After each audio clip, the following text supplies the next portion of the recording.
Yuk, teman-teman ya.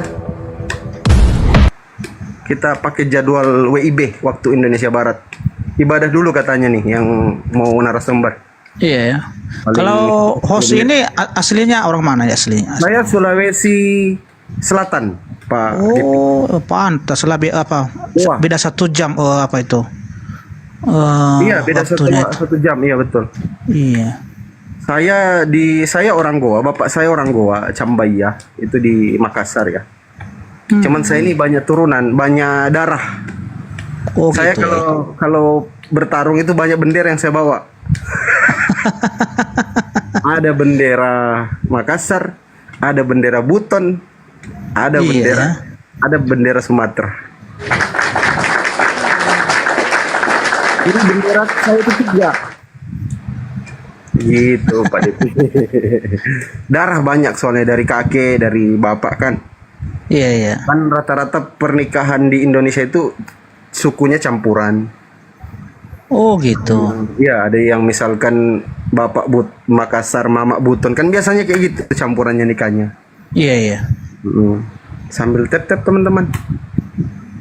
Ini layarnya kalau bisa dikencangin ya teman-teman ya, biar dialognya sebentar seru, nggak agak aman kok malah kita gitu. Makanya tap-tap layarnya dikencangin.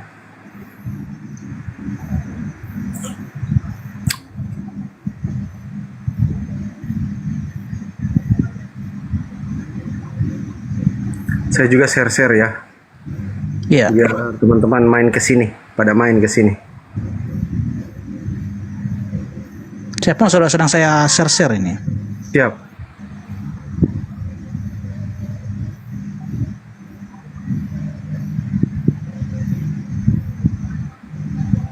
Aduh, salah share saya. Oh iya, cocok.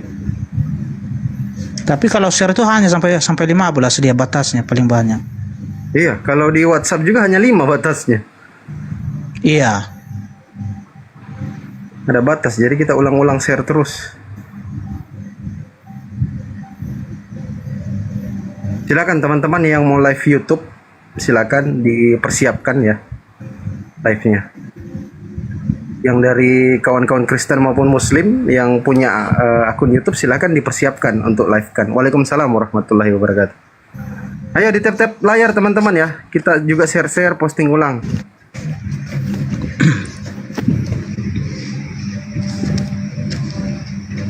Waktu itu saya sempat kasih ketemu Pak Pendeta Jerry Bulolo, Pak Depi. Oh, Beliau Jerry itu- Bulala. Iya, iya. Iya, beliau itu kan dari Sumatera. Cuman pelayanan di Sulawesi Utara, di Manado. Nah, Gitu. Ada WhatsApp-nya, sering teleponan kita bincang-bincang. itu tuh teman itu. Oh begitu ya. Kalau Jerry Bulala. Jadi lawan diskusinya ada lawan debatnya siapa? Ustadz Alif waktu itu. Ada video. Oh. Sekitar 2 jaman dialog. Enak dialognya, santai sekali. Enak sekali dialognya Pak Pendeta Jerry Bulolo. Ustadz Alif juga santai, sama-sama santai. Jadi Iya, orang ya. nonton itu ilmunya dapat karena tenang dialognya kan. Gitu. Waalaikumsalam warahmatullahi wabarakatuh yang baru bergabung. Bang Sawit, selamat bergabung. Ayo di tap-tap layar teman-teman ya, kencangkan dulu tap-tapnya biar komalnya kuat. Itu yang penting tuh. Ini belum sampai 50k ini tap-tap layar kita. Kalau kompak 200 orang lebih itu cepat naik tap-tapnya. Jadi mungkin kita kasih waktu untuk prolog dulu. 3 menit ya. Nanti mungkin dari Pak Depi Zai duluan mungkin ya. Iya. Waalaikumsalam Bunda Neng Mai, adik ganteng. Makasih. Siap Bang Sawit.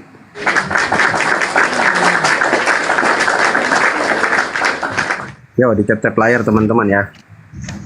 Waalaikumsalam warahmatullahi wabarakatuh. Titik. Riau hadir. Siap Riau. Udah di-share, sekarang kita share lagi di TikTok. Bentar kita lihat lawannya, tenang. Teman-teman yang belum follow, teman-teman Kristen yang belum follow Pak Pendeta silakan di-follow, yang belum follow juga akun saya silakan di-follow. Waalaikumsalam warahmatullahi wabarakatuh. Yang belum follow silakan diperhatikan ya. Terus tap-tap layarnya kalau bisa dikencangin.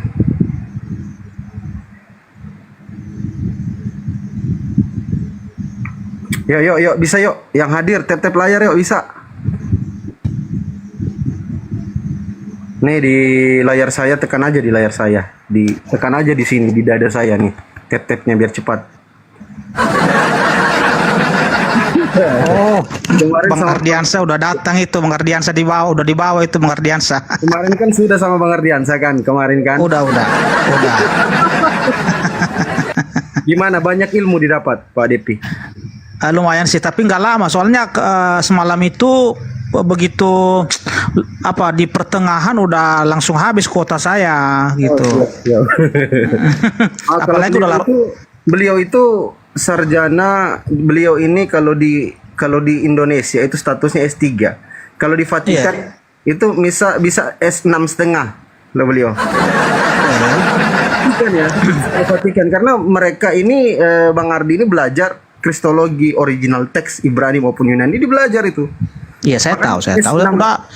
Udah kenal lama aku sama Bang siapa nih si Ardiansa. S6,5 beliau itu sekarang. Sarjana 6,5. Tawa dia di bawah. ada 6,5. Ada. Jangkrik. Cuman akademis kalau sama beliau diskusi. Karena kawan-kawan muslim itu kan rata-rata menunjukkan data, apa yang tertulis, apa yang disampaikan ditunjukin semua. Begitu Pak Depi. Lanjut, aku pengen nyimak di bawah. Siap Bang Ardi. Ayo teman-teman di tap-tap juga ya teman-teman ya. Yang penting itu tap-tapnya biar komalnya kuat. Yang di YouTube maupun di TikTok teman-teman ya, jangan terlalu rusuh ya yang di YouTube dan di TikTok ya. Biasanya yang rusuh ini Pak Depi, Pak Pendeta, yang rusuh itu di YouTube. Biasanya kalau ada YouTube nama Zulkifli M Abbas itu paling rusuh di situ. Typingannya rusuh sekali.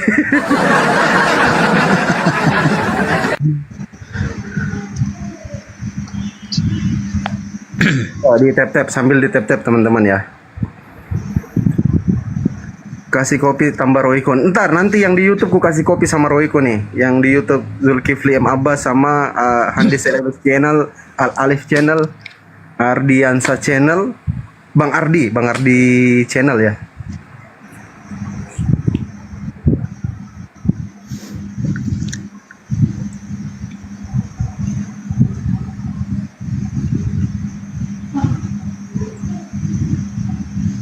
Pegal jempol Kufan. Ini baru 30k. Ini 200 orang lebih. Kalau bisa di super tap-tap ya.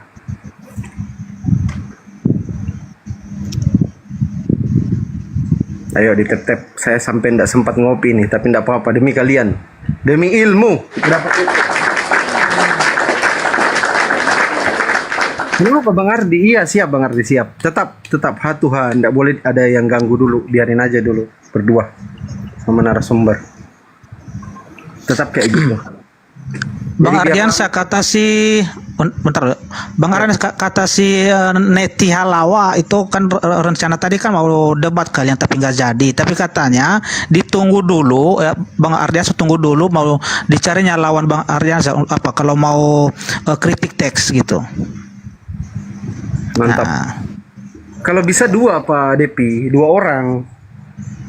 Karena kalau Ardiansa itu selalu tidak puas dengan 1 orang, harus 2 orang dia. Harus 2, 1 kali 2 dia. Begitu biasanya dia, beliau itu. Nah, ada lagi satu dari sama-sama S6,5 ya. Sama Bang Ardi S6,5 itu namanya Bang Jibril. Dia itu S6,5 Unfat, Universitas Vatikan. Itu beliau juga itu rata-rata selalu 2 atau lebih dari 1 lawannya. Nggak bisa 1 beliau.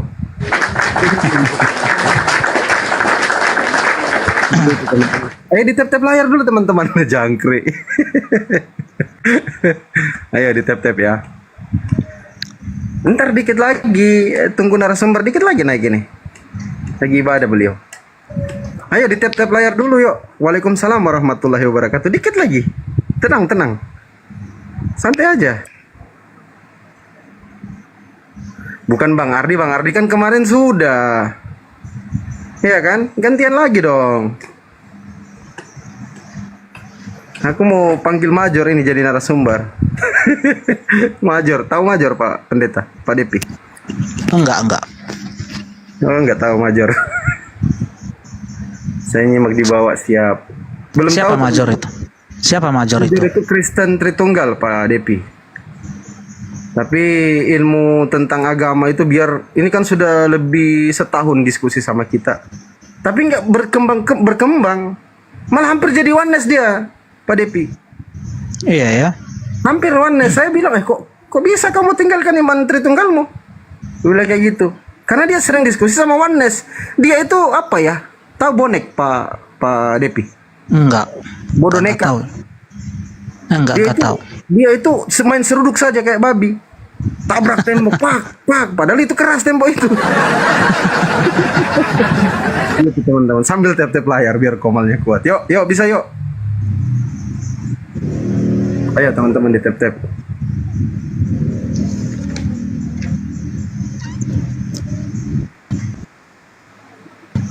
Saudara dengan Gumasak. Iya, itu satu circle itu. Lord Nafiri, Gumasak, Masaha, Major. Itu satu circle. Empat-empatnya itu. Nggak ada yang mampu menjelaskan secara akademis ini teman-teman kita ini. 4 orang ini. Major. Tahu lu gak Pak Depi? Oh, tahu banget. Juga Tambunan. Itu satu circle itu. 5 orang itu. Gumasak, Lord Nafiri, Masaha, Major, Luga Tambunan. Satu circle itu. Itu bahaya. Itu bahaya karena sudah mengaku Itu kalau Luga Tambunan lebih parah itu. Udah pernah kami diskusi itu Bang Luga. Ini bukan hanya Pak Depi yang bilang ya, teman-teman Kristen lain juga banyak yang mengatakan bahwa Luga ini terlalu tinggi halunya, imajinasinya terlalu tinggi. Kepas juga ya. So. sempat diajak saya ke waktu itu debat offline, tapi entah kenapa nggak jadi. Ku bilang aku udah dekat di sini kok, kalau mau offline nggak apa-apa. Dia mau debat soal apa Pak Depi? Alat Tritunggal. Kok bisa kayak gitu? Iya kan Tritunggal juga. Siapa itu si Bang Luga ini ada juga apa itu stresnya itu.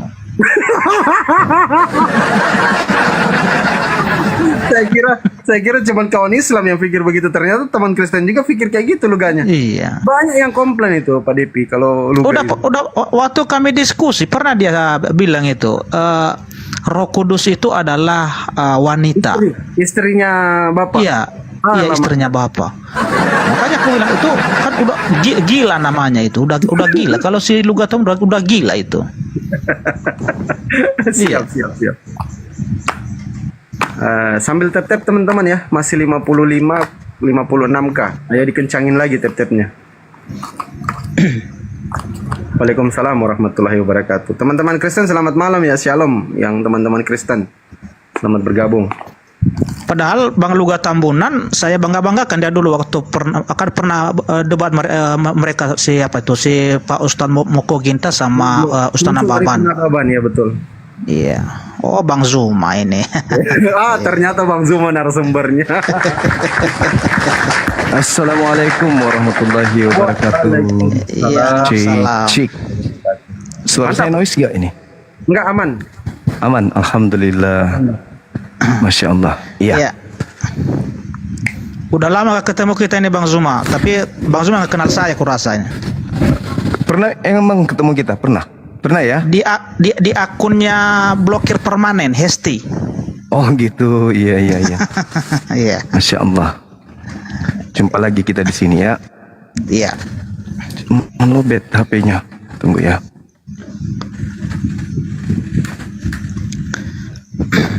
Oke, seperti biasa ya, Pak Depi, Bang Zuma, untuk prolog itu nanti dikasih waktu 3 menit. Setelah prolog ada narasi dari prolog juga dari Pak Depi. Setelah itu Bang Zuma menanggapi lagi. Habis itu Pak Depi menanggapi lagi, baru kita tiktokan. Santai aja seperti biasa kan? Iya, insya Allah. Siap. Oke.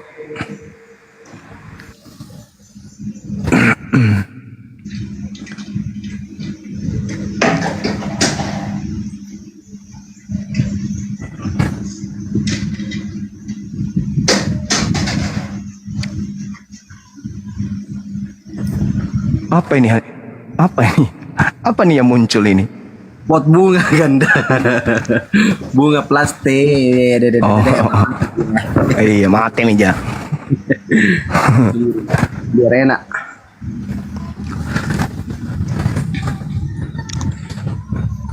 Pindahin ini saya.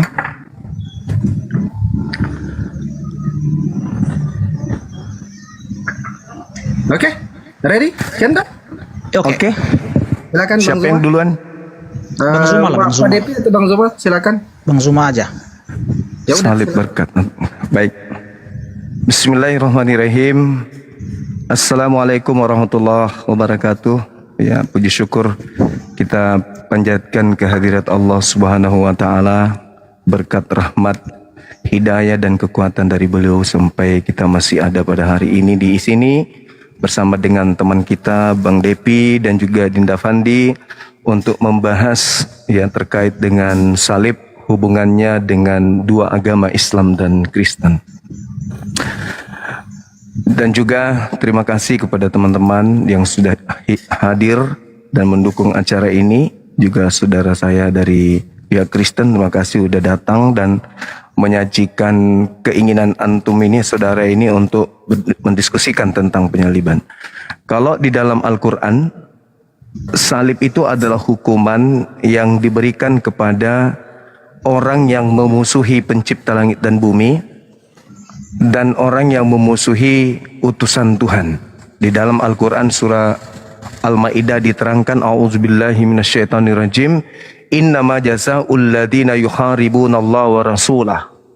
Jadi orang yang, hukuman bagi orang yang membenci, memusuhi Allah dan Rasulnya, itu jelas dikatakan ayyukatsalu au yusallabu, yaitu dibunuh dan disalibkan. Jadi orang yang memusuhi, membenci Tuhan, artinya membenci ajaran Tuhan, membenci ajaran Rasul utusan Tuhan yang diutus kemudian ke atas muka bumi untuk mengajarkan manusia kepada jalan kebenaran.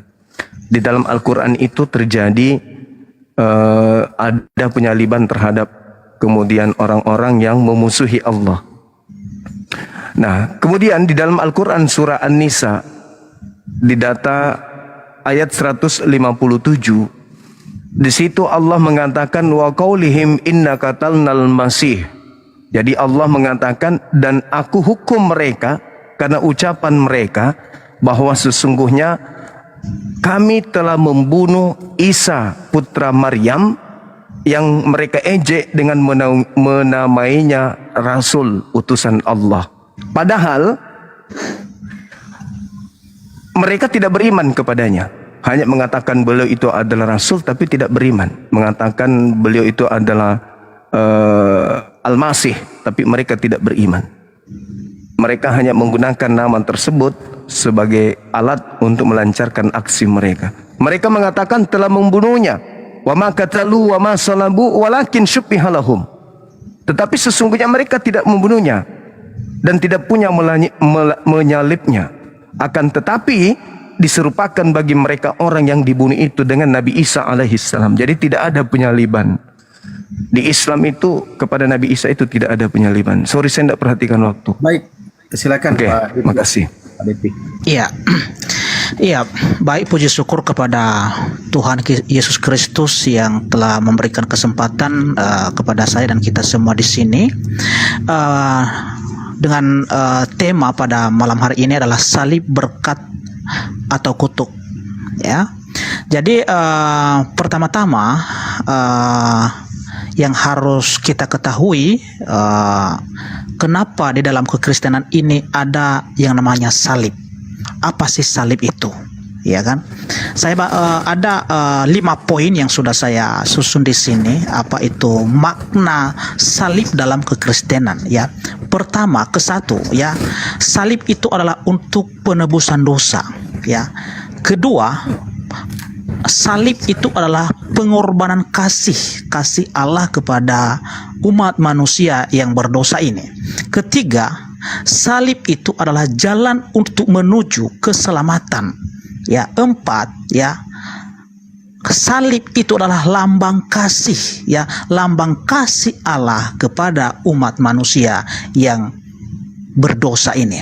Dan kelima adalah penyataan kemuliaan Allah. Melalui salib itulah Tuhan Allah itu menyatakan kemuliaan, kuasa dan kebesarannya.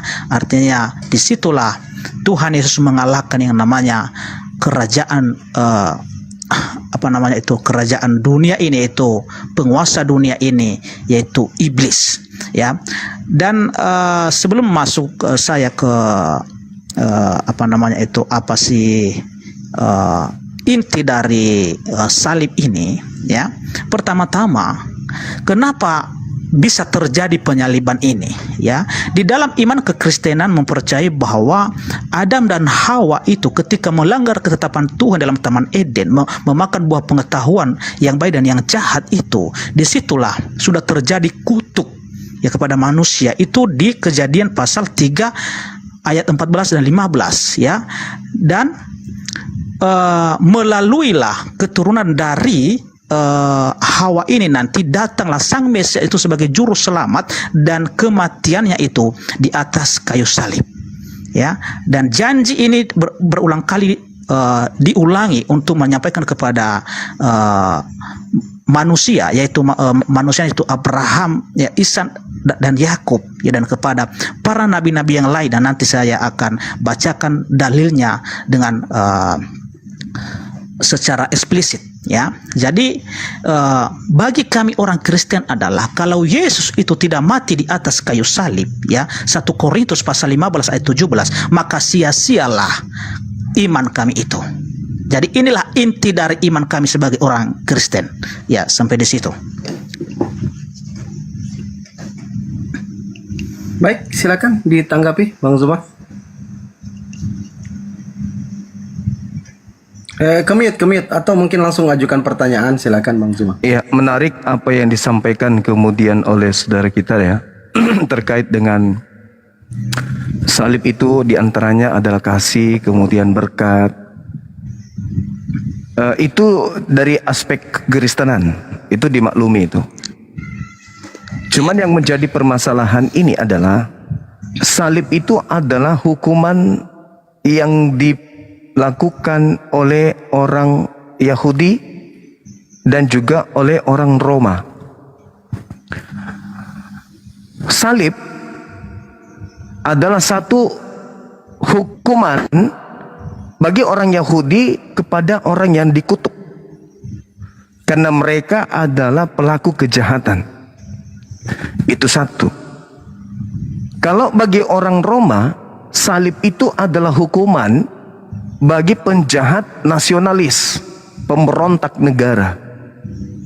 Jadi bagi Roma dan juga bagi Yahudi, itu tidak ada sejarahnya orang yang dihukum salib itu adalah orang yang mengajarkan dirinya sebagai penganut kasih. Ini muncul di Kristen nantinya muncul di Kristen tuh.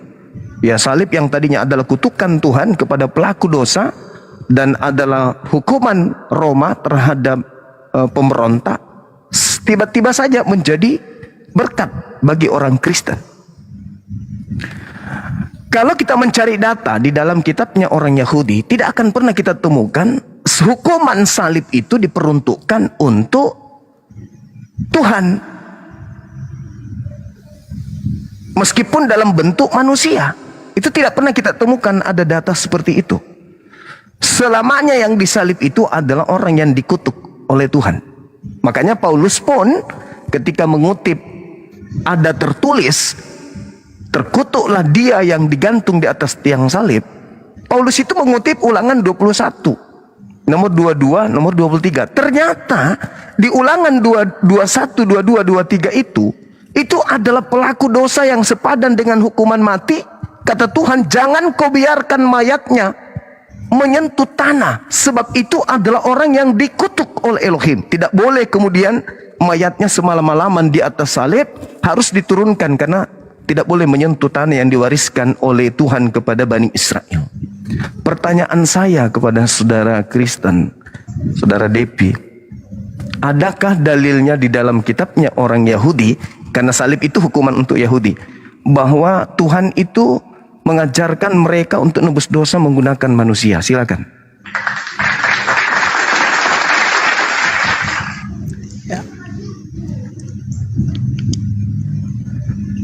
Ya, silakan Pak Ya. Depi. Langsung ditanggapi ini atau bagaimana? Ya, langsung ditanggapi silakan 3 menit. Iya, oke, saya tanggapi ya. Iya, Bang Zuma tadi mengatakan bahwa hukuman salib ini adalah hukuman bagi orang Yahudi ya dan juga orang Roma. Itu ya memang benar. Karena kenapa? Karena yang berkuasa ya di Israel pada saat itu adalah kerajaan Romawi. Ya. Dan apa namanya itu tadi ya? Yang Bang Zuma ini katanya salib itu adalah kutuk ya, artinya bagi orang yang terkutuk itu ya. Ya, itu berkesesuaian dengan Galatia pasal 3 ayat 13. Ya, memang sudah dikatakan disampaikan oleh Rasul Paulus ya bahwa memang salib itu adalah sebuah kutukan ya bagi orang-orang yang jahat. Tetapi Yesus pada saat dia itu disalib, apakah dia itu yang benar-benar terkutuk? Bukan ya. Kalau di dalam Alkitab kami ya, memang ya, kenapa dia disebut terkutuk pada saat itu? Karena menggantikan kami yang terkutuk. Makanya dijelaskan di Galatia pasal 3 ayat 13 itu ya, dan juga di Yesaya ya pasal 53 mulai dari ayat 6 di sana ya, oleh karena pelanggaran kita ya, oleh karena kejahatan kita ya, dia ditikam ya, dan dia disiksa seperti itu ya. Oleh karena itulah, jadi Yesus itu sebenarnya ya tak ada satupun kesalahan yang ditemukan pada dirinya ya, kesalahan yang paling sedikit pun tidak ada, apalagi dosa. Tetapi oleh karena kasih, makanya ya di Yohanes 3 ayat 16 ya, begitu besar kasih Allah akan dunia ini sehingga ia mengaruniakan anak yang tunggal supaya semua orang yang percaya kepadanya tidak binasa melainkan beroleh hidup yang kekal.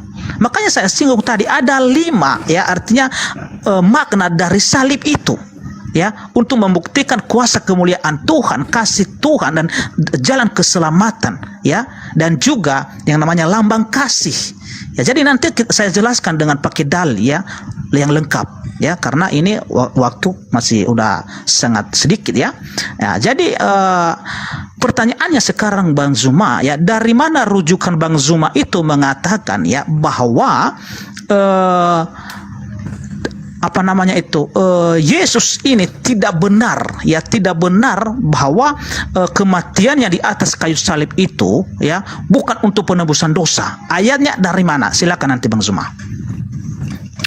Ya, baik. Mungkin untuk waktunya kita akhiri supaya bisa lebih fokus menunjukkan data ya di tiap-tiap narasumber. Silakan Bang Zuma. Saya ditanya, di mana?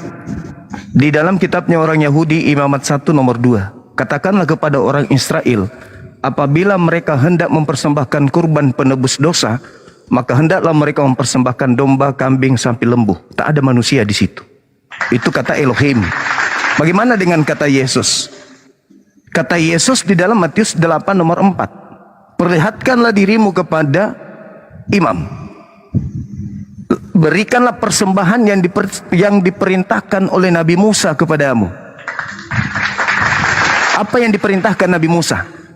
Hewan kurban, binatang ternak. Itu jawabannya. Jadi dalil yang Anda minta saya sudah sajikan. Terkait dengan Yesaya 53, itu adalah konsep yang dibangun oleh orang Kristen. Tapi sebelum sampai ke Yesaya 53, itu kan cuma mencocokkan nubuat. Seakan-akan itu sudah dinubuatkan. Kalau ada dinubuatkan, ini pasti ada dalilnya. Tapi yang terjadi adalah Kristen merubah hukum Tuhan yang ada, bahwa salib itu adalah hukuman bagi orang yang dikutuk. Itu hukuman Tuhan. Tapi Kristen datang merubah bahwasanya salib itu adalah berkat, kasih, dan seterusnya. Sekali lagi saya katakan, Kristen datang membawa hukum yang merubah hukum Tuhan.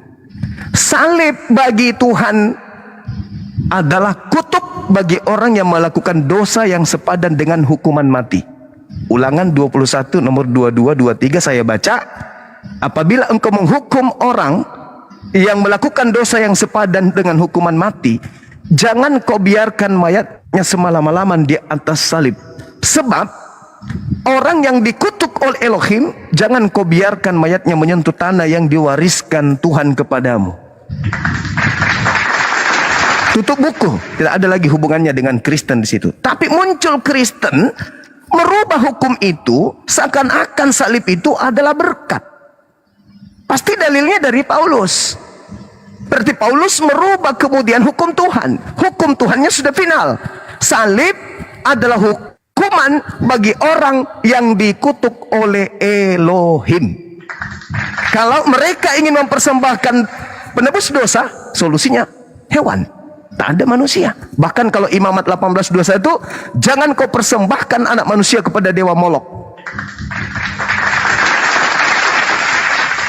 Nah, ada enggak itu? Berarti enggak terjawab.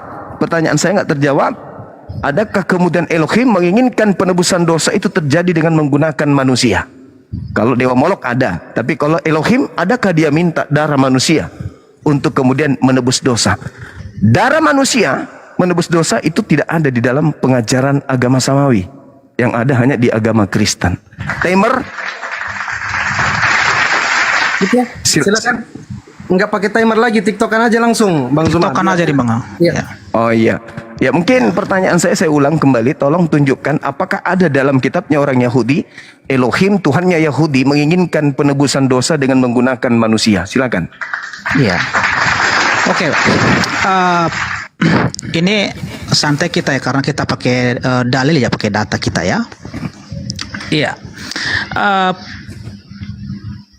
Pertama-tama saya menjawab dulu pertanyaan Bang Zuma ketika Bang Zuma menanyakan di mana di dalam kitab Yahudi ya bahwa manusia itu ya dijadikan sebagai persembahan untuk penebusan dosa. Ya. Itu di kitab Yesaya, pasal 53 itu mulai dari ayat 6 itu sudah tertulis di situ ya, Sang Mesias yang menderita itu. Jadi Sang Mesias ini di mana dia menderita, di mana dia mati, itu di atas kayu salib. Ya walaupun memang saya akui kalau di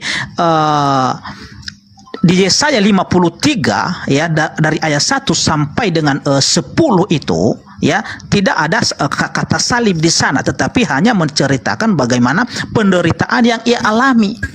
Ya, tetapi bagi kami orang Kristen ya, semua nubuatan itu sudah tergenapi di dalam diri Yesus ketika dia di atas kayu salib. Ya, penderitaannya di sana. Ya, jadi itulah salah satu ayatnya yang saya pegang bahwa benar-benar ya Yesus ini ya bahwa kematiannya di atas kayu salib itu untuk penebusan dosa, dan juga ya kata Yesus sendiri ya di Matius pasal 17 ayat 22 ya dan 23 ya, saya baca ya, Matius 17 ayat 22 dan 23 ya. Pada waktu Yesus dan murid-muridnya bersama-sama di Galilea, saya ulangi, pada waktu Yesus dan murid-muridnya bersama-sama di Galilea, ia berkata kepada mereka, Anak Manusia akan diserahkan ke dalam tangan manusia, dan mereka akan membunuh dia, dan pada hari ketiga ia akan dibangkitkan. Ya, maka hati murid-muridnya itu pun sangat sedih sekali. Pertanyaannya sekarang, apakah sudah terjadi seperti yang disampaikan oleh Yesus ini? Ya, jelas terjadi. Ya, terjadilah penyaliban itu. Ya, dia diserahkan di tangan-tangan orang Romawi ya, kepada Raja Pilatus pada saat itu untuk disalibkan, untuk mati, dan bahkan sampai bangkit dari antara orang mati. Ya, jadi kalau pertanyaan itu pertanyaan yang mudah untuk dijawab itu Bang Zuma. Ya, jadi Bang Zuma tadi menyinggung ya kepada dewa Moloch, ya kan?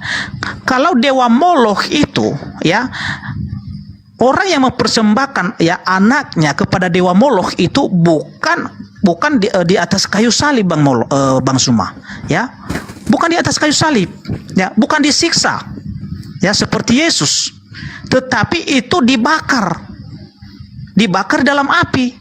Jadi nggak bisa Bang Zuma sekarang artinya mengambil rujukan dari sana untuk menyanggah penyaliban itu. Ya, kalau dewa Moloch itu jelas itu dibakar. Ya, kalau orang mempersembahkan anaknya kepada dewa Moloch itu dibakar, bukan dengan jalan disalib atau disiksa, bukan. Ya. Nah, jadi kira-kira itu dari saya Bang Zuma. Kalau saya singkat-singkat aja gitu. Oke. Saya belum menemukan ya data. Kalau Yesaya 53 itu semua yang ada di Yesaya 53 itu adalah penglihatan Yesaya bin Amos dalam masa Yehuda, raja-raja Yehuda, Hizkia, kemudian Ahaz, Yotam dan Usia. Itu adalah penglihatan Yesaya bin Amos tentang Yehuda dan Yerusalem pada masa Ahaz, pada masa Usia, pada masa Yotam, pada masa kemudian Raja Ahaz. Jadi tidak ada hubungannya dengan Yesus. Itu yang pertama. Yang kedua, saya simpulkan yang tadi ya, kitab Yesaya dari Yesaya 1 sampai Yesaya 66 itu penglihatan Yesaya bin Amos terkait dengan Yerusalem dan juga Yehuda pada masa Hizkia, pada masa Ahaz, pada masa Yotam dan juga pada masa siapa lagi? Yang satu? Yotam, Ahaz, Hizkia, kemudian Uzia. Nah, itu ada 4 masa yang bercerita tentang Yehuda dan Yerusalem, dan itu tidak ada pada masa Yesus, bukan diceritakan masa Yesus. Itu yang pertama, Bang. Yang kedua dari catatan saya ini, kalau Anda mengatakan Moloch bukan disalib, tetapi dipersembahkan, dan tidak ada data di dalam kitabnya Yahudi seperti yang saya minta. Penebusan itu dengan salib. Tidak ada Tuhan memerintahkan nebus dosa dengan menyalibkan domba, atau menyalibkan sapi, atau menyalibkan kambing, atau menyalibkan kerbau, lembu. Itu tak ada. Di Keluaran 29 nomor 14, ambillah kulitnya, dagingnya, kotorannya, bakarlah di luar perkemahan, itulah korban penebus dosa. Tidak ada yang disalib. Tidak ada cerita domba disalibkan. Tidak ada. Atau kambing disalibkan, atau sapi disalibkan. Karena salib itu hanya diperlakukan untuk pelaku dosa. Sedangkan sapi, kambing, dan domba nggak mungkin berdosa. Mereka hanya disembelih untuk kemudian dijadikan korban. Nah, ini fatal. Kenapa? Karena tidak ada Tuhan menghapuskan dosa manusia dengan cara mengorbankan manusia di atas tiang salib. Yang disalib itu sekali lagi adalah orang yang dikutuk karena dia melakukan dosa besar. Jadi saya rasa terlalu muluk-muluk kalau saudara Kristen itu mengambil kitab Yesaya 53, karena itu tak ada hubungannya. Nah, dengarkan yang terakhir, Bang. Apa yang melatar belakangi kemudian orang Yahudi ingin membunuh Yesus? Apa karena Yesaya 53? Bukan. Gak ada hubungannya. Orang Yahudi ingin membunuh Yesus itu karena mereka iri, cemburu kepada kehebatan Yesus, dengan menuduh Yesus itu sebagai orang yang kerasukan iblis. Yesus adalah tukang sihir, dia kerasukan Basebul, karena dia bisa membangkitkan orang mati, orang buta bisa melihat, orang lumpuh berjalan. Coba Anda lihat dalam Yohanes 11 nomor 45 sampai nomor 57. Ada orang yang melihat kemudian apa yang dilakukan Yesus kepada saudara Maria. Lalu kemudian dia pergi kepada orang Farisi. Lalu orang Farisi memanggil imam kepala mahkamah agama. Mereka rapat kemudian. Apa yang harus kita lakukan ini? Kalau kita biarkan Yesus, maka orang Roma akan datang merampas tempat suci kita dan merampas bangsa kita. Sehingga Imam Kayapas, imam kepala tahun itu juga mengatakan, kalian tidak mengerti. Maka dia Kayapas kemudian bernubuat tahun itu juga. Apa nubuat Kayapas? Yesus harus mati tahun ini juga demi bangsa Israel. Syukran, sahabat. Yesus harus mati demi untuk orang bangsa Israel dan bukan untuk bangsa yang lain. Itu dalam Yohanes 11, Bang. Yohanes 11 nomor 49, nomor 52-nya, 53-nya, maka mulai hari itu mereka sepakat membunuh Yesus. Tuh.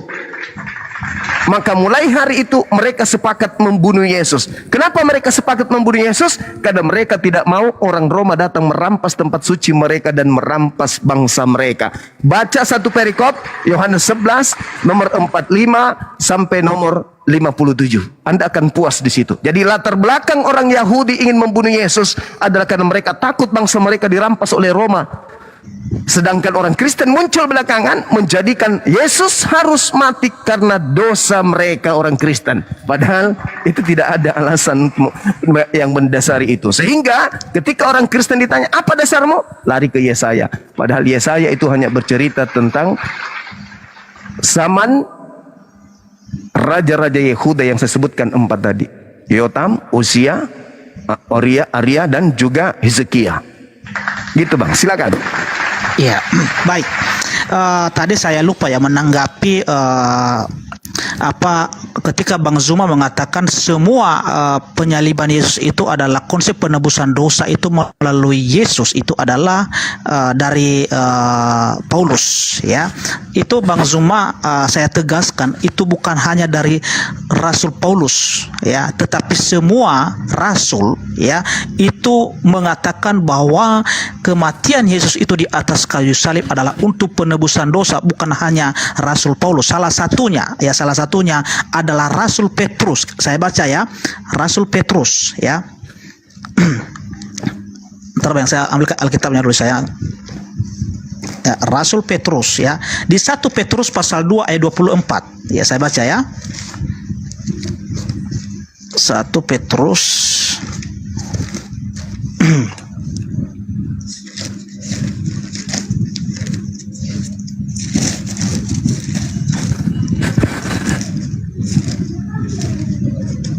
Satu Petrus pasal 2 ayat 24, ya. Ini, ya, karena Bang Zuma tadi mengatakan bahwa semua, ya, penebusan dosa itu melalui darah Yesus itu dari Paulus, ya. Ini 1 Petrus pasal 2 ayat 24, ya. Beginilah firman Tuhan, ya.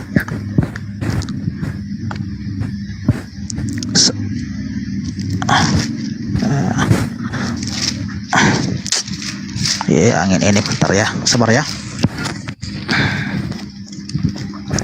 Syukran. Ayat 20 ya. Sahabat Rosni, Masya Allah. 1 Petrus pasal 2 24. Iya, ini ya.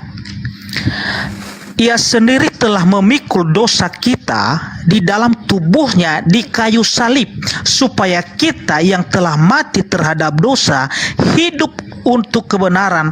Oleh bilur-bilurnya kamu telah sembuh. Ya, jadi pernyataan Bang Zuma tadi mengatakan bahwa itu semua dari Rasul Paulus itu batal, ya, melalui ayat ini, karena bukan hanya Rasul Paulus tetapi Petrus juga yang mengatakan di sini, ya.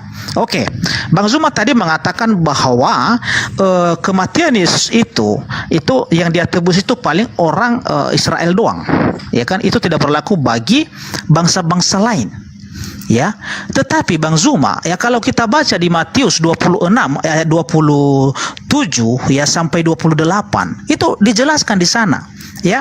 Sesudah itu ia mengambil cawan, mengucap syukur, lalu memberikannya kepada mereka dan berkata, minumlah kamu semua dari cawan ini, ya, sebab inilah darahku, darah perjanjian yang ditumpahkan bagi banyak orang untuk pengampunan dosa, ya. Jadi diulangi lagi, ya, diulangi lagi itu Yesus sebelum dia naik ke surga, ya, di Matius 28 ayat 18 sampai 20. Ya, kepadaku telah diberikan segala kuasa di surga dan di bumi. Ya, pergilah, jadikanlah semua bangsa muridku, baptislah mereka dalam nama Bapa, Putra dan Roh Kudus. Ya, dan ingatlah, aku akan menyertai kamu sampai kepada akhir zaman. Ya, jadi bukan hanya kepada orang Israel, Bang Zuma, ya, bagi bangsa-bangsa lain. Ya, dan itu sudah tergenapi semua. Ya, makanya kami orang Kristen ini 100% percaya bahwa kematian Yesus di atas kayu salib itu adalah penebusan bagi semua orang yang percaya kepadanya. Ya, makanya itu dikatakan di Yohanes berapa itu ya? Bentar. Ya. Yohanes 1 ya, Yohanes 1 ayat 29 ya. Ini Yohanes yang berbicara di sini ya. Yohanes 1 ayat 29 saya bacakan ya. Ya, Yohanes 1 ayat 29. Nah, ini Yohanes ini berkaitan tadi ketika Bang Zuma mengatakan bahwa tidak ada di hukum Israel itu untuk mempersembahkan manusia ya sebagai penebus dosa. Tapi ingat Bang Zuma ya, Yohanes Pembaptis anak Zakaria di sini itu adalah orang Israel, orang Yahudi. Ya, dan dia sendiri yang bersaksi di sini. Kita baca di Yohanes pasal 1 ini ayat 29. Ya. Oke. Ini Yohanes pasal 1 ayat 29. Pada keesokan harinya, Yohanes melihat Yesus datang kepadanya dan ia berkata, "Lihatlah anak domba Allah yang menghapus dosa dunia." Ya, jelas di sini ya. Artinya bukan hanya dari Yesus saja ya, dari Yohanes pun orang Yahudi yang diakui sebagai nabi, dia mengatakan hal ini. Ini sebelum kematian Yesus di atas kayu salib. Ya. Itu kira-kira Bang Zuma, silakan. Oke, baik. Saya tanggapi dari gimana? Iya Bang Zuma, izin Pak Depi minum dulu ya gitu supaya tidak terlalu tegang Pak. Silakan Guru. Ya, jadi saya tanggapi dari yang di belakang ya. Ketika saudara mengatakan Yohanes itu adalah anak dari Zakaria. Itu betul. Tapi yang menulis kitab saudara itu bukan Yohanes anak Zakaria. Coba Anda baca di dalam Yohanes 21 nomor 24 sampai 25. Di situ jelas dikatakan bahwa penulis kitab Yohanes itu bukanlah Yohanes. Itu dulu. Artinya, kalau itu yang kita ingin bahas, validasi tentang kitab Yohanes ini sendiri tidak ada dari Yesus. Maka saya katakan bercampur aduknya informasi di dalam karena kitab Anda itu adalah karya ilmiah. Nah, kembali kepada tema kita yang tadi. Ketika Anda berbicara mengenai Petrus, Yesus sudah berpesan kepada ke-12 muridnya di dalam Matius 10 nomor 5 nomor 6. Yesus berpesan kepada ke-12 muridnya agar jangan ke bangsa lain. Kalau ada murid Yesus menulis surat untuk bangsa lain, berarti ada dua hal. Yang pertama, murid itu sudah berkhianat atau itu bukan murid Yesus. Karena kalau kita lihat di dalam Kisah Para Rasul 2, di sana Petrus justru memberikan indikasi yang sangat kuat bahwasanya yang disalib dan yang dibunuh itu bukan gurunya Yesus. Coba Anda lihat dalam Kisah Para Rasul 2 di khutbah Petrus. Kisah Para Rasul 2 nomor 31, 32, 33, 34, 35. Anda baca di sana. Apa yang diterangkan kemudian di sana? Jelas di situ dia mengatakan bahwasanya Yesus tidak mengalami kematian. Dan dia ditinggikan kemudian oleh tangan kanan Elohim. Bukan ditinggikan oleh manusia. Kalau Yesus mengatakan anak manusia akan disalibkan, ditinggikan oleh siapa? Oleh manusia sendiri. Siapa manusia itu? Orang Romawi, tentara Roma. Tapi ketika Petrus berkhutbah, dia mengatakan bahwa tuannya Daud itu tidak ditinggalkan di dalam alam kubur dan jasadnya tidak mengalami maut dan dia ditinggikan kemudian oleh tangan kanan Elohim. Coba Anda baca Kisah Para Rasul 2 nomor 31, 32, 33. Tiga-tiganya jelas dikatakan bahwa Yesus tidak mengalami kematian. Diangkat langsung kemudian. Bang Ferry, syukran. Diangkat langsung kemudian oleh tangan kanan Elohim sesuai dengan apa yang dinubuatkan oleh iblis di dalam Matius 4 ketika dia dicobai. Ketika dia mencobai Yesus. Yesus, jika engkau adalah anak Elohim, anak Allah, anak Tuhan, maka jatuhkan dirimu ke bawah. Sebab Elohim akan mengutus tangan kanannya untuk menatang engkau di tangannya agar kakimu tidak terantuk kepada batu. Itu nubuatan yang tertulis dalam Mazmur 91 untuk Yesus. Ketika Yesus kemudian terancam, maka dia ditinggikan oleh tangan kanan Elohim sesuai dengan khutbah Petrus dalam kisah para Rasul 2. Jadi Yesus itu tidak mengalami kematian. Ya, kalau Yesus tidak mengalami kematian, saudara, maka yang keluar dari kubur itu bukan Yesus lagi. Yang datang kemudian untuk Thomas cucuk lambungnya itu bukan Yesus lagi, tetapi oknum yang menggantikan beliau. Itu jelas itu. Nah, ada satu hal yang menarik. Yang pertama, Anda dengan saya tidak bisa menemukan adanya indikasi kuat di dalam kitabnya Yahudi bahwa oknum yang dikutuk Tuhan di atas salib itu adalah oknum penebus dosa. Kita tidak bisa menemukan data itu. Sama sekali nggak ada kita temukan. Anda maupun saya. Karena memang nggak ada. Kecuali cuma mengambil Yesaya 53. Tapi Yesaya 53 itu pun tertolak demi ilmu. Kenapa? Di situ ada imam kepala, orang Farisi, mahkamah agama, ahli Taurat berkumpul. Apa yang harus kita lakukan? Karena Yesus semakin banyak pengaruhnya. Kalau kita biarkan, maka orang Roma akan datang merampas tempat suci kita dan bangsa kita. Andai saja Yesaya 53 itu ada nubuatannya, andai saja ada nubuatan nebus dosa pakai darah Yesus, maka Imam Kayafas tidak akan bernubuat. Dia hanya akan mengatakan, ada kok Yesaya 53, ada kok Yesaya 7, ada kok kitab Daniel yang sudah menubuatkan, ada kok Mazmur 22 yang sudah menubuatkan dia harus mati. Maka Yesus pun sebagai orang yang turun diutus untuk mati, sama akan menyadari itu. Maka kompak mereka, satu ingin membunuh, satu ingin dibunuh. Tidak ada pertentangan. Tapi faktanya, di dalam Yohanes 8 ketika Yesus ingin dibunuh, apa kata mereka? Iblislah yang menjadi bapakmu, dan kamu mau melakukan keinginan-keinginan bapakmu. Orang yang ingin membunuh Yesus malah disebut sebagai anak iblis. Dan Kayafas sebagai imam kepala itu ahli Yesaya, ahli kitab Daniel, ahli kitab Mazmur. Kenapa dia harus bernubuat baru? Kenapa tidak mengambil nubuat yang lain yang sudah ada? Tidak sama sekali. Kayafas bernubuat tahun itu juga bahwa Yesus harus mati untuk bangsa Israel saja. Itu dalil, Bang. Anda baca di dalam Yohanes 11 nomor 51. Baca. Makanya di Yohanes 11 nomor 53 dikatakan bahwa mulai hari itu mereka sepakat membunuh Yesus. Nomor 54-nya, Yesus lari kemudian menghindar sampai ke padang gurun Efraim. Di sana tinggal bersama dengan murid-muridnya. Menghindari, tidak mau lagi muncul di tengah-tengah orang Yahudi. Nomor 55, orang Yahudi kemudian membuat sayembara. Siapa yang bisa menemukan Yesus akan diberi hadiah. Itu cerita di TKP, Bang. Itu cerita di TKP. Pudar semua cerita itu. Muncul Kristen membuat yang hilang. Yang muncul kemudian apa? Penebusan dosa.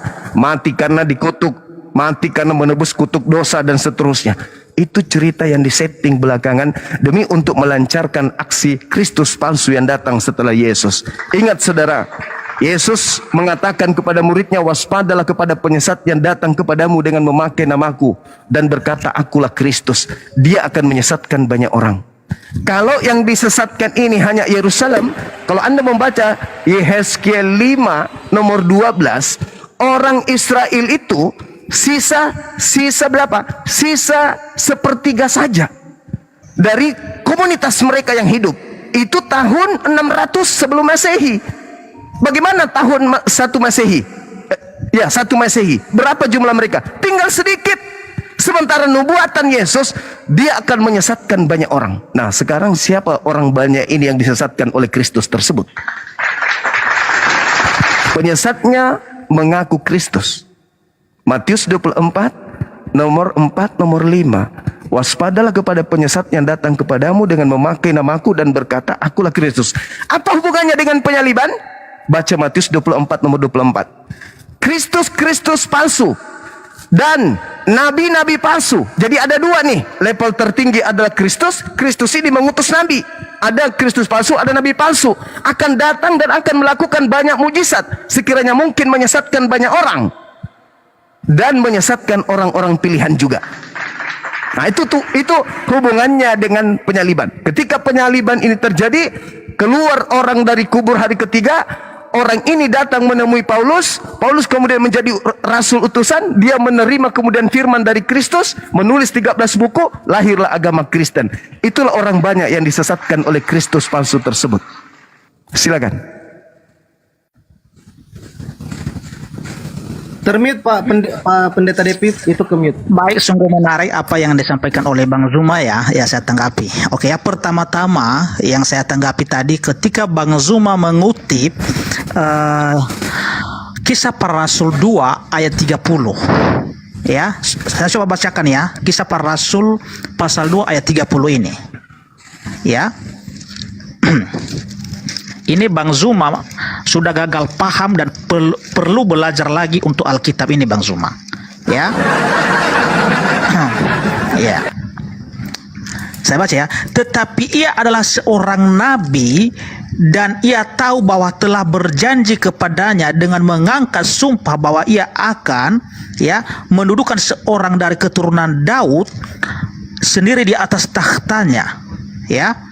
Itu ayat itu Bang Zuma tidak berhenti sampai di situ. Bahkan ayat di 31 ini ya lebih menegaskan di sini apa katanya ya.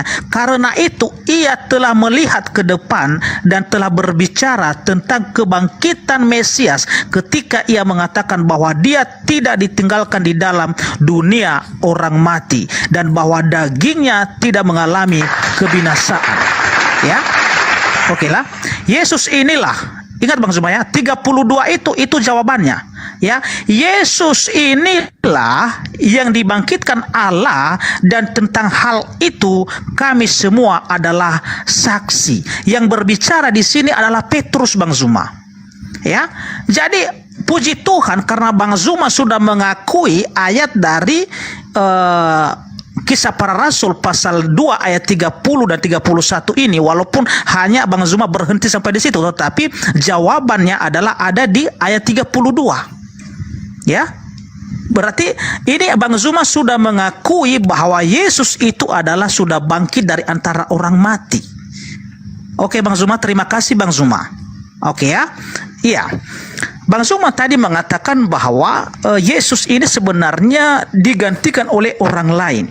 Ya, ada beberapa konsekuensi Bang Zuma kalau kita Bang Zuma mengatakan bahwa Yesus itu digantikan oleh orang lain. Ya, bagi kami orang Kristen, ya, itu kalau bukan Yesus yang di atas kayu salib itu Bang Zuma, ya pertama-tama bagaimana tadi kesaksian Yesus tentang dirinya sendiri di Matius pasal 17 ayat 22 dan 23. Saya baca dulu Bang Zuma ya. Oke. Matius 17 ayat 22 dan 23 ya.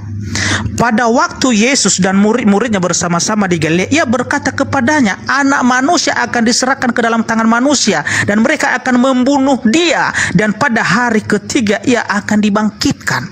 Jadi yang saya percaya di sini asumsi dari Bang Zuma atau pernyataan dari Tuhan Yesus itu sendiri.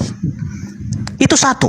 Kedua, ya, konsekuensinya Bang Zuma kalau Bang Zuma mengatakan sekarang bahwa bukan Yesus yang disalib, ya, itu di atas kayu salib itu Bang Zuma ada 7 yang perkataan Tuhan Yesus yang ia katakan di atas kayu salib yang tidak mungkin dilakukan oleh oknum yang lain selain Yesus itu sendiri. Karena kenapa? Yesus pernah berkata, ya, kasihilah musuhmu dan berdoalah bagi mereka yang menganiaya kamu. Ya, jangan membalas kejahatan dengan kejahatan, tetapi balas kejahatan dengan kebaikan. Ya, tetapi ketika Yesus di atas kayu salib Bang Zuma, apa katanya di situ? Kita baca itu di Lukas 23 ayat 24, ya. Dia berkata demikian. Ya Bapa, ampunilah mereka karena mereka tidak tahu apa yang mereka perbuat.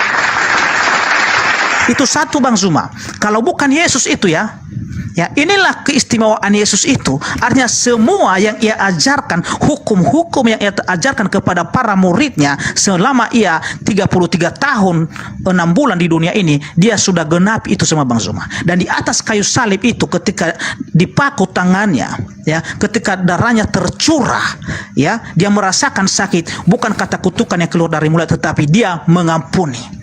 Ya, di Lukas 23 ayat 24, ya, ya Bapa, ampunilah mereka. Kedua, ya, kalau bukan Yesus yang di atas kayu salib itu, ada orang yang disalibkan di sebelah kanannya, ya, dan ketika di sebelah kanannya ini kita baca, ya, itu di Lukas 23 ayat 43, kita baca, ya.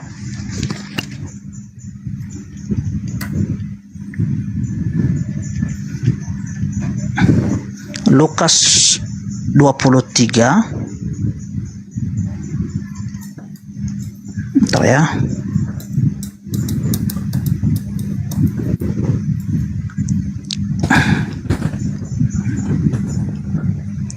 Ayat 43. Iya. Kita baca dari ayat sebelumnya, ya. Ya. Dari ayat 39 aja kita baca biar jelas, Bang Zuma, ya. Injil Lukas pasal 23 ayat 39 sampai 43.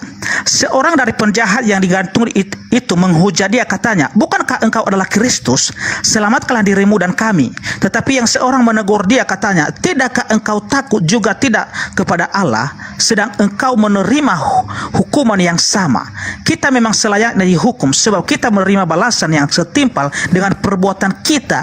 Tetapi orang ini tidak berbuat sesuatu yang salah." Lalu ia berkata, "Yesus, ingatlah akan aku apabila engkau datang sebagai raja." Apa kata Yesus? Kata Yesus kepadanya, "Aku berkata kepadamu, sesungguhnya hari ini juga engkau akan bersama-sama dengan aku di dalam Firdaus." Itu kedua, Bang Zuma. Kalau ini orang lain, tidak mungkin berani dia menjanjikan Firdaus itu kepada orang yang di sebelah kanannya itu. Itu dua. Ketiga, Bang Zuma, ya, itu karena Bang Zuma tadi membantah, menyanggah bahwa bukan Yesus yang disalibkan. Ya, ketiga, ya, Yesus ini kan punya ibu, ya, yang bernama Bunda Maria, ya. Itu di Yohanes 19 ayat 26, ya, dan 27. Apa kata Yesus, ya, kepada murid yang ada pada saat itu? Itu kepada Yohanes, "Inilah ibumu." Kalau bukan Yesus itu, mana berani dia mengatakan kepada salah satu muridnya yang ada pada saat itu, ya, menunjuk kepada bundanya Maria, ya, "Inilah ibumu." Itu ketiga, Bang Zuma. Keempat, ya, ketika Yesus mengatakan di atas kayu salib, "Eli Eli lama sabachthani," "Allahku, Allahku, mengapa engkau meninggalkan aku?" Itu sudah dinubuatkan itu, Bang Zuma, dan itu tergenapi di atas kayu salib, ya. Kalau kita baca itu, ya, Matius 27 ayat 46, ya, dan itu di kitab Mazmur ada itu, nubuatan itu ada di kitab Mazmur, ya, dan itu tergenapi di atas kayu salib. Kalau orang lain, tidak mungkin orang itu mengeluarkan kata-kata itu, "Eli Eli lama sabachthani." Tidak mungkin orang lain menggenapi nubuatan itu, Bang Zuma, ya. Kelima, ya, Yohanes 19 ayat 22, ketika dia mengatakan, "Aku haus," dan itu adalah ada di nubuatan itu, Bang Zuma, ya. Oke, Pak Depi, Keenam. sudah terlalu panjang, kalau bisa batas 5 aja. Ya, oke, silakan. Oke, sampai di situ silakan. Sudah 10 Iya. menit. Jadi saya katakan bahwa kitabnya orang Kristen ini, Paulus aja nulisnya itu tahun 50-an. Jadi puluhan tahun setelah tragedi penyaliban. Dan kitab mereka ini bukan ditulis untuk orang-orang Yahudi yang ada di Yerusalem, bukan.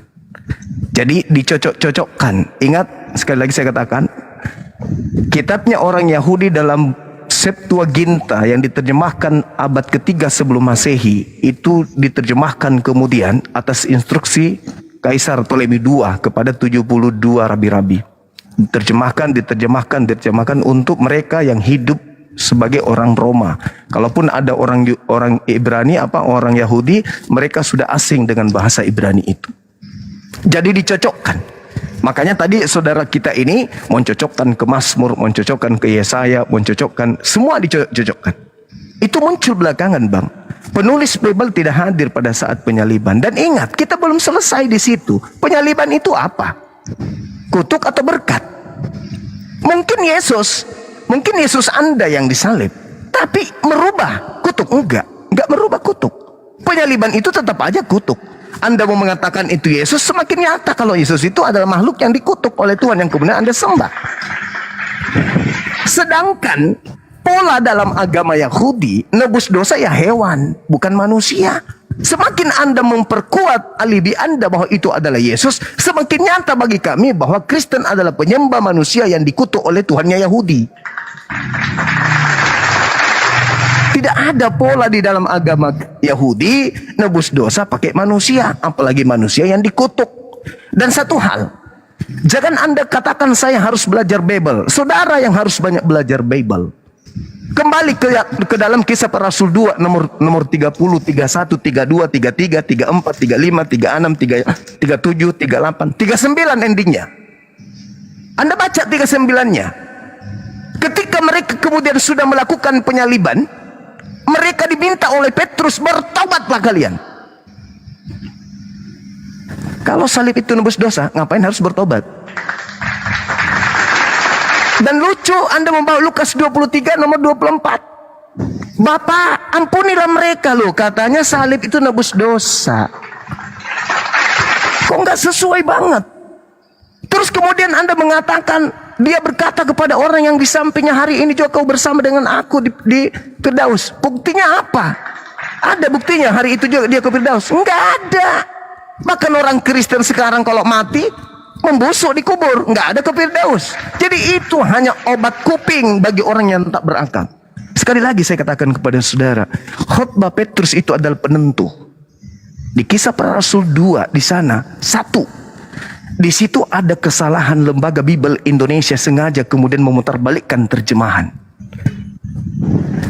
Data yang ada di Kisah Para Rasul itu bukan membangkitkan Mesias atau kebangkitan Mesias. Anestemi itu artinya dinaikkan, saudara. Dinaikkan, diangkat, bukan dibangkitkan. Kalau dibangkitkan dalam bahasa Yunani itu zao. Anda belajar lagi, zao baru dibangkitkan. Di situ anestemi artinya dinaikkan atau diangkat. Bal rafa'ahullah, diangkat ke atas. Kemudian yang diangkat ini kawan tidak ditinggal di alam kubur. Nomor 31, 32 dan tidak mengalami kematian. Di dalam bahasa Yunani jelas dikatakan bahwasanya diaspora. Diaspora itu artinya tidak mengalami kebinasaan, alias tidak menjadi mayat, alias tidak menjadi orang mati, tidak binasa. Tidak binasa artinya tidak mati. Sedangkan dia diangkat oleh tangan kanan Elohim. Kalau Anda membaca Mazmur 118, Anda akan tahu bahwa ternyata Elohim ketika mengangkat kemudian orang seperti Musa, maka yang diutus itu adalah tangan kanannya. Siapa itu? Malaikat-malaikat yang datang kepada Nabi Musa. Anda baca di dalam Mazmur 118, kemudian nomor 16, dan juga ada di kitab Keluaran. Jadi tangan kanan Tuhan itu adalah malaikat yang diutus kemudian untuk menyelamatkan anak-anaknya, hamba-hambanya yang suci. Itu yang perlu Anda pahami. Jadi khotbah Petrus itu bukan berbicara mengenai Yesus yang Anda sembah, tetapi dia sedang berbicara tentang anaknya Maria yang diselamatkan dari kematian. Tidak mengalami pembusukan, tidak mengalami kebinasaan, kemudian dia dagingnya tidak mengalami kematian. Disebut di situ, Bang, disebut Kisah Para Rasul 2 nomor 31, dagingnya tidak binasa. Anda ngerti nggak itu? Dagingnya tidak binasa artinya apa? tidak mengalami kematian. Sedangkan, nih perhatikan nih, ketika Yesus didatangi oleh orang Farisi di Matius 12 nomor 38, "Guru, berikan kami satu tanda." Yesus berkata apa? "Angkatan jahat ini minta satu tanda, dan tidak akan diberikan satu tanda apapun kecuali apa? Tanda Yunus. Sebab Yunus 3 hari 3 malam dalam perut ikan, demikian juga Anak Manusia 3 hari 3 malam dalam perut bumi." Berarti kalau 3 hari 3 malam dalam perut ikan, hari ketiga keluar dari perut ikan. Perut bumi berarti hari ketiga keluar dari perut bumi. Itu tanda untuk siapa? Tanda untuk angkatan jahat. Tanda, hadiah untuk angkatan jahat, apa itu? Bangkit pada hari ketiga. Jadi yang beriman kepada penyaliban, beriman kepada kebangkitan, itu adalah angkatan jahat. Sama, kembali kepada Kisah Para Rasul 2 nomor 40, di data 39-40, Petrus sendiri mengatakan bahwa mereka yang menyalibkan Yesus itu adalah angkatan jahat. Maka Petrus mengatakan, bertobatlah. Jadi ada dua, saudara, ada dua. Penyaliban terjadi terhadap Yesus itu tidak dilakukan kepada anak Maria, tetapi dilakukan kepada oknum yang terkutuk. Sekarang saya ingin bertanya, supaya mengerucutkan permasalahan, jangan terlalu lebar kita. Menurut saudara, ketika Paulus berkata dalam Galatia 3 nomor 13, terkutuk, Kristus telah menebus Kristen dari kutuk hukum Taurat dengan jalan menjadi kutuk karena Kristen. Karena Kristen aja yang nerima, Islam enggak. Sebab ada tertulis, terkutuklah dia yang mati di atas tiang salib. Itu ucapan Yesus, itu ucapan Paulus. Sebab ada tertulis. Tertulisnya di mana? Ulangan 21 nomor 22-23. Di situ dikatakan oleh Elohim, jika engkau menghukum orang yang sepadan dengan hukuman mati, melakukan dosa yang sepadan dengan hukuman mati. Jika ada orang yang melakukan dosa yang sepadan dengan hukuman mati, lalu engkau hukum dia, jangan kau biarkan mayatnya semalam-malaman di atas tiang salib, tapi kuburkanlah. Sebab orang yang dikutuk oleh Elohim tidak boleh menyentuh tanah yang diwariskan Elohimmu kepadamu. Ada dua hal di situ, Bang. Yang pertama, orang yang melakukan dosa besar. Yang kedua adalah orang yang dikutuk Elohim. Siapa di antara dua oknum ini yang memenuhi syarat untuk disalib? Yudas atau Yesus? Yang pertama, pelaku dosa yang sepadan dengan hukuman mati. Ingat di dalam Ulangan 27 nomor 25, terkutuklah orang yang makan suap. Siapa yang makan suap? Yudas atau Yesus? Jangan melebar kemana-mana, Bang Zuma. Ini nggak melebar. Saya malah kembali kepada poinnya. Yang dikutuk adalah pelaku dosa yang sepadan dengan hukuman mati, dan yang disalib adalah orang yang dikutuk. Pertanyaan saya, siapa yang memenuhi syarat untuk kedua hukum Tuhan ini? Yesus atau Yudas? Silakan. Ya, oke. Begini ya, pertanyaan Bang Zuma itu tidak ada kaitannya itu. Yang abang kutip di kitab berapa tadi itu? Ulangan 21. Oh, kitab Ulangan. Ya. Itu Paulus yang mengutip, bukan saya. Itu saya tegaskan, itu tidak ada kaitannya. Jadi maksud dari Galatia 3 ayat 13 itu, Bang Zuma, saya jelaskan, saya bacakan ya. Iya. Nanti Anda tunjukkan tertulis di mana itu yang dikutip Paulus. Sebab ada tertulis. Itu tertulis di mana? Silakan.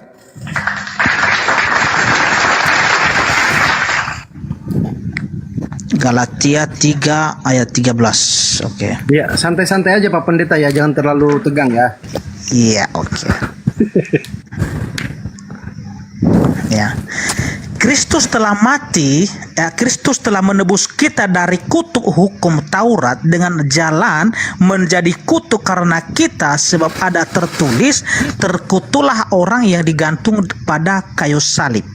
Ya, Yesus Kristus telah membuat ini supaya di dalam Dia berkat Abraham sampai kepada bangsa-bangsa lain, sehingga oleh iman kita menerima roh yang telah dijanjikan itu. Ya, pertanyaan saya, pertanyaan di mana tertulis? Sebab ada tertulis, terkutuklah dia yang digantung di atas tiang salib. Itu tertulis di mana, Bang? Oke, saya cari dulu ya. Iya, silakan.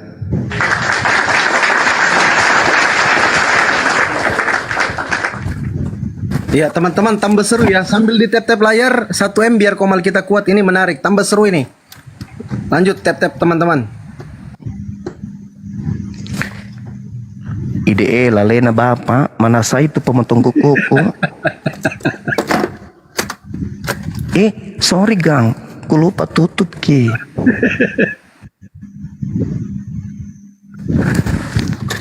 Bang Zuma mempertanyakan di kita ulangan ya. Iya, tadi kan Paulus mengutip. Sebab Iya. ada tertulis, terkutuklah dia yang digantung di atas tiang salib. Iya, Itu tertulis di mana? Ya, di ulangan 21 ayat 23. 21 sampai 23, 22 sampai 23. Ulangan pasal 21 ayat 23, Bang. Dari dua-duanya dulu. Oke, bentar ya. Ulangan 20 kita baca ya. Ulangan 21.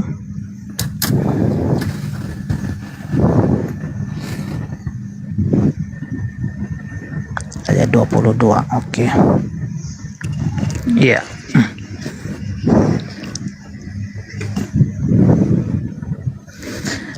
Apabila seseorang berbuat dosa yang sepadan dengan hukuman mati, lalu ia dihukum mati, kemudian kau gantung dia pada sebuah tiang, maka janganlah mayatnya dibiarkan semalam-malaman pada tiang itu, tetapi haruslah engkau menguburkan dia pada hari itu juga, sebab seorang yang digantung terkutuk oleh Allah. Janganlah engkau menajiskan tanah yang diberikan Tuhan Allahmu kepadamu menjadi milik pusakamu. Pertanyaan Bang Zuma di sini mana? Pertanyaan saya, yes, Paulus mengutip itu, dan di situ dikatakan pelakunya adalah pelaku dosa yang sepadan dengan hukuman mati, satu. Yang kedua, pelakunya adalah oknum yang dikutuk oleh Elohim. Pertanyaan saya, yang pas untuk duduk di situ, Yesus atau Yudas? Berdasarkan ya, dijatuhkan hukuman mati atau penyaliban kepada Yesus adalah itu ketika dia mengaku sebagai Sang Mesias, anak Allah yang hidup, Bang. Ya, jadi bukan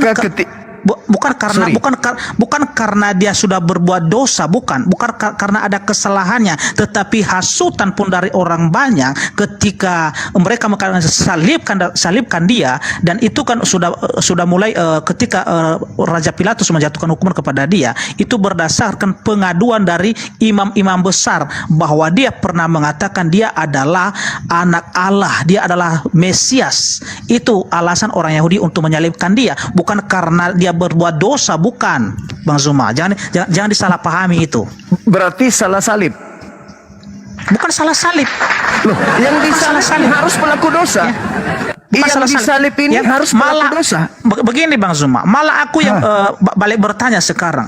Pastikan sesuai tuduhan Bang Zuma tadi mengatakan bahwa bukan Yesus yang disalibkan. Jadi menurut Bang Zuma siapa? Kan tadi saya bertanya, Bang. Yang duduk di sini orang yang melakukan dosa yang sepadan dengan hukuman mati, dan orang yang dikutuk oleh Elohim, dialah yang disalib, bukan yang lain. Sekarang yang dia disalib ini Yesus atau Yudas yang memenuhi syarat? Iya. Kenapa Yesus disalib? Kan udah saya jelaskan tadi. Kenapa Yesus disalib? Bukan masalah kenapa. Iya. Saya hanya berbicara tentang yang nggak memenuhi bisa. syarat. Karena ketika berarti, ketika Rasul Paulus mengutip ulangan 21 ayat 23 ini, ya, karena kenapa? Karena Yesus telah dijatuhkan hukuman mati dengan disalib. Makanya dia mengutip ini. Jadi seolah-olah makanya di situ seolah-olah Yesus itu adalah seorang yang terkutuk, padahal bukan dia yang terkutuk, tetapi yang terkutuk itu adalah seharusnya kita manusia yang berdosa ini. Kenapa harus Yesus kalau tidak memenuhi syarat? Kan syaratnya pelaku dosa yang sepadan dengan hukuman mati. Yang kedua, orang yang dikutuk Elohim. Kenapa Yesus? Yesus ini kan menggenapi nubuatan, Bang. Larinya ke situ.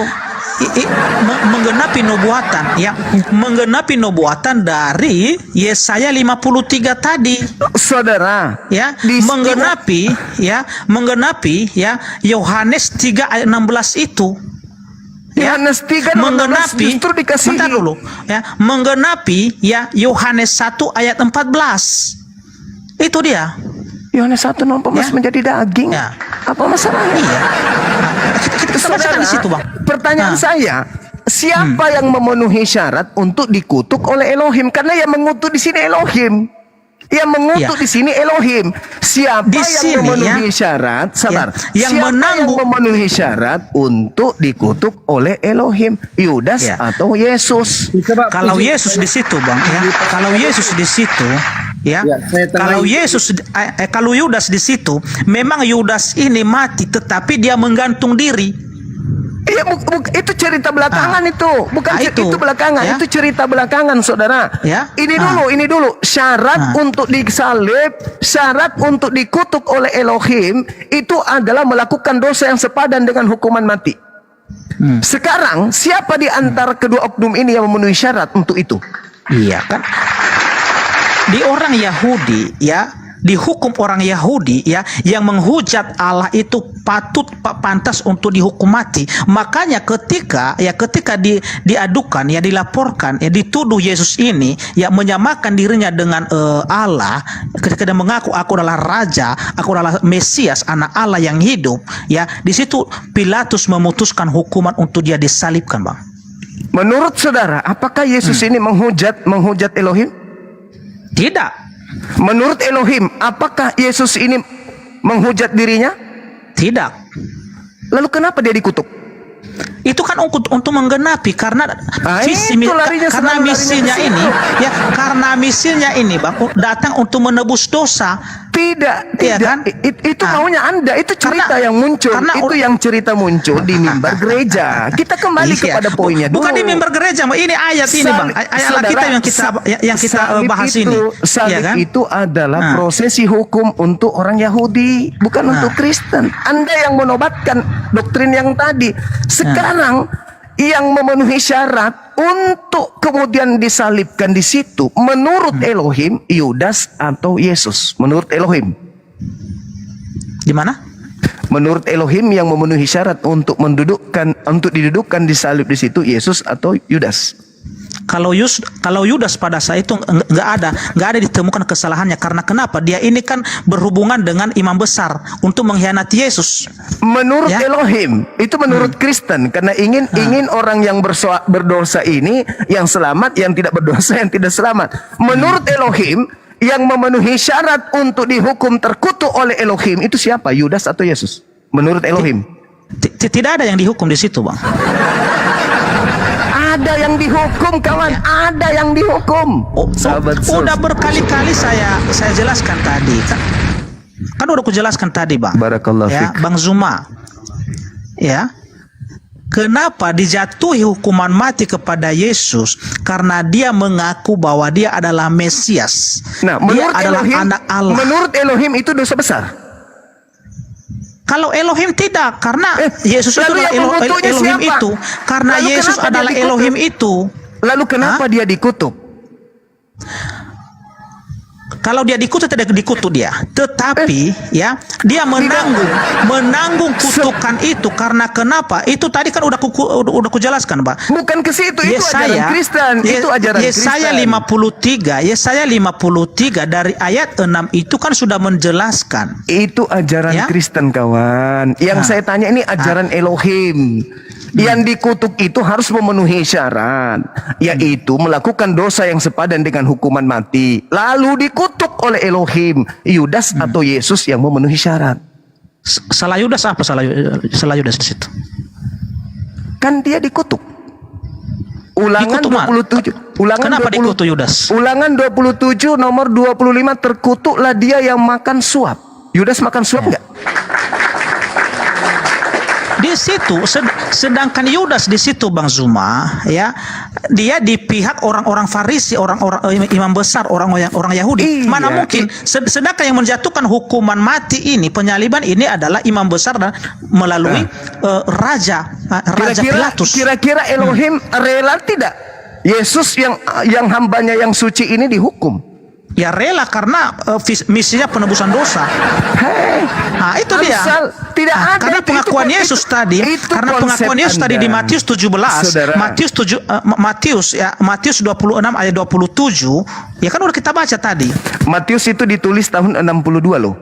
Wah, itu masalahnya. Kalau abang nggak percaya itu masalahnya. Ya, bukan ini kita berbicara mengenai Matius. Iya. Artinya tulisan itu muncul untuk dicocok-cocokkan dengan pesanan Roma. Bukan dicocok-cocokkan, Bang. Oh, iya ini dong. sudah sesuai Sekarang kalau ini. tidak dicocokkan, sekarang kalau sebuah dicocokkan- nubuatan itu sudah tergenapi dalam diri Yesus. Itu dia karena Nah, itu Kristen. dia.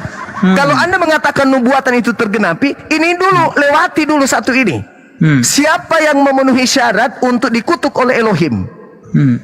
Yudas atau Yesus?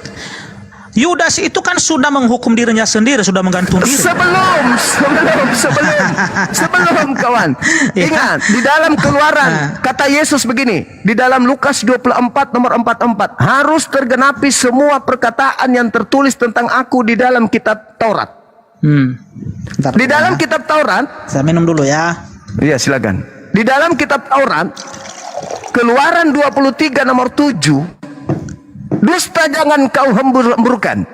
Orang yang tidak bersalah jangan kau bunuh. Orang yang benar jangan kau bunuh. Menurut Elohim, apakah Yesus boleh dibunuh? Dalam konsep penembusan dosa boleh. Mana dalilnya? Nah, Mana itu tadi. dalilnya? Itu Matius 26 ayat 27. Itu menurut Matius. Yang saya Iya. tanya menurut Elohim. Menurut Elohim, bisakah Yesus itu dibunuh? Menurut Elohim. Bisa. Mana dalilnya? Ya, ini tadi udah kita baca tadi, Bang. Yang mana? Hah? Bahkan Yesus sendiri yang mengatakan dia Enggak, akan Elohim. mati. Yang saya tanya Ya? Elohim. Yang saya tanya Elohim. Menurut Elohim, bisa tidak Yesus manusia suci, hambanya yang suci ini dikurbankan untuk nebus dosa-dosa orang Roma, orang-orang berdosa? Boleh nggak? Boleh. Mana dalilnya? Oke. Ya, silakan. Elohim itu di perjanjian lama Pak Depi ya. Elohim itu di perjanjian lama. Silakan Pak. Lalu kalau di perjanjian baru apa namanya? Markus, Lukas, Matius, Yohanes, itu Tuhan Anda rupanya. Yang saya tanya, makanya saudara, di awal saya mengatakan salib itu hukuman Yahudi dan yang menghukumnya adalah atas perintah kemudian titah dalam firman Tuhan yang ada pada mereka. Paulus pun mengaku itu kok. Ada tertulis, terkutuklah dia, berarti harus merujuk kepada firman Elohim. Ulangan 21 Anda membacanya pun tadi. Nah sekarang permasalahannya, Yesus berkata harus tergenapi semua yang tertulis tentang aku dalam kitab Taurat. Kitab Taurat Keluaran 23 nomor 7 nomor 8. Jangan kau membunuh orang yang benar. Jangan kau membunuh orang yang bersalah. Pertanyaan saya, boleh nggak Yesus dibunuh menurut Elohim? Karena konsep penebusan, Bang Zuma, sekali lagi bisa, boleh, sangat bisa. Elohim, menurut Elohim boleh nggak membunuh orang yang benar? Kalau orang yang benar tidak. Yesus orang Tetapi, benar. tetapi walaupun Yesus di sini adalah orang yang benar, bahkan dia adalah anak Allah yang hidup, tetapi karena dia datang untuk menebus dosa itu, makanya dia harus dibunuh, harus mati di atas kayu Ya, salib. Tuhan mengatakan jangan dibunuh. Kok Anda mengatakan harus dibunuh? Yang mana yang hebat? Itu beda Anda? konteks itu, Bang. Loh, kok beda Itu beda konteks itu. Yesus mengatakan, Yesus mengatakan. Itu bukan konteks penebusan itu. Yang Abang bahas itu bukan. Ya, Kalau penebusan, saudara. Kalau penebusan. Itu perkara lain itu, Bang. Kalau penebusan, kan tadi saya sudah membacakan Imamat 1 nomor 2. Penebusan itu dengan domba, kambing, sapi, lembu. Bukan manusia. Jangan kau membunuh orang yang tidak bersalah, jangan kau bunuh orang yang benar. Pertanyaan saya, sekali lagi saya ulang ini ketiga kali. Boleh nggak Yesus dibunuh menurut Elohim? Dalam konsep penebusan dosa boleh. Di mana dalilnya itu? Di mana dalilnya? Ini. Di mana? Yohanes 1 ayat 29. Menurut Elohim, bukan menurut Yohanes. Yesus berkata harus tergenapi semua yang tertulis tentang aku di Taurat, bukan di Yohanes. Di Taurat, Bang. Di mana tertulis boleh membunuh orang yang benar di Taurat?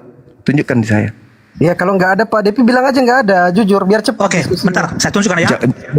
Jangan juga dipaksa mengaku. Iya, bentar bang, sabar bang. Oke ya. Di dalam karena Bang Zuma tadi menanyakan di perjanjian lama kan? Ya. Yesus yang mengatakan harus tergenapi yang tertulis tentang aku di dalam Taurat, bukan aku. Yesus. Iya. Kita baca Yesaya 59 ayat 19 sampai 20. Taurat. Bukan di Yesaya, Taurat. Ini kitab kami, Bang. Masa Abang Yesus yang melarang saya untuk mengutip? harus tergenapi semua yang tertulis tentang aku di dalam kitab Taurat. Nah, Taurat ini menurut Abang apa? Yang 5 kitab ini. Nah, Kejadian, Keluaran, kalau kita para nabi, kita para nabi, Yesus tidak mengatakan itu harus tergenapi. oh iya, Yesus mengutip itu di kitab para Coba? nabi ada. Iya, silakan. Oke. Bentar ya. Iya. Ya, minum juga Pak Pendeta, jangan sampai kering kerongkongan, dehidrasi nanti. Aduh.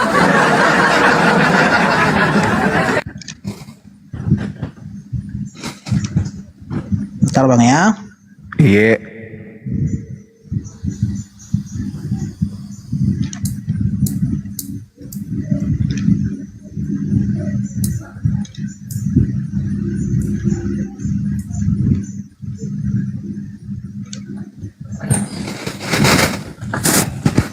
Udah potong kuku Bang Zuma? Nggak ada gunting.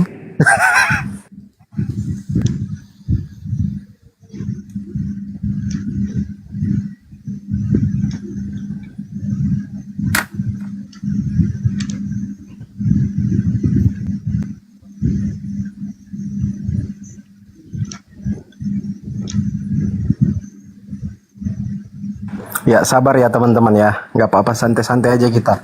Nggak usah terlalu tegang ya diskusinya ya teman-teman yang di bawah ya. Sambil tap-tap layar, yang belum minum kopi dulu. Santai aja kita. Kau itu tahu santai kok, tapi ini lawan tak. Membalas tahu kau. Jangan jangan gitulah. Iya ya, siap. Ya, santai terus. Iya, oke. Ini ya di Lukas 24 ayat 44. Kitab Nabi-Nabi dan kitab Mazmur. Iya. Oke, coba tunjukkan di mana tertulis Yesaya itu adalah nabi. Yesaya itu memang nabi, Yesaya itu. Ada dalil? Itu kan pokok sama kami adalah Yesaya itu adalah nabi. Iya, dalilnya mana dalilnya? Itu nabi itu, Bang. Iya, ya? dalilnya mana? Paulus yang nabi, dalilnya ada. Kisah Para Rasul 13:1, Paulus nabi. Yesaya nabi di mana tertulis? Rasul bukan nabi. Dan Kisah Para Rasul 13 Ya. Yesus Paulus bukan nabi.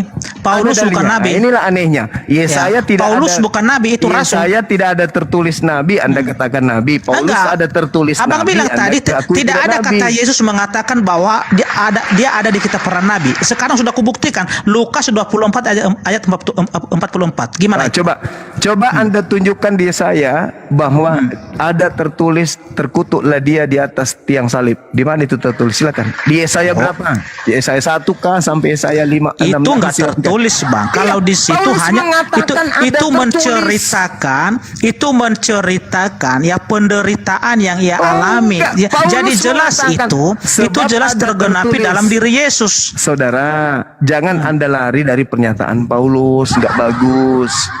Paulus sendiri mengatakan ada tertulis terkutuklah dia yang digantung di atas tiang salib. Kok lari ke Yesaya?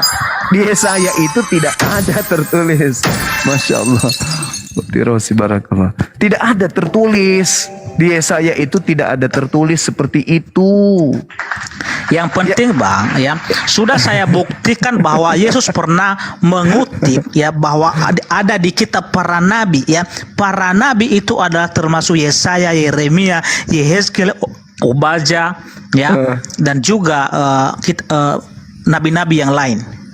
Ya. Iya, sekarang yang Paulus mengatakan ada tertulis terkutuklah. Terkutuklah. Oke, dia ini yang digantung saya atas tiang salib. Dari tadi Abang Zuma terus yang bertanya. Saya bertanya sekarang. Ya. Oke. Di mana dalilnya? Ini kan yang kita bahas kan kitab saya ini Bang Zuma. Iya, ya kan? Di mana dalilnya di dalam Alkitab ini mulai dari Injil Matius sampai Wahyu mengatakan ya bahwa Yesus bukan Yesus yang disalib, karena Bang Zuma tadi sempat menuduh begitu ya kan, bahwa bukan Yesus yang disalib tetapi orang lain. Silakan Bang Zuma, di mana datanya? Matius 24 nomor 24. Oke, kita baca ya. Ya, silakan. Matius 24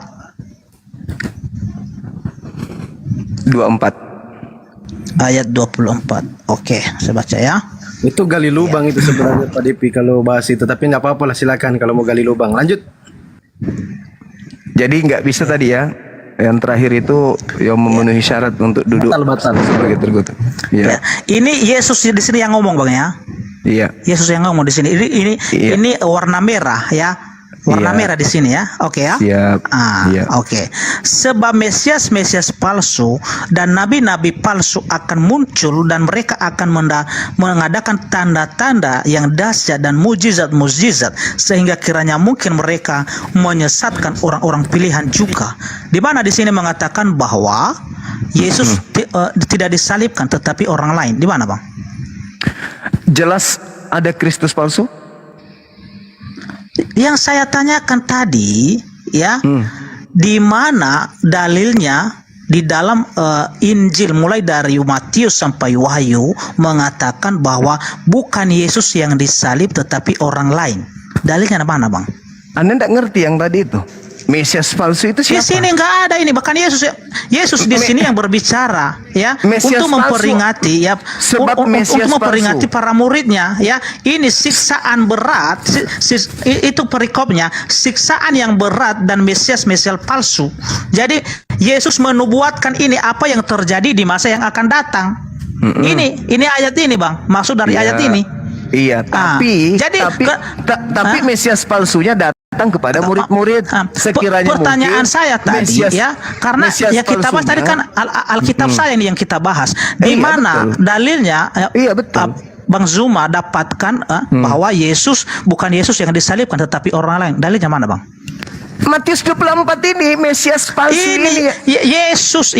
ini. Yesus yang menubuatkan, yang memberitahukan kepada murid-murid pada waktu di masa yang akan datang ya, di masa yang akan datang ya, ada Mesias palsu ya. Itu ya, makanya baca ya dari ayat 15 itu ya, di ayat 15 itu ya dijelaskan ya. Jadi apabila kamu melihat pembinasa keji berdiri di tempat kudus menurut firman yang disampaikan oleh Nabi Daniel ya, para pembaca hendaklah memperhatikan, maka orang-orang yang di Yudea haruslah melarikan diri ke pegunungan. Ini, Bang ya, artinya Yesus itu memberitahukan apa yang terjadi di masa depan, di masa yang akan datang. Bukan berbicara salib ini. Bukan itu konteksnya. Jadi Bang Zuma sudah ya. Kalau bisa dijelaskan dulu sama Bang Zuma 3-4 menit baru Pak Depi tanggapi. Biar menarik temanya lagi. Ini nggak apa-apa. Tema-tema lain. Saya terangkan ya. Saya terangkan. Sekarang Anda silakan Bang Zuma. Anda buka Matius 24 di situ kitabnya. Anda buka? Ya udah kita baca tadi, Bang. Kita baca tadi, Bang. Coba Anda baca nomor 3-nya. Oke, nomor 3. Oke. Udah lewat dari apa ini? Dari perikopnya ini. Iya. Baca aja, Bang. Oke, Supaya ini Anda tahu. Ini permulaan penderitaan ya. Oke. Iya. Oke. Ketika Yesus duduk di atas bukit Zaitun, datanglah murid-muridnya kepadanya untuk bercakap-cakap sendirian dengan dia. Kata mereka, katakanlah kepada kami, bila manakah itu akan terjadi dan apakah tanda kedatanganmu dan tanda kesudahan dunia? Di mana di situ, Bang? Ya. Itu ayat 3 Yesus ditanya apa tanda kedatanganmu? Apa Lanjut ayat 4. Saya baca. Ayat 4. Itu di situ ada jawabannya, Bang. Iya, silakan. Tanda kedatangannya nomor 4 bukan? Salah. Salah. Justru itu bukan waspadalah dia. supaya jangan ada orang yang menyesatkan kamu, sebab banyak orang akan datang dan memakai namaku dan berkata, akulah Mesias, dan mereka akan menyesatkan banyak orang. Kamu akan mendengar deru perang atau kabar-kabar tentang perang. Namun berawas-awaslah, jangan kamu gelisah, sebab semuanya itu harus terjadi, tetapi itu belum kesudahannya. Oke. Giliran saya menjelaskan. Ya, putus-putus saudara. Di mana ini disinggung masalah penyaliban? Di mana Oke. di sini? Nggak ada disinggung soal penyaliban di sini. Atau sabar dulu Bang. Anda diam dulu, minum kopi dulu. Iya, silakan. Ketika Yesus ditanya di Bukit Zaitun, secara pribadi murid datang berbicara kepada Yesus, "Guru, apa tanda kedatanganmu?" Tanda kedatangannya dijawab di dalam data nomor 27. Sebab sama seperti kilat menyambar, cahayanya akan terpancar dari timur sampai ke barat. Demikian nanti kedatangan anak manusia. 1. Nomor 30. Tanda kedatanganku, matahari menjadi gelap, bulan tak bercahaya, bintang-bintang berjatuhan, kemudian kuasa-kuasa langit akan berguncang, akan nampak aku di tengah-tengah langit, seluruh manusia akan meratap dan seluruh manusia akan melihat aku. Itu tanda kedatangan aku. Nomor 23-nya. Jadi apabila ada orang berkata ada Mesias di sini, ada Mesias di sana, jangan kamu percaya. Camkanlah, aku sudah mengatakannya kepadamu terlebih dahulu. Jika ada orang berkata ada Mesias di padang gurun, ada Mesias dalam bilik rahasia, jangan kamu percaya. Itu bukan Yesus. Anda sudah paham sampai sini? Sudah nangkap di sini? Sebab Mesias-Mesias palsu dan nabi-nabi palsu akan datang dan akan melakukan banyak mukjizat, sekiranya mungkin akan menyesatkan banyak orang. Mari kita masuk ke dalam intinya, membuktikan bahwa yang mati di salib itu bukan Yesus. Boleh?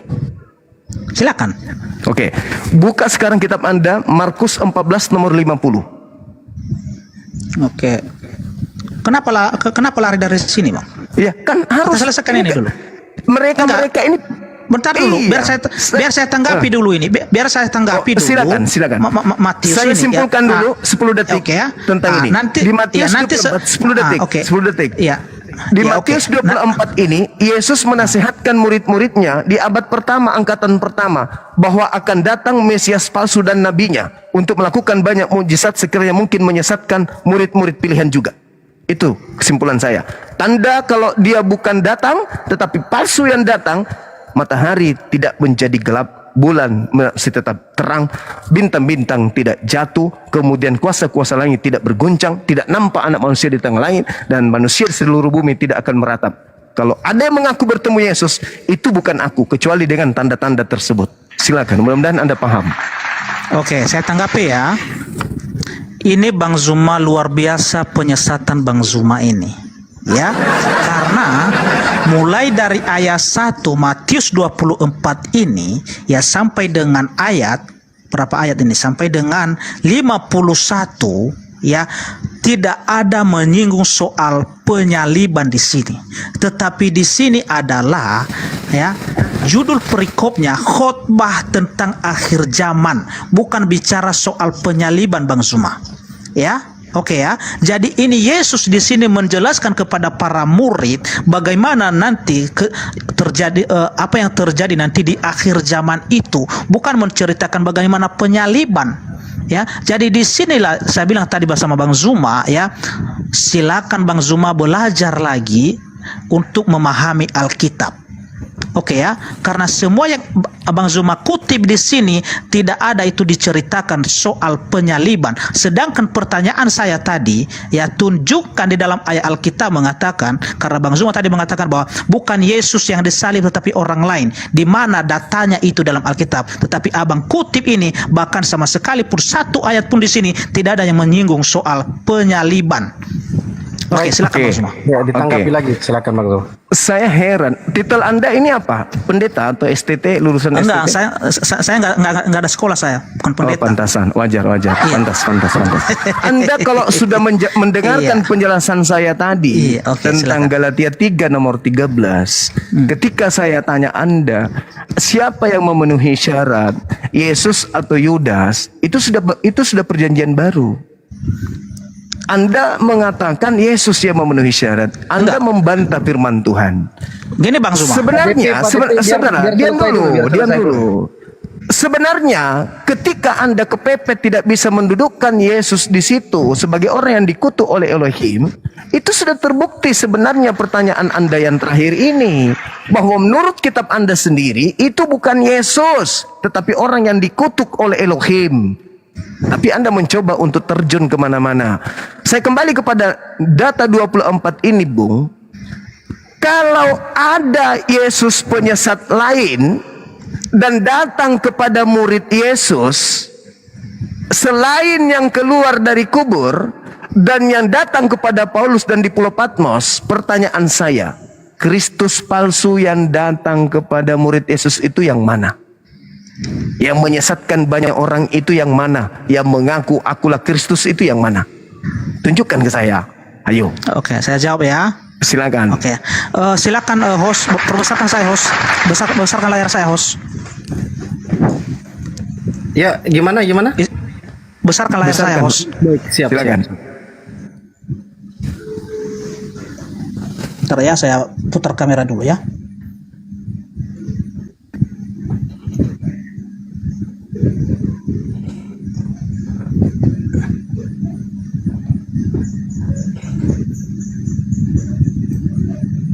Iya, oke ya.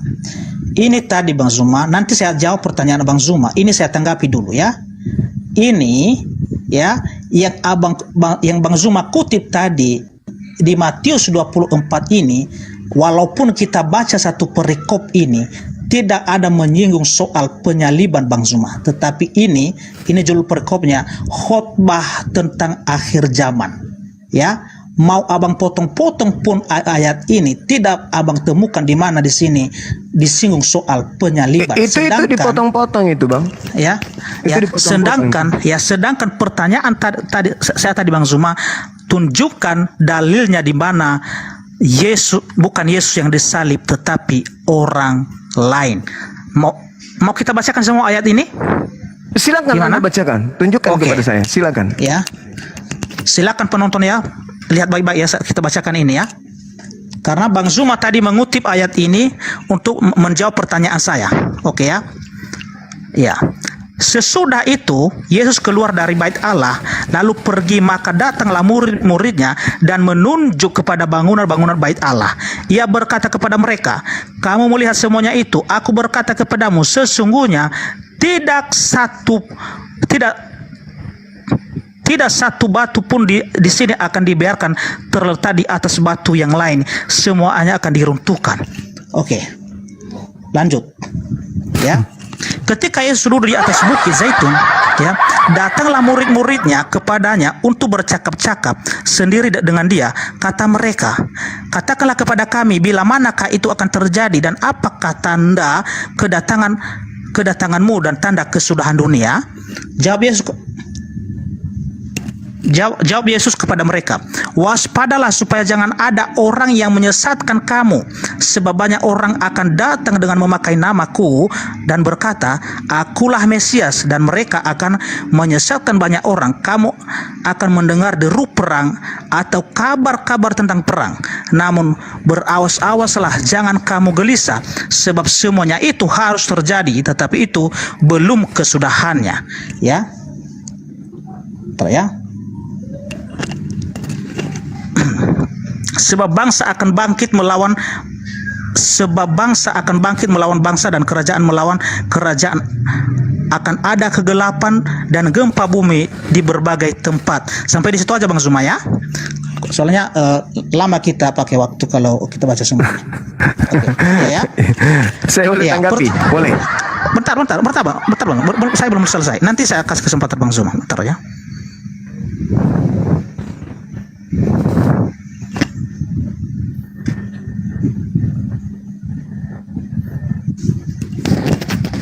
Bentar Bang Zuma ya. Ya. Ini Bang Zuma, ya udah jelas tadi bahwa ini adalah khotbah tentang akhir zaman. Ya, tidak ada kaitannya dengan soal penyaliban di sini Bang Zuma. Dan apalagi di sini ya Yesus mengatakan bahwa pada saat itu ada deru perang. Pertanyaan saya kedua Bang Zuma, apakah pada saat Yesus di bumi selama 33 tahun setengah, apakah ada perang Bang Zuma? Kalau memang ini benar sudah terjadi, silakan Bang Zuma. Oke, baik. Yesus berbicara kepada Bani Israel, berbicara sendirian secara pribadi. Mohon maaf dulu ya, saya mau ke belakang dulu. Bisa ya, sebentar ya. Boleh, boleh. Silakan Pak. Nggak tahan ini. Ya, kita tunggu aja Pak DP-nya dulu Bang Zuma ya. Nanti kembali baru ini ya. Terlalu banyak minum sih. Jangan gitulah Bang Zuma. Santai aja lah. Kira ke kamar mandi.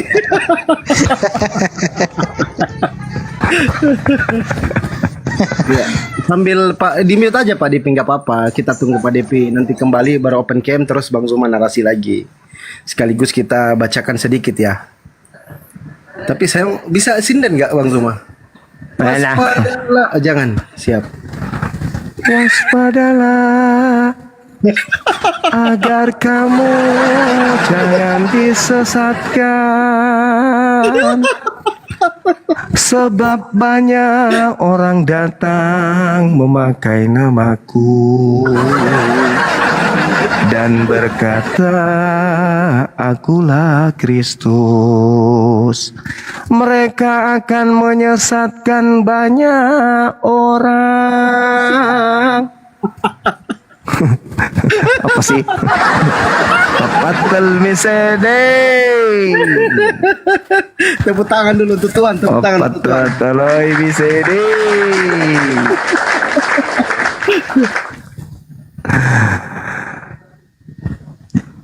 Mudah-mudahan saudara kita ini bisa, tapi gimana bilangnya ya?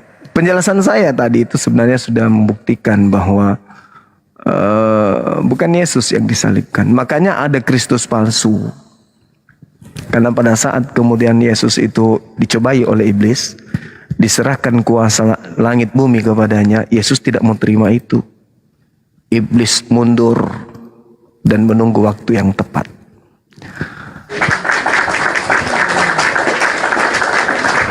Itu pertanyaan Bang Zuma tadi ada yang chat ini Bang Zuma. Itu kayak tombak. Kalau Bang Zuma bertanya tadi itu seperti tombak langsung ke jantung itu ditusuk. Tepuk tangan untuk Tuhan. Mati nih.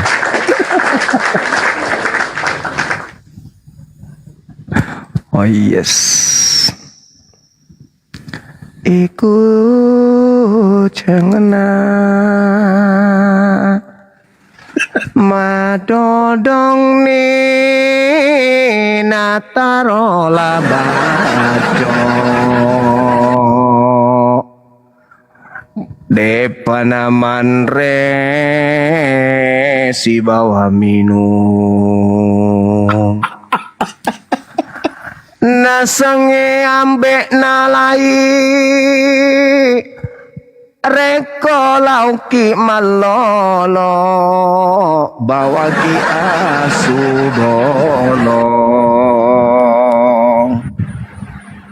Oke, silakan Bang Zuma. Ya, Itu bahasa roh kan. silakan Guru. Oke.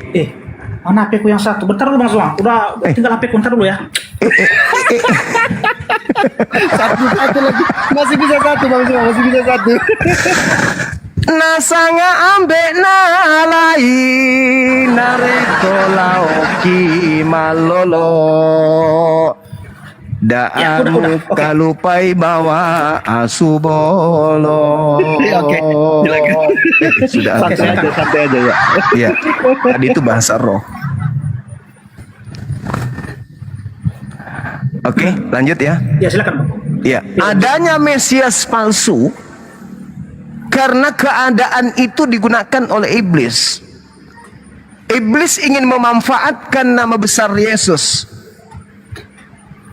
Makanya Yesus mengatakan dalam Yohanes 12 nomor 31, Yesus menjelaskan di sana bahwa penguasa dunia datang dan akan dilemparkan keluar. Dilemparkan keluar dari mana? Nanti saudara yang punya tanggung jawab untuk menjawab itu. Yohanes 14 nomor 30, iblis sedikit pun tidak berkuasa atas diri Yesus.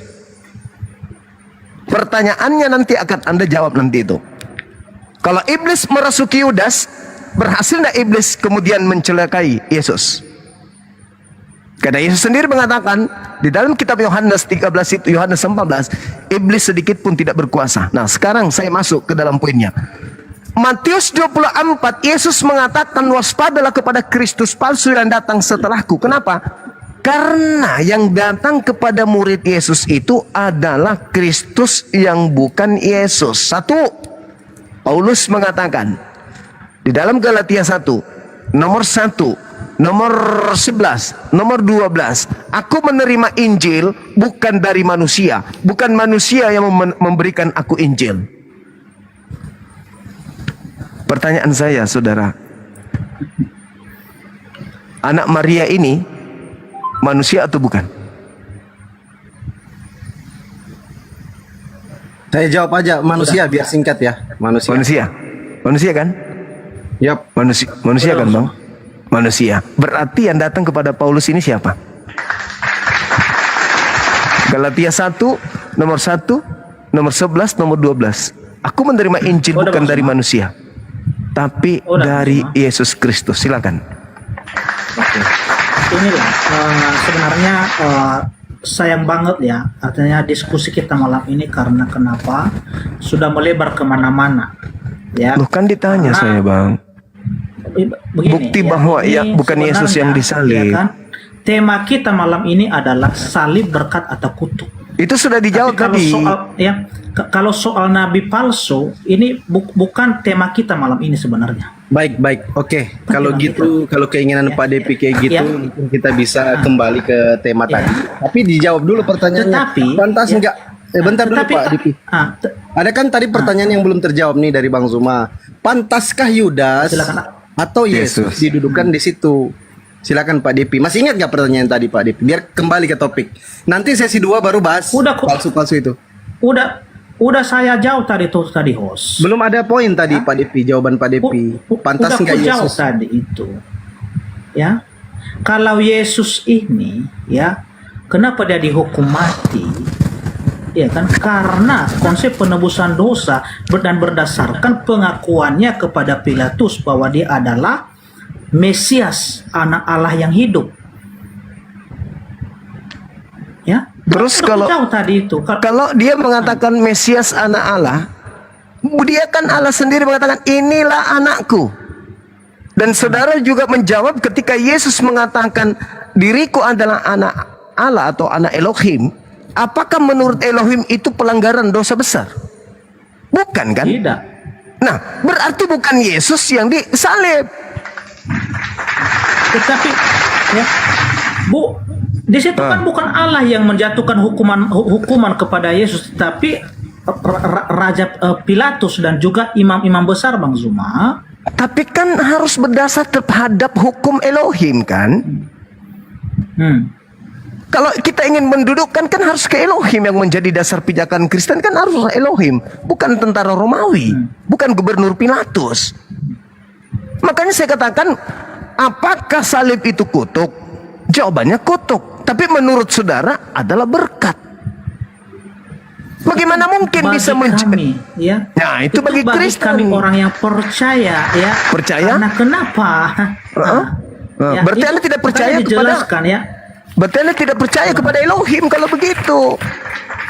Percaya dong. Lah, Elohim mengutuk orang yang melakukan dosa yang sepadan dengan hukuman mati. Yesus ada kaitannya di situ, Pak. Ya. Lu ada dong. Ketika Bang Zuma memutarbalikkan, kok jadi saya muterbalik? 21 ya, 21 ayat 22 itu dan 23 tidak ada kaitannya dengan penyaliban Yesus, tidak ada. Lalu ya, yang dikutip Paulus ini yang mana? Sebab ada tertulis. Sebab ada tertulis. Kenapa Paulus mengutip itu? Itu artinya untuk menjelaskan ya kepada orang percaya bahwa sebenarnya Yesus ini bukan terkutuk karena pelanggarannya, bukan, tetapi oleh karena pelanggaran kita manusia ini, oleh karena dosa kita, dia dianggap terkutuk. Itu penjelasan dari ayat itu. Di mana poinnya? Di mana poinnya? Tuhan Elohim menebus dosa orang yang melakukan dosa dengan menggunakan orang yang tidak berdosa. Di mana poinnya? Kan tadi Imamat 1 nomor 2 yang digunakan untuk menebus dosa orang bersalah itu adalah binatang ternak. Di Yohanes Bukan 3 orang- ayat 16 itu, Yohanes 3 ayat 16 itu Bang Zuma, udah Bang Zuma Yohanes lupakan itu. 16, Yohanes 3 nomor 16, begitu besar kasih karunia Tuhan akan dunia ini sehingga dia menganugerahkan anaknya yang tunggal supaya siapa yang percaya Iya. tidak binasa. Nah, sekarang yang mengatakan bahwa Yesus itu mati terkutuk untuk dosa-dosa Kristen siapa? Paulus. Dia sendiri. Di mana? Di mana Yesus mengatakan itu? Bukan hanya Paulus itu. Kalau Abang hanya mengutip Galatia 3 ayat 13, itu juga di 1 Petrus pasal 1 ayat 18 itu menjelaskan juga. Ya. Kita baca ya. Yesus Kita mengatakan begini, saudara. Oke. Di dalam dalam Matius 19 ketika ditanya oleh muridnya, "Guru, apa yang harus aku lakukan supaya aku memperoleh hidup yang kekal?" Apa kata Yesus? "Jangan membunuh." Pertanyaannya, apakah boleh membunuh Yesus menurut Yesus? Karena konsep penebusan dosa boleh. Nah, itu selalu larinya ke situ, konspirasi dosa. Itu karena Yesus sendiri yang mengatakan tadi Bang Zuma, ya, Yesus sendiri yang mengatakan di Matius 26 ayat 27 itu, ya kan udah dijelaskan Yesus di situ. Iya, saudara. Sekarang siapa yang menebus dosa? Bapak kan? Bapak siapa? Bapak yang di langit kayak yang menghapus dosa. Ini Yesus ini, firman yang telah menjadi manusia. Bapak yang di atas ini, apakah menerima korban manusia untuk tebus Bapak dosa? itu bukan nama Bang Zuma. Bapak itu bukan nama. Enggak, Tuhan tempat Yesus berdoa. Apakah menerima tumbal manusia untuk tebus dosa manusia? Itu kan udah ketetapannya itu. Di mana tertulis dia menebus dosa dengan darah manusia? Itu tadi Bang. Di Kita mana? baca tadi di Di- Matius itu. Kok Matius. jadi Matius? Elohim, yang saya katakan Elohim. Di mana? Elohim juga di perjanjian baru kan Elohim juga nya itu. Hah? Hah. Maksudnya apa ini abangku ini? Di mana? Di mana? Ini kan jelas dikatakan di dalam Ulangan 21 nomor 22-23, salib itu kutuk. Orang Kristen menjadikan salib itu berkat. Siapa yang mengajarkan orang Kristen salib itu berkat? Para rasul.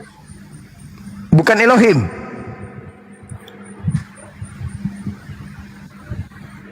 Maksudnya Oke, Bang Zuma, saya rasa cukup ya, Bang Zuma ya. Saya rasa cukup, Saudara Devi. Nanti kita Ya, nanti kita sesi berikutnya lagi. ya sesi Ya, kedua Bang, lagi. ya. Nanti kalau mau Pak gini Devi- ya, Bang Zuma belum menjawab pertanyaan saya. Oke ya. Pertanyaan mana? Nah, pertanyaan saya tadi, di mana di dalam ayat Alkitab, khususnya Injil Matius sampai ke Wahyu, bahwa bukan Yesus yang disalib tetapi orang lain. Oke ya? bisa Markus jadi tema kedua, bisa jadi tema kedua nanti. Oh enggak, harus malam ini dong dijawab Jangan itu. kayak gitu lah, Bukan di waktu yang lain. Karena Bang Zuma tadi yang sudah sempat mengeluarkan pernyataan begitu. Markus 14 nomor 50 sampai Oke, 52. kita baca. Silakan. Oke, kita baca ya. Markus. Iya. Belum puas. Markus. Pak Devi, nggak apa-apa. Lanjut. Aku cinta. Markus 14 Nomor ayat 50 sampai 52. Anda cinta buatan Indonesia. lalu semua murid itu meninggalkan dia dan melarikan diri. Di mana di sini Bang Zuma? Baca sampai 52. Oke. Ya.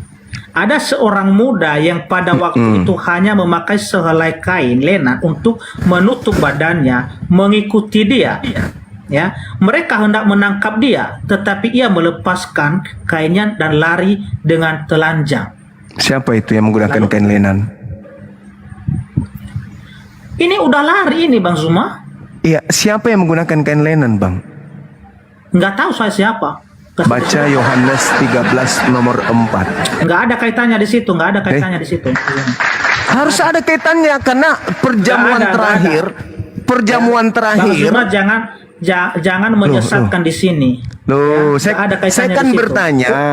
Saya udah Sekarang- tahu yang abang kutip, saya udah tahu. Apa itu? Ya, Apa itu? jangan ke sana. Apa itu, Bang? Yang menggunakan kain lenan tidak ditangkap ini Iya. siapa? Siapa? Oke. Saya nggak tahu di sini nggak disebut nama siapa. Nah, makanya baca Yohanes 13 nomor 4. Oke, kita baca Yohanes Iya. 13 nomor 4. Oke. Ayat 4. Injil Yohanes. Yohanes berapa tadi? 13. Yohanes 13 ayat 4.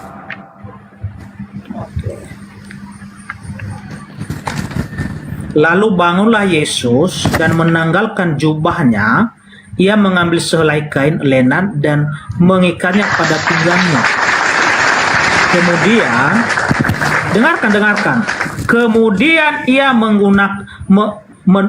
menuangkan air ke dalam sebuah basi dan mulai membasuh kaki murid-muridnya, lalu menyekanya dengan kain yang terikat pada pinggangnya. Nggak ada kaitannya di sini, Bang Zuma. Makanya saya bilang Yang nggak ada menggunakan kain kaitannya. lenan siapa? Ini ya di sini Itu Yesus perjamuan membasuh terakhir. kaki para murid. Yesus Itu membasuh kaki perjamuan para murid. terakhir. Belum terjadi penangkapan di sini, Bang Zuma. Itu Belum terjadi detik-detik penangkapan kepada Yesus. penangkapan. Jadi Itu detik-detik jadi jangan penangkapan. mengais-ngaiskan ayat. Ya, jangan Itu mengais-ngaiskan ayat, Bang Zuma. Itu detik-detik Ya? penangkapan Yesusnya. Coba saudara. Enggak. Kutanya dulu. Ya. Ini Kembali jauh, kepada Markus jauh 14. sebelum. Oke, Ya, kembali kepada Markus. Ini kejadian Yesus membasuh Oke. kaki murid-murid ini Oke, jauh boleh. sebelum hari Boleh. penangkapan. Boleh. Ya. Muridnya 12. Murid Yesus 12 kan? Iya. Oke. Yudas berkhianat, tinggal 11. Hmm. Tinggal 11. Ketika penangkapan, muridnya 11 orang, ditambah Yesus seorang sama dengan 12 kembali kan? 13 bersama dengan Yudas. Yudas sudah ada masuk di komplotan Romawi, betul? Iya. Kemudian semua murid Yesus lari kan? Iya. Yesus sudah ditangkap kan? Iya. Anak muda yang tadi yang berjalan menggunakan lenan siapa? Nggak tahu saya itu. Nggak disebut namanya di situ. Semua murid Ya. Yesus melarikan Karena diri. begini ya, Yohanes 13 yang yang si Zuma kutip ini nggak ada kaitannya Ya sudah, nggak usah ngambil itu, nggak usah ngambil itu. Tidak usah, nggak usah ke situ, nggak usah ke situ, nggak usah ke situ, nggak usah ke situ, nggak usah. Tapi kalau Anda mengambil, kalau Anda mengambil berapa di kosong Yesaya ini, udah berapa kosong 53. ini? Kalau Udah berapa kosong Yesaya ini, Bang Zuma? 53 ada kaitannya gitu. Oke. Oke, nggak usah ngambil ke situ, terlalu berat bagi Anda. Sekarang yang Iya, tadi, nggak ada kaitannya di sini kan? ya silakan aja Anda Jujur dulu mengatakan dong, itu. jujur dulu, Hah? jujur dulu. Ada dong. Iya kan, nggak ada jawabannya di sini kan? Ada dong. Iya, oke. Karena Iya. yang menggunakan kain lenan cuman Yesus doang yang tertulis terdata. Gak usah ke situ dulu, Silakan. terlalu berat. Sekarang Iya. Markus 14 nomor 50, semua murid Yesus melarikan diri. Betul? Iya. Ya. Berarti cuman ada kemungkinan dua yang ditangkap ini. Oke? Yesus atau Yudas. Betul? Murid Yudas sudah nggak udah ada? jelas. Yudas udah jelas menggantung diri. Tunggu dulu Pak, diselesaikan dulu nanti Pak Pendeta tanggapi. Oke, silakan. 11 murid lari, tinggal ada dua, Yesus dan Yudas. Iya. Yudas sudah masuk dalam rombongan tentara Romawi. Yesus sudah ditangkap. Silakan. Lalu yang lari telanjang ini siapa, Rek? Nggak tahu saya siapa. Nah, oke. Murid Yesus sudah melarikan diri semua. Kalau Yudas yang ditangkap ini, kemudian yang lari menggunakan kain lenan ini adalah Yesus, ada kemungkinan nggak? Enggak. Enggak. Kita balik. Yesus yang ditangkap, Yudas yang melarikan diri. Masuk enggak? Sudah ditangkap. Masuk tidak? Iya. Masuk tidak? Iya, sudah ditangkap. Yesus yang ditangkap, Yudas yang melarikan diri. Iya. Ada apa alasannya Yudas lari? Yudas di situ nggak ada lari di situ Yudas, nggak ada lari. Nggak ada lari. Ya. Berarti yang lari Karena siapa? kalau yang tertulis di sini, Yang lari siapa? setelah Berarti yang lari setelah siapa? Yudas, dengarkan Bang Zuma. Setelah Yudas mendengarkan ya Yesus sudah dijatuhi hukuman mati, maka uang yang 30 keping perak itu jangan ke situ. ya Jangan ke situ. dilemparkan ya di dalam bait Allah dan Belum dia ke pergi situ. untuk menggantung dirinya. Belum ke situ, belum Oke, ke ya. situ. Belum ke situ, Saudara. Itu udah jelas itu. Belum ya. ke situ, belum ke situ. Ah. Tadi ada 2 kandidat. silakan. Seluruh murid sudah melarikan diri, tinggal 2, Yudas dan juga Yesus. Hmm. Oke? Kemungkinannya Yesus ditangkap, yang lari Yudas. Tolong Nggak tunjukkan ada itu. Enggak ada. Nggak ada. Bukan, Nggak berarti ada bukan lari Yudas. Yudas nggak ada lari. Enggak ada lari. Lari. Berarti yang lari kemungkinannya siapa? Menggunakan kain linen kemungkinannya siapa? Nggak tahu siapa yang lari. Bang Zuma Udah ya? mungkin Pak. Iya, udah mungkin Begini Udah. ya, saya beda dengan Bang Zuma. Kalau Iya, Bang iya, Zuma Pak. kan bisa saja dusta, tapi Iya, kalau iya, saya tidak berani mengatakan sesuatu yang saya tidak tahu. Kalau Bang Iya, Zuma iya. di sini udah jelas-jelas, artinya beberapa ayat di sini Abang Zuma putar balikan ayat-ayat Alkitab. Udah jelas ya, oke ya? Ya oke Pak Pendeta Depisai, makasih banyak waktunya.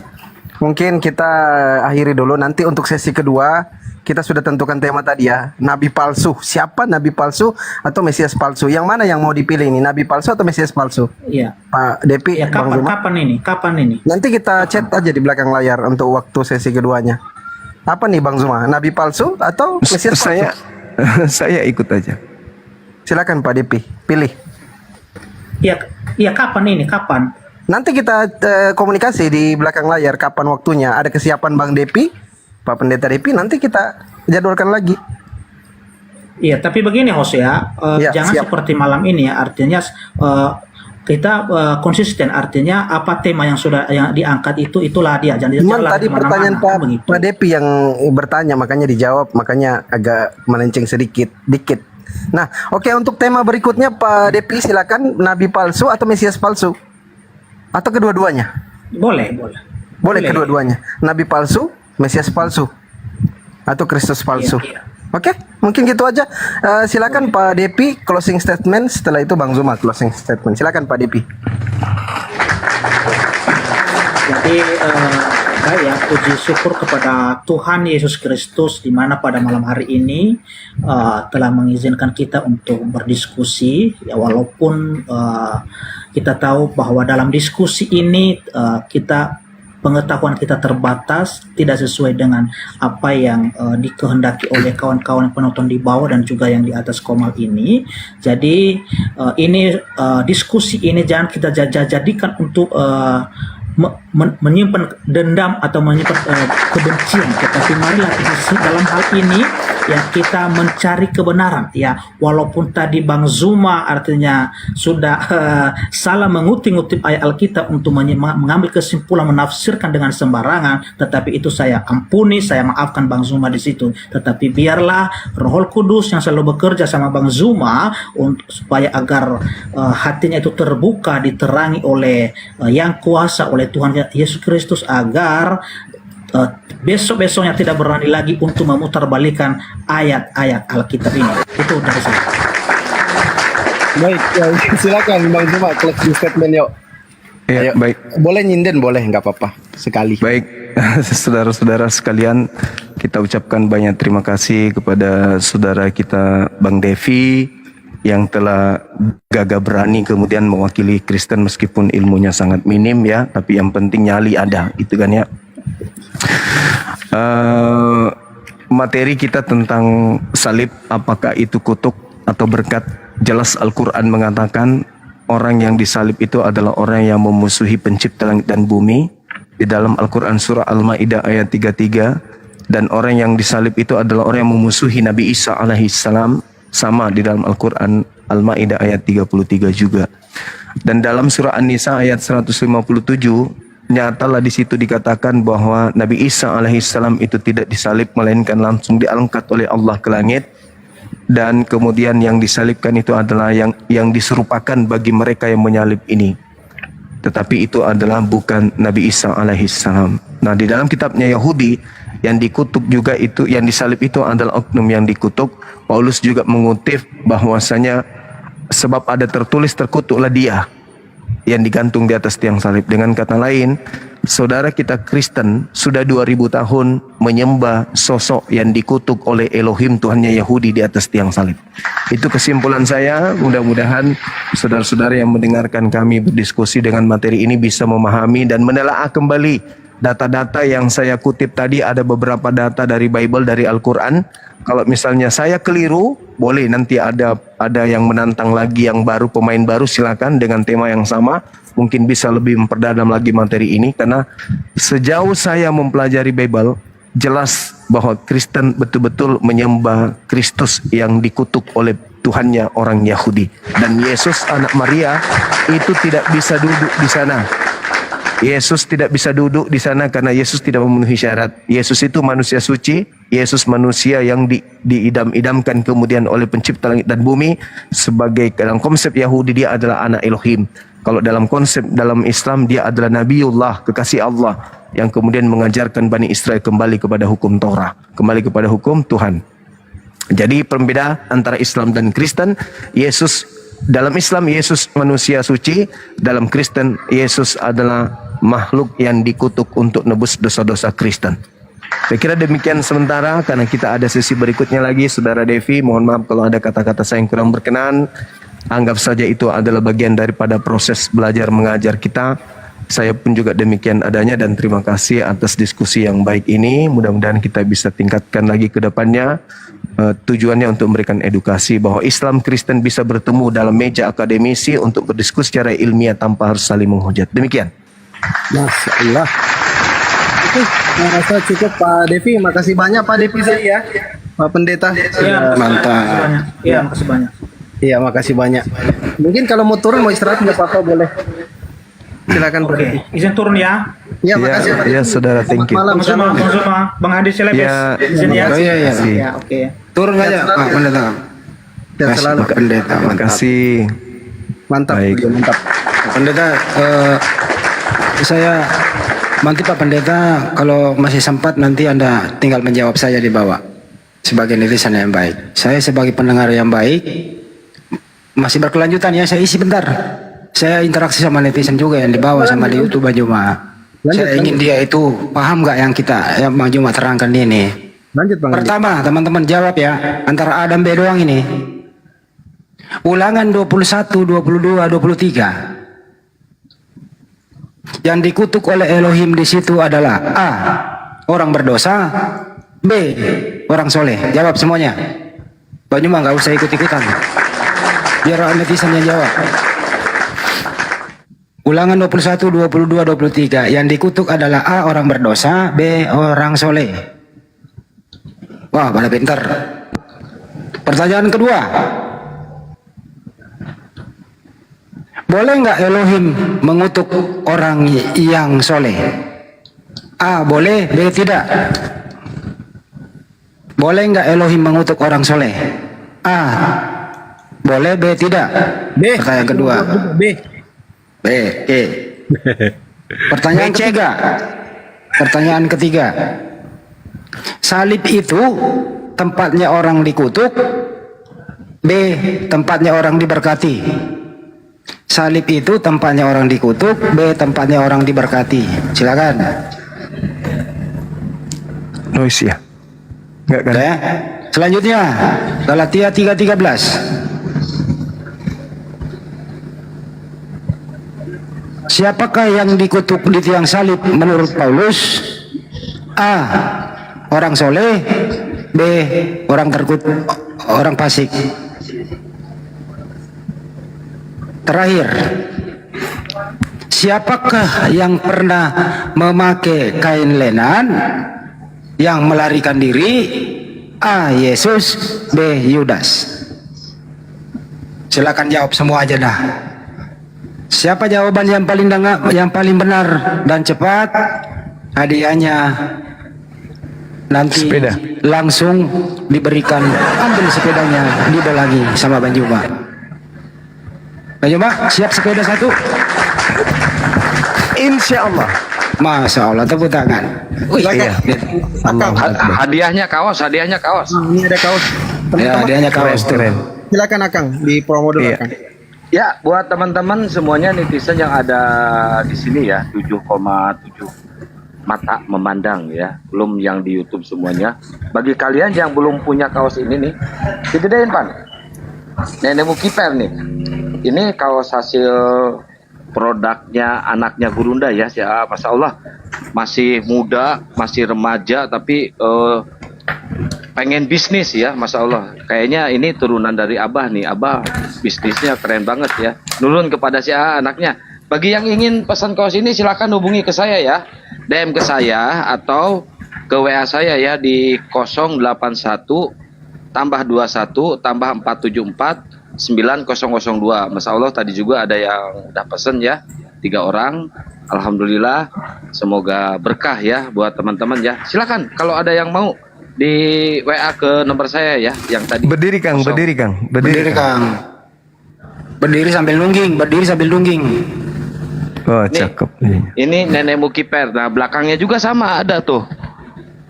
Nenek Mukiper ya. Cuma yang satunya saya belum punya, belum dikirim sama si AA. Yang satunya yang ada logonya itu keren banget tuh yang satunya ya, guys. Keren. Ini bahannya dari Masya Allah. Komet. Tebal banget, dia di distro ya. Suara Tingkat kecil, dengan Kang. Distro. Cek. Ini bahannya dari Combat, setingkat dengan distro ya, tebal banget tapi adem. Ini enak banget nih, nyerap keringat. Tapi tetap kalau yang pakainya Siluga itu bau ban kebakar ya badannya kalau Siluga. Kalau kita enggak. Oke, silakan ya di WA ke saya ya. Masya Allah tadi udah ada yang pesan juga. Belum bisa COD, nanti WA ke saya, nanti saya tunjukin cara pesannya seperti apa. Harganya 229 belum ongkir. Nah, harganya 229.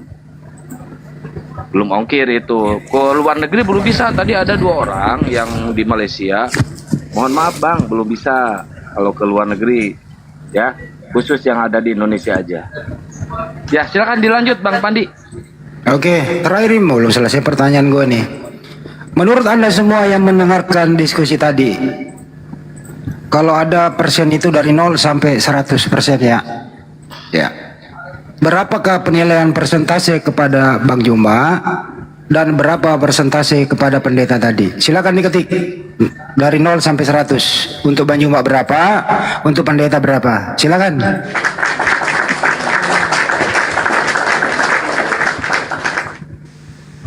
Wah, ngeri ya. 100 semua. Waspadalah.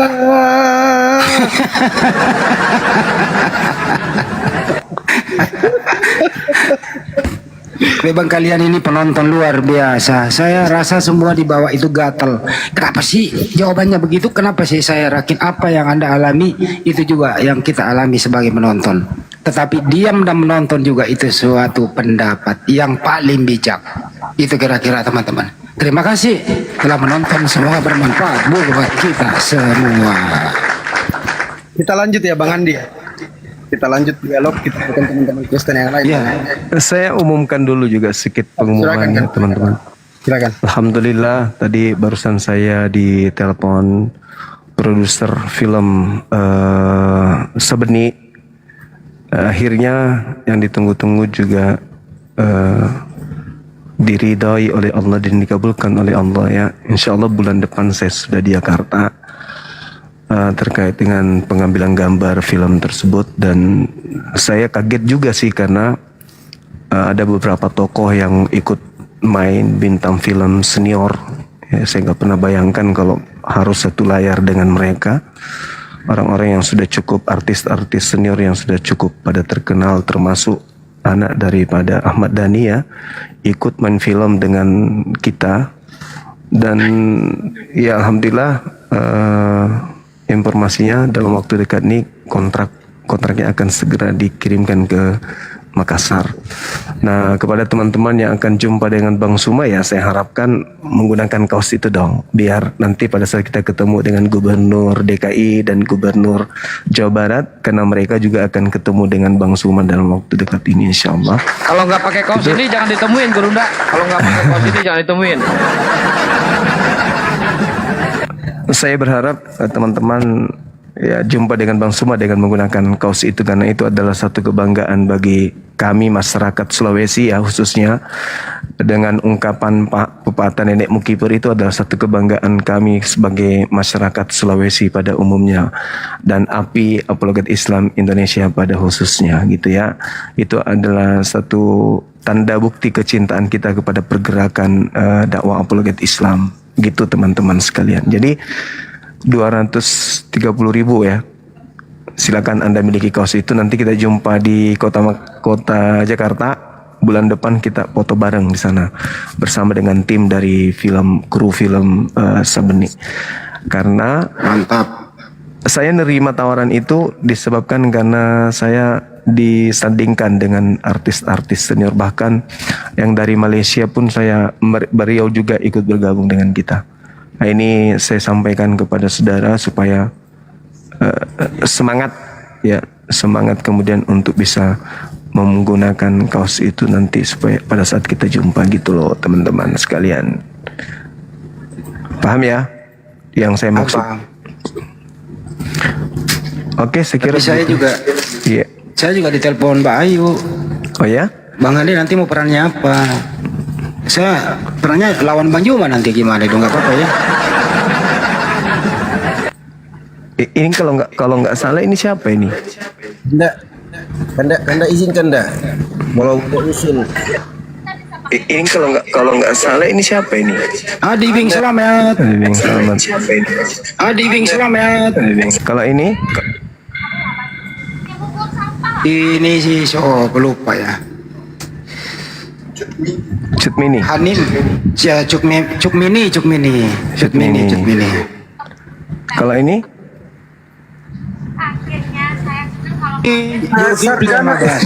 Setuju Unfat.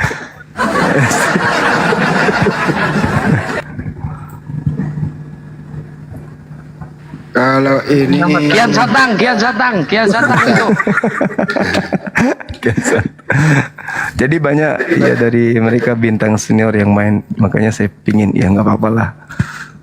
Meskipun tawarannya cuma 1,5 M ya, berapa 14 season, 14 scene, lumayan lah.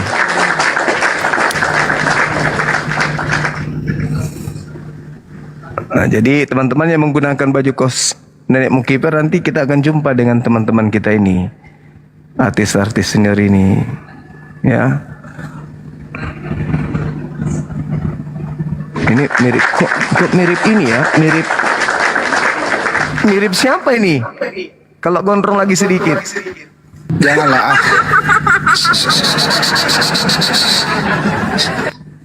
Jadi Iya, mulai malam ini mirip Bang Suma teman-teman, lah. Bang Joma diganti namanya dulu menjadi Sabeni dulu ya, biar dia bisa lokat-lokat Betawi dikit lah, gitu ya. Jadi panggilnya sekarang Bang Joma itu Sabeni. Ini dia pemainnya juga nih. Ya, alhamdulillah, ini sengaja saya promosikan biar teman-teman juga nanti pada berebutan nonton filmnya ya. Masya Allah. Ya, Bunda Indri nanti ya, Ganda. stay ya, Bunda Indri nanti saya iniin di WA ya, udah pesan kaos Mbak Indri, Masya Allah, syukuran Mbak Indri ya. Nanti tinggal di ini sama Akang. Ketemu di Jakarta gunakan seragam itu semua kan? Sepakat kita ya? Gitu. Sepakat. Nih kaosnya teman-teman. Kanda. keren nih. Iya. Izinkan. Itu ini biar ada untuk bayar kosan.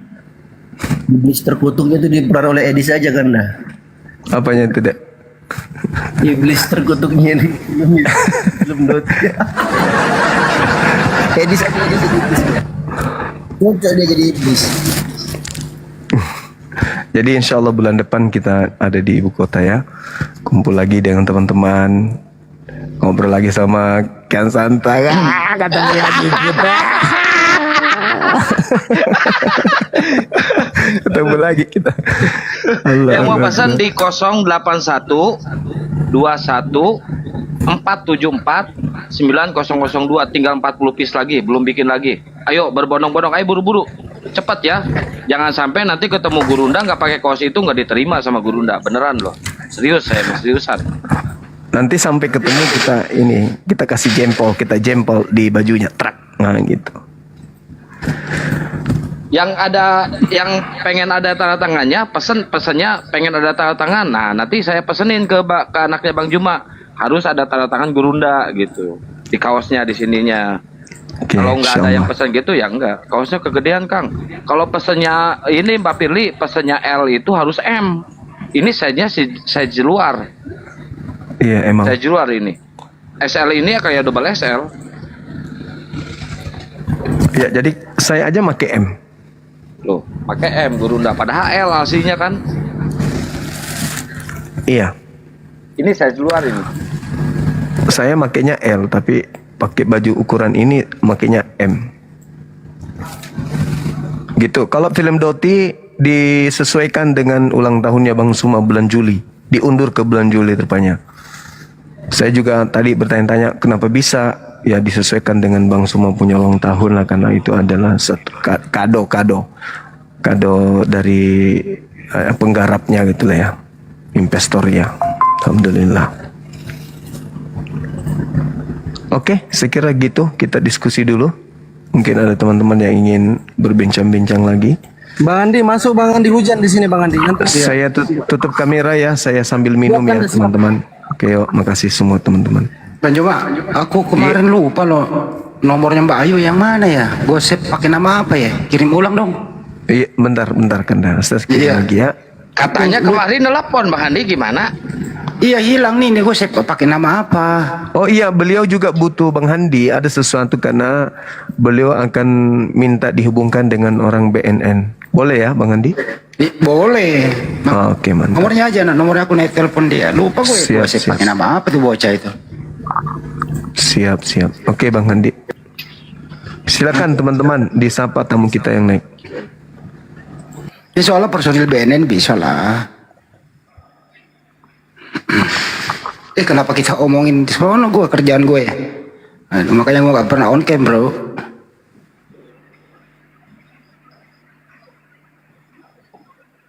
Bang Andi ini disapa dulu dua ini. Satu. Iya Kang, siapa dulu Kang? Siapa Oh ini? iya, ini ada siapa ini? Yerman. Muslim apa Kristen, Bang? Yerman. Bang, Muslim apa Kristen, Bang? Yerman. Woi. Wah, ini mah berhala ini mah. Mau nge-report nih, saya turunin ya. Aduh. Siap Pak Kang, siap. Lanjut aja Kang. Di sini hujan soalnya. Ada Bang Andi sama Bang Akang itu. Saya cari oten-otennya dulu nih. Tapi gini loh teman-teman ya, Bang Nyuma itu sebenarnya nggak mau menjadi artis. Ini karena panggilan nurani aja. Dan di situ juga ada edukasinya kok.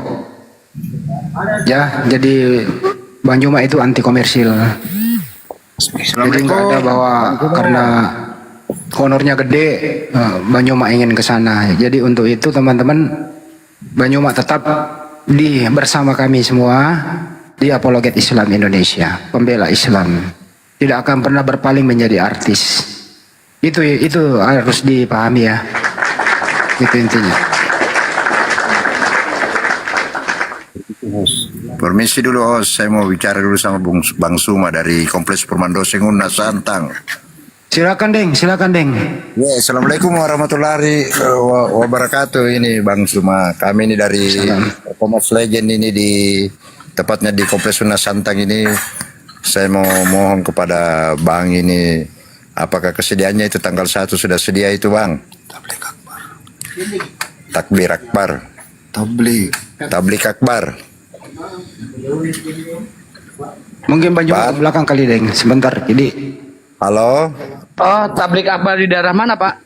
Di Antang, Kompleks Permandoseng Unas, Perkomas. Makassar. Di Makassar. Kalau menurut saran saya Pak, mending di belakang layar aja kalau itu ya Pak ya. Oh iya. Nanti Bapak konfirmasi ke Bang Handi, ya Pak ya. Oh iya Pak, iya. Konfirmasi ke Bang Handi di WA Bang Handi, atau kalau DM nggak bakal kebuka ya sama Bang Handi ya. Mending di WA aja. Abang udah punya WA Bang Handi belum? Belum Bang. Coba minta dulu Bang Handi nomor WA Bang Handi. Tapi beliau kan ada nomornya Bang Juma. Bang Juma kan terafiliasi dengan UNAS juga. Pahamlah beliau itu. Insya Allah lah Bang. Di WA aja beliau nanti. Oh iya bang. Insya Allah itu mah. Iya. Ada mi itu kan enggak. Coba Bang Juma. Tapi abang emergency. Tersebar nih flyernya itu. Ada mi. Di Kompleks Perumahan Dosen Unas Santang. Iya. Saya kebetulannya pendirinya Perkoma. Jadi alhamdulillah saya sangat iya. harapkan ini kesediaannya Bang Suma untuk hadir ini ke acara saya ini di Kompleks Unas Santang. Iya. Flyernya itu sudah tersebar nih flyernya kayak. Siap kan dah. Allah insya Allah Pak. Insya Allah Pak. Ya insya Allah ya. Makasih banyak ini Pak sebelumnya ya. Tapi Antang sudah aman Pak, sudah nggak banjir Pak. Oh sudah aman. Kalau di Antang ini tidak pernah ada banjir ya. Insya Allah. Tapi Alhamdulillah. di Manggala. Manggala gimana Pak? Ya, Manggala itu banjir. Kalau di sini di Blok 1 Pak, iya. Kompleks Unas ya. Saya di depannya ini, di depannya Makio Baji ini Pak, ya. Alhamdulillah saya punya rumah. Oke Pak, lanjut aja ini Pak, langsung. Ya, lanjut aja. Makasih banyak ini sebelumnya Bang Suma. Iya, saya dari Perkomas Legend ini. Iya, makasih banyak ini sebelumnya. Assalamualaikum warahmatullahi wabarakatuh. Waalaikumsalam warahmatullahi wabarakatuh.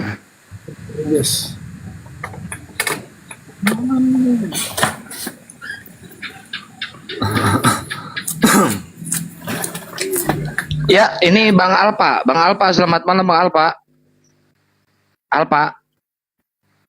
Bang Alpa, dibuka mute-nya Bang. Alpa TikTok. Bang Alpa. Bang Alpa. Atuh naon nih menta naik atuh ngadon cicing di luhur mah. Aduh, dasar bener-benernya. Eleo. Selamat malam Eleo. Eleo. Aduh. Guys, yang naik yang Kristen dulu ya, yang Muslim jangan dulu naik biar ada diskusi. Kalau misalkan yang naik Muslim semuanya, nanti pada marah yang di bawah, ya. Yang Kristen dulu naik, yang Kristen ya, yang Kristen. Silakan. Nomornya teman-teman ini Kristen. ternyata namanya itu. Aldo Has, selamat malam. Aldo Has, selamat malam Aldo. Aldo BM, Has. Ya, Assalamualaikum. Waalaikumsalam. Muslim Bang? Ya, Muslim. Nyimak dulu ya Bang ya. Kita mau cari oten ya Bang. Nada, Oh, kasihan Allah. Ya, dia ngomong dulu apa kek?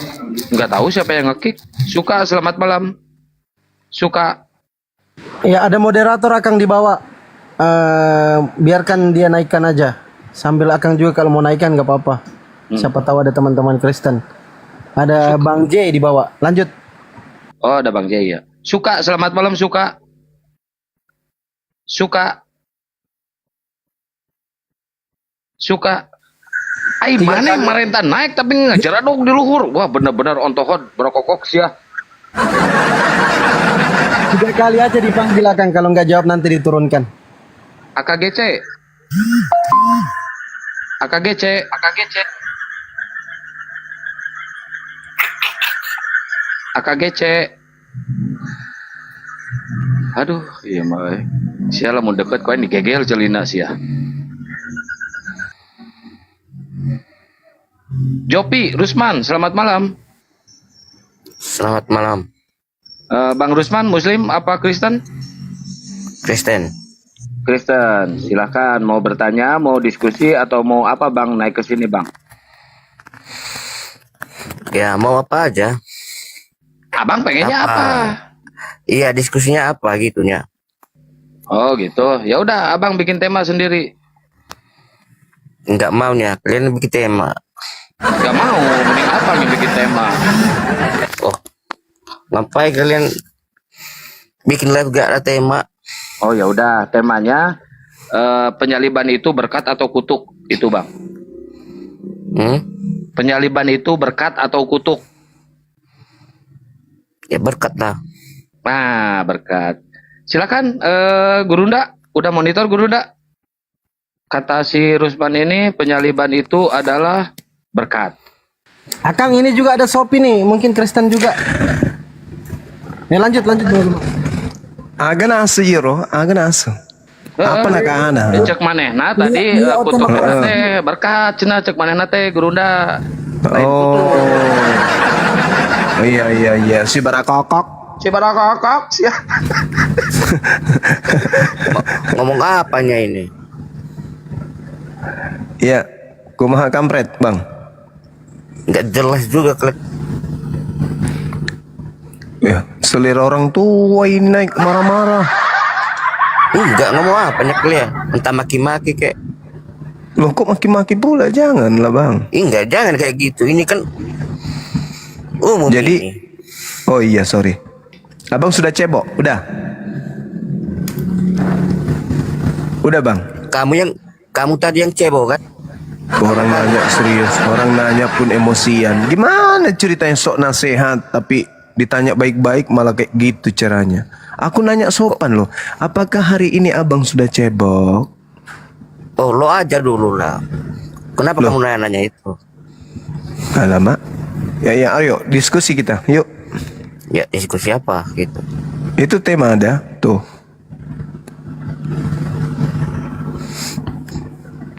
Temanya telah cuma dempak Itu itu Bang. Apakah salib itu kutukan Tuhan atau berkat Tuhan? Itu loh. Ya udah aku bilang tadi kok. Apa itu? Tanyalah sama kawanmu itu. Minta. Apa itu? Berkat kita jangan. Berkat kata dia berkat Gurunda. Berkat. Iya. Yang menginginkan kemudian hal yang dikutuk Tuhan menjadi berkat itu siapa? Karena yang saya tahu berdasarkan dalil, Tuhan menginginkan kutukan terhadap pelaku maksiat di dalam Ulangan 21 itu. Hanya iblis yang menginginkan penyaliban, hanya iblis yang menginginkan dikutuk oleh Tuhan. Selain iblis, selain iblis, mereka tidak mau kemudian dapat kutukan. Nah, Anda posisinya di mana? Semua orang itu tidak mau dikutuk oleh Tuhan. Terus kenapa Anda mengatakan kutuk Tuhan itu adalah berkat? Berarti Anda menginginkan kutukan kalau begitu.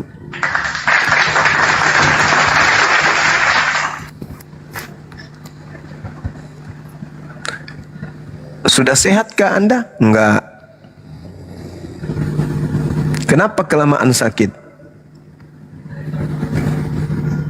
Bang.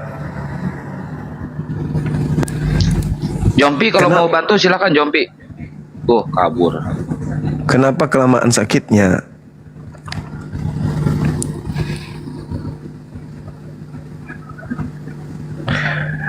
Bang.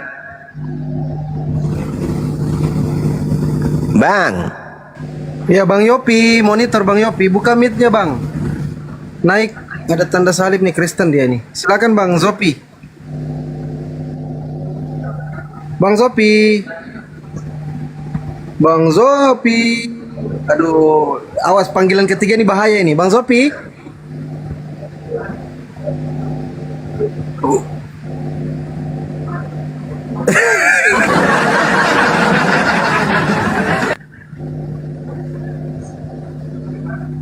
Ayo silakan teman-teman, teman-teman Kristen, ayo. Silakan.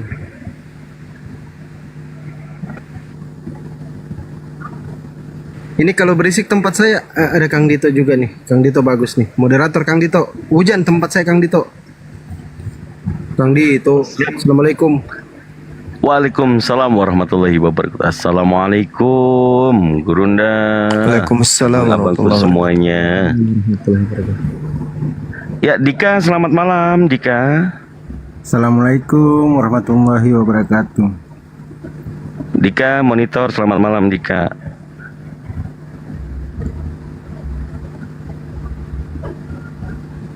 Ya Dika, Muslim atau Kristen Dika? Muslim bang, Muslim. Ya izin standby di bawah dulu bang ya, biar kita naikkan teman-teman Ya, Kristen. Bang. Assalamualaikum warahmatullahi wabarakatuh. Waalaikumsalam warahmatullahi wabarakatuh. Izin teman-teman kasih kesempatan teman-teman Kristen dulu biar dialog kita. Bang Zuma masih belum ini tadi ini. Silakan teman-teman. Assalamualaikum. Waalaikumsalam warahmatullahi wabarakatuh. Bang dan Gombes. wabarakatuh. Menyimak. Oh, assalamualaikum. Oke, menyimak di bawah. Bang Juma. Iya. Salam dari Waalaikumsalam. Bima NTB. Oh, masya Allah. Siap. Sehat-sehat Bang ya. Gimana?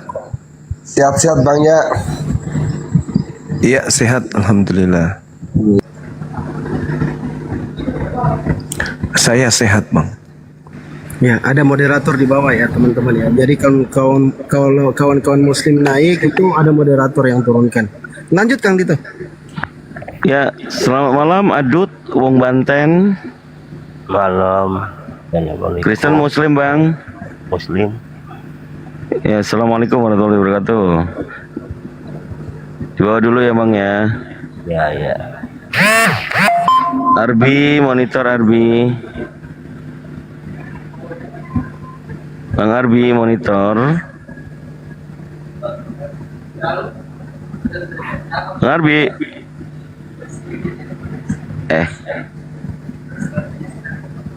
Ya, yang request naik teman-teman Kristen ya, kasih kesempatan teman-teman Kristen biar bisa belajar ya teman-teman ya. Nah, untuk kawan-kawan Muslim kalau bisa standby dulu di bawah, jangan kirim permintaan nih, banyak kali nih yang kirim permintaan.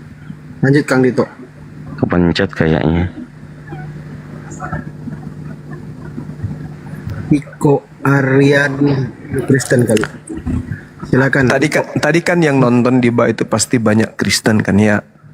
Artinya melihat diskusi tadi itu akan melahirkan banyak keadaan hati, suasana hati.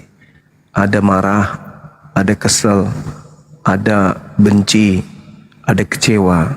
Ingin kemudian naik menggantikan narasumber, baik itu Islam saya ataupun Kristen saudara tadi, saudara Devi. Nah, oleh karena itu silakan keadaan ini diperbaiki. Kalau yang tadi itu salah, Bang Suma keliru. Atau jangan-jangan keadaan tadi itu menghantam sanubari Anda semua sehingga Anda takut naik ke atas ini.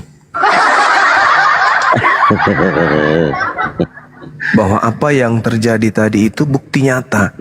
Seorang pendeta lulusan teologi pun di hadapan Bang Suma malu untuk mengakuinya. Itu ciri bahwa orang tersebut sudah mengalah sebelum berperang. Gitu. Hanya coba-coba. Kalau saya tidak mengaku pendeta kalah, syukur. Karena bukan pendeta. Kalau menang, syukur. Karena bukan pendeta aja bisa menang. Tapi kalau ngaku pendeta, kalah wajar. Kalah malu. Karena pendeta. Kalau menang wajar karena pendeta. Bang Suma bukan. Jadi tak ada untungnya mengaku. Akhirnya dia sembunyikan identitasnya. Nah, kalau misalnya Anda tidak naik untuk meluruskan keadaan tadi, karena saya melihat tadi itu pendeta sedikit lagi saya air mata keluar. Kasihan melihat Pak Pendeta seperti itu keadaannya. Tersudutkan, benar-benar tersudutkan. Jantungnya pindah ke kanan benar-benar. Ginjal meleleh. Hatinya melepuh. Otaknya entah mau kabur, entah mau lari tadi itu. Giginya rontok dulu, giginya rontok. Entah mau kemana tadi perginya, malunya minta ampun. Mau kabur malu, mau tinggal juga kayak gitu. Kayak gitu-gitu. Itu selevel beliau itu bisa kayak gitu. Nah, apakah karena keadaan itu sampai kalian takut untuk naik? Naik aja, santai aja, nggak usah takut. Silakan, luruskan ketika ada yang Anda ingin luruskan. Silakan teman-teman. Baik, Kang Dito, silakan. Oke, Wong yang udah open mic, Kristen Muslim. Assalamualaikum Bang. Waalaikumsalam warahmatullahi wabarakatuh. Mau berapa mangkok? Tua mangkok cukup. Alhamdulillah. Alhamdulillah cukup. Oke, Bang Ai. Ada moderator di bawah. Moderator yang ganas di bawah. Saya tidak mau sebut nama moderator ya. Waduh. Moderator 2 di bawah itu ganas. Jangan macam-macam kawan-kawan dibilangin. Itu disapa Kang itu di sebelahnya. Ya, Ai 13, selamat malam. Kristen atau Muslim, Bang? Selamat malam. Ya, Kristen, Bang. Yoi. Oke, lanjut diskusi, Bang. Temanya salib, berkat atau kutuk. Sebentar, saya salam dulu sama yang baru datang juga. Hasan Jadi, malam. Bang Pandi, Gurunda dan semuanya, Kang Dito, saya izin turun ya. Ini ada 10 orang lebih yang pesan kaos. Oh siap, Saya siap. izin turun ya. Oh, Takut oke, ini siap. nggak di ini mereka takut gimana ya. Oke, buat semuanya, assalamualaikum warahmatullahi wabarakatuh. Waalaikumsalam. Waalaikumsalam warahmatullahi wabarakatuh. Assalamualaikum. Waalaikumsalam warahmatullahi wabarakatuh. Oke, kita lanjut diskusi dulu ya, Bang Hasan ya. Silakan Pak Ai, Bang Zuma tafadhol. Ya, silakan. Kenapa bisa Anda mengatakan kutuk Tuhan itu adalah berkat? Dari mana kaidahnya itu?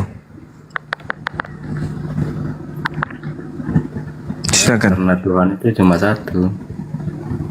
Enggak. Saya tahu kalau Tuhan itu satu. Makanya lucu Kristen ini. Tuhannya 3, tapi ingat satu. Tapi bukan itu yang kita bahas. Yang kita bahas ini adalah kenapa kutuk Tuhan itu justru dianggap sebagai berkat oleh Anda.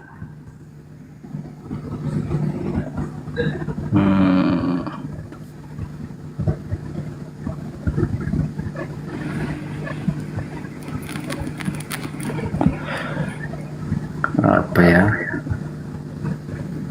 Bingung juga. Dari sekte mana rupanya, Bang? Katolik? Protestan? Haleluya. Semoga Tuhan Yesus memberkahi. Bagaimana dia sendiri dikutuk? Bukan kutubnya sih. Ya hukum Tuhannya kan jelas itu, Bang. Terkutuklah dia yang digantung di atas salib. Nah, Dari mana tahu yang dikutuk? itu dalilnya Galatia 3 nomor 13. Kristus telah menebus Yang dari saya kutuk tahu hukum Taurat itu ya Nabi dengan jalan menjadi kutuk karena kalian. Nabi Isa nggak dikutuk.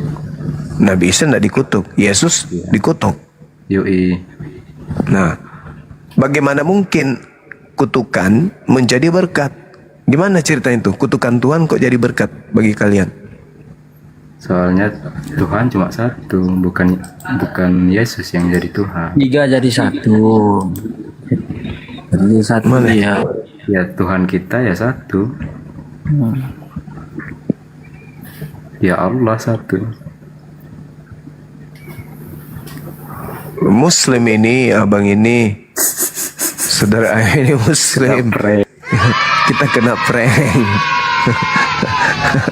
Dasar karbit. Saudara maka kakaks.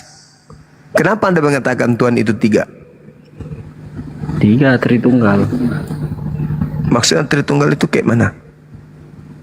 Roh Kudus, Terus Roh Kudus, terus Papa, terus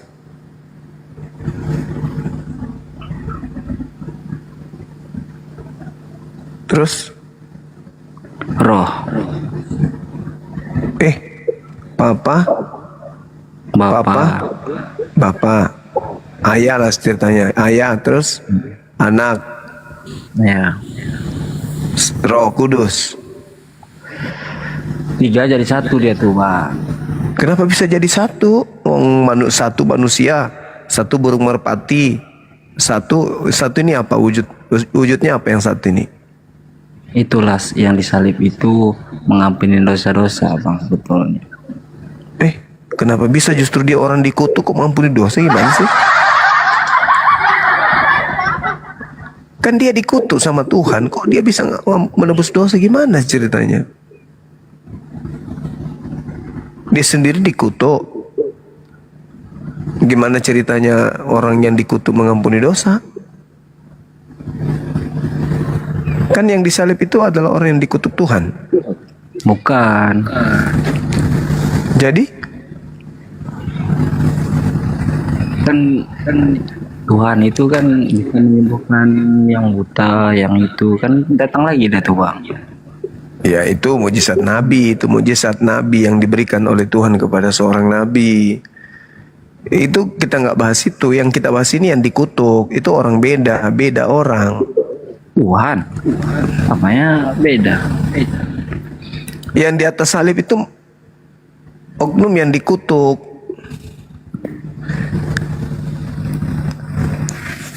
Kalian itu menyembah oknum yang dikutuk itu. Itu bukan Tuhan. Tuhan tidak mungkin terkutuk. Tuhan itu maha suci. Sedangkan yang kalian sembah itu si kutuk. Si kutuk itu si Bilisisis. Jadi kesimpulannya, Yesus anak Maria itu sudah tak ada di bumi. Makanya yang disalib ini penggantinya, yaitu si Bilisisis.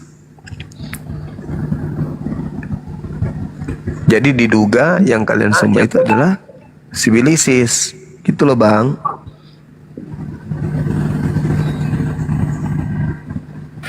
Juru selamat itu Bang. Juru selamat ke neraka? Enggak lah Bang, ke surga itu. Kalau yang ke surga itu anak Maria Bang, anak manusia namanya Yesus. Sedangkan yang disalib ini bukan anak Maria. Dia adalah orang terkutuk. Beda orang itu. Kalau di Al-Quran saya mengatakan wa iyyad'una illa syaitanan marida, yang kalian sembah itu adalah setan yang sakit, setan yang terkutuk. Memang oknum yang di atas salib itu terkutuk kan? Mana Bang? Yang di atas salib itu terkutuk kan? Enggak lah. Lah dalilnya? Kan ada dari dikutuk itu. Dalilnya? Tanya dulu Galatia sama 3. Bang. Galatia Paling banyak 3 nomor siapa? 3. Agama paling banyak siapa? Kristen kan?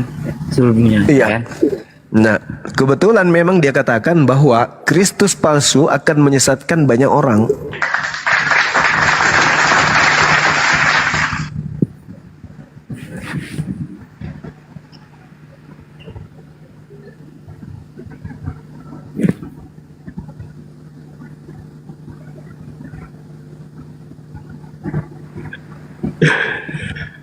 Bang Andi monitor nggak Bang Andi? Ini kayaknya Bang Andi dicocok. Ada Adut ya. Bang Adut, Kristen Muslim Bang Adut. Agak sulit ini Bang Makas ini ya. Mau Ya. lanjut Bang Zuma? Mau lanjut? Tentang Bible. Bang Handi, beliau lagi dalam pengaruh ini, cap tikus. Bang Andi atau Kang Dito nih? Ini cocok ini kalau Iya, silakan. Ya, Sambil Bang saya Zuma, ini ya, monitor ya, ngopi, silakan. ya. Siapkan Ya, ya, ngopi. siapa tahu ada yang lebih bagus naik sebentar. Silakan Kang Dito. Iya, Bang. silakan. Makak. Iya. Habis berapa liter? Naruana kengke sisik. Makatik polona na kengke sisik samune. Kini Samune keke. labab. Oh iyo. Nah, lanjut.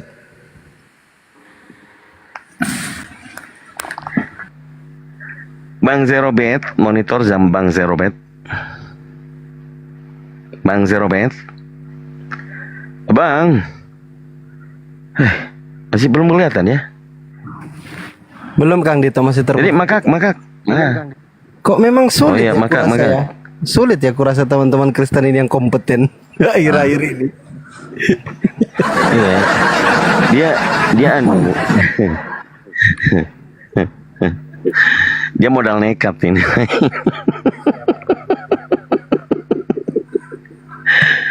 Aduh, Bang.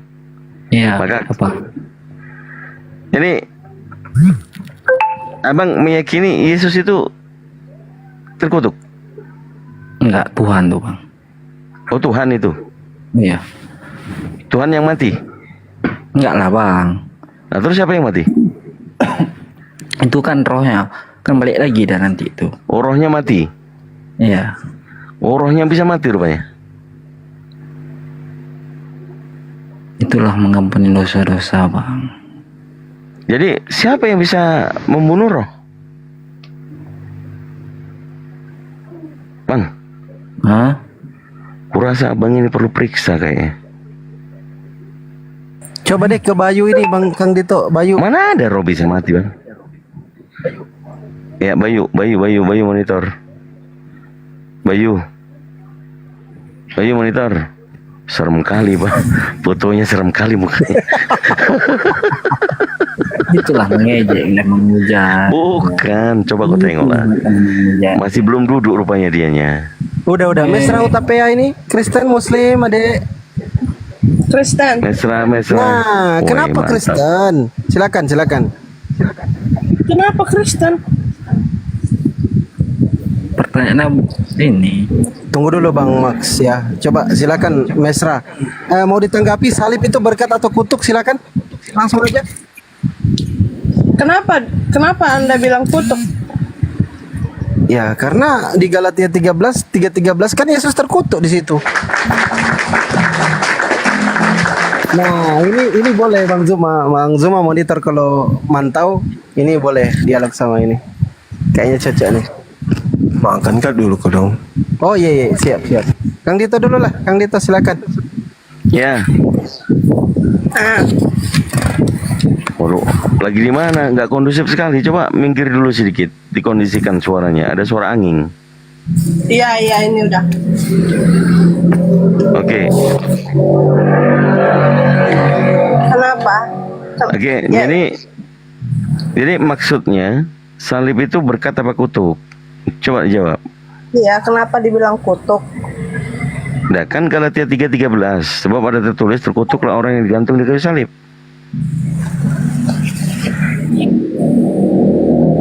Kan udah dibilang di Galatia itu kan dijelaskan bahwa tidak ada seorang yang dapat diselamatkan karena ia melakukan sesuatu.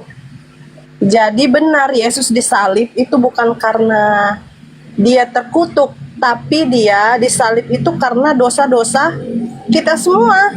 Jadi dosa itu yang terkutuk, bukan dia yang terkutuk. Faktanya tidak. Dan Apa jadi ini?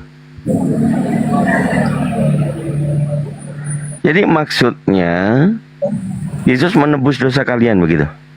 iya, dosa itu yang terkutuk, bukan Tuhan Yesus yang terkutuk, bukan. Dosa Lagi itu makan juga kok dong. Kenapa lagi makan?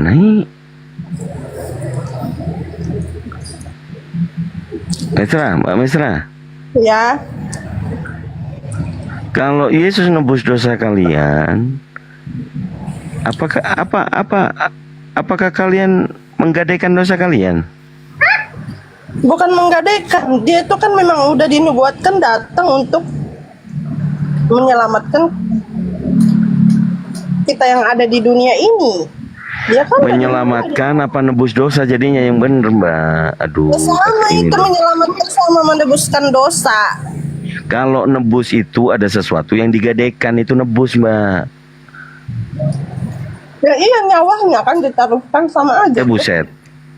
Jadi maksudnya Yesus ditumbalkan begitu? Bukan ditumbalkan. Ya, tadi menyerahkan nyawanya gimana coba?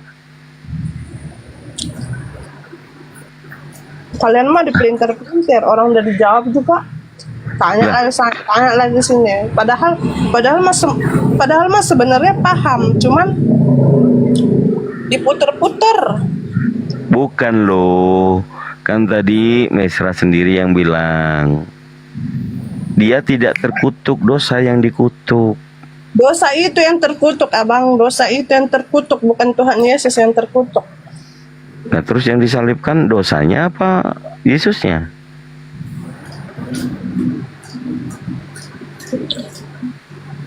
Ya Tuhan Yesus. Jadi apa rupanya dosanya dia? Bukan Tuhan Yesus yang berdosa, udah dibilang juga apa dosa dia.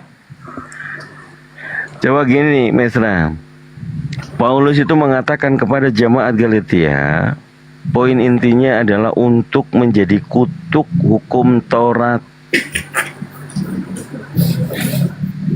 Di situ Paulus mengutip di dalam Perjanjian Lama. Halo, bentar Pak, sabar. Halo, Ya, halo. boleh Sabar, gantian menanggapi dulu. Bang? Ya, apa yang mau ditanggapi, Bang? Jadi, Abang ini perseptifnya berbeda atau sama dengan Mesra. Salib itu berkat atau kutuk? Silakan. Kalau saya tanggapi Bang, itu kan judulnya itu salib berkat atau kutuk ya. Kalau saya tanggapi, salib itu bukan berkat dan juga bukan kutuk. Nah, Salib itu kan benda mati. Nah, yang jadi berkat itu adalah Yesus Kristus, bukan salibnya. Sudah. Galatia 3 nomor 13, Bang. Sebab ada tertulis, terkutuklah orang yang digantung di kayu salib. Ya. Nah, yang dikatakan terkutuk itu Yesus atau siapa? Tolong dibuka dulu semua ayatnya itu, Bang. Kemana nyuruhnya lah, Bang? Kan aku tadi udah bilang. Sebab ada tertulis, terkutuklah orang yang digantung di kayu salib. Menurut Abang siapa yang terkutuk? Ya dosa manusia. Yang disalib dosa atau Yesus? Yesus itu kan dua natur, Bang. Buset. Dia sebagai 100% manusia dan 100% Tuhan. Ya, gini pertanyaannya. Iya, ini jawabannya, pertanyaannya ini ya, jawabannya ini, Bang. Satu detik. Kedua natur itu kesalib atau tidak? Kedua natur itu. Yang tersalib adalah tubuh Yesus Kristusnya, manusianya. Oke, berarti waktu disalib dia tidak punya natur ketuhanan. Dan diulang pertanyaannya, Bang. Waktu dia disalib, apakah dia punya natur ketuhanan? Punya. Berarti natur ketuhanan kesalib? Iya, ikut kesalib. Ya kesalib, Bang Dito, udah. Ya, tapi kan bangkit. Iya, bangkitnya belum. Ya udah diakui kan Dito. Bangkit nanti dulu. Kesalib. Ya, jadi Yesusnya yang disalibkan. Bang, kan tadi di Galatia 3 ayat 13 ya, kan tadi itu dia bilang mana ada terkutuklah setiap orang yang digantung pada tiang kayu. Iya, di waktu di zaman Taurat itu orang yang disalib itu terkutuk. Nah, jadi kan udah dijelaskan di situ bahwa tidak ada seorang pun yang dapat diselamatkan karena ia melakukan sesuatu, melakukan kesalahan. Maka dari itu hanya Tuhan Yesus lah yang bisa. Mbak, boleh nggak menyalib orang yang tidak bersalah? Paham nggak Bang? Saya ulang kembali ya Mbak ya. Itu sudah dibuat. Dengerin dulu Mbak. Sesuai dengan perintah atau hukum dari Elohim, boleh nggak membunuh, menyalib orang yang tidak bersalah? Abang, kan udah dibilang di sini jelas banget bahwa tidak ada seorang. Kenapa sih? Saya baca datanya nih. Orang pun yang Keluaran 23 nomor 7.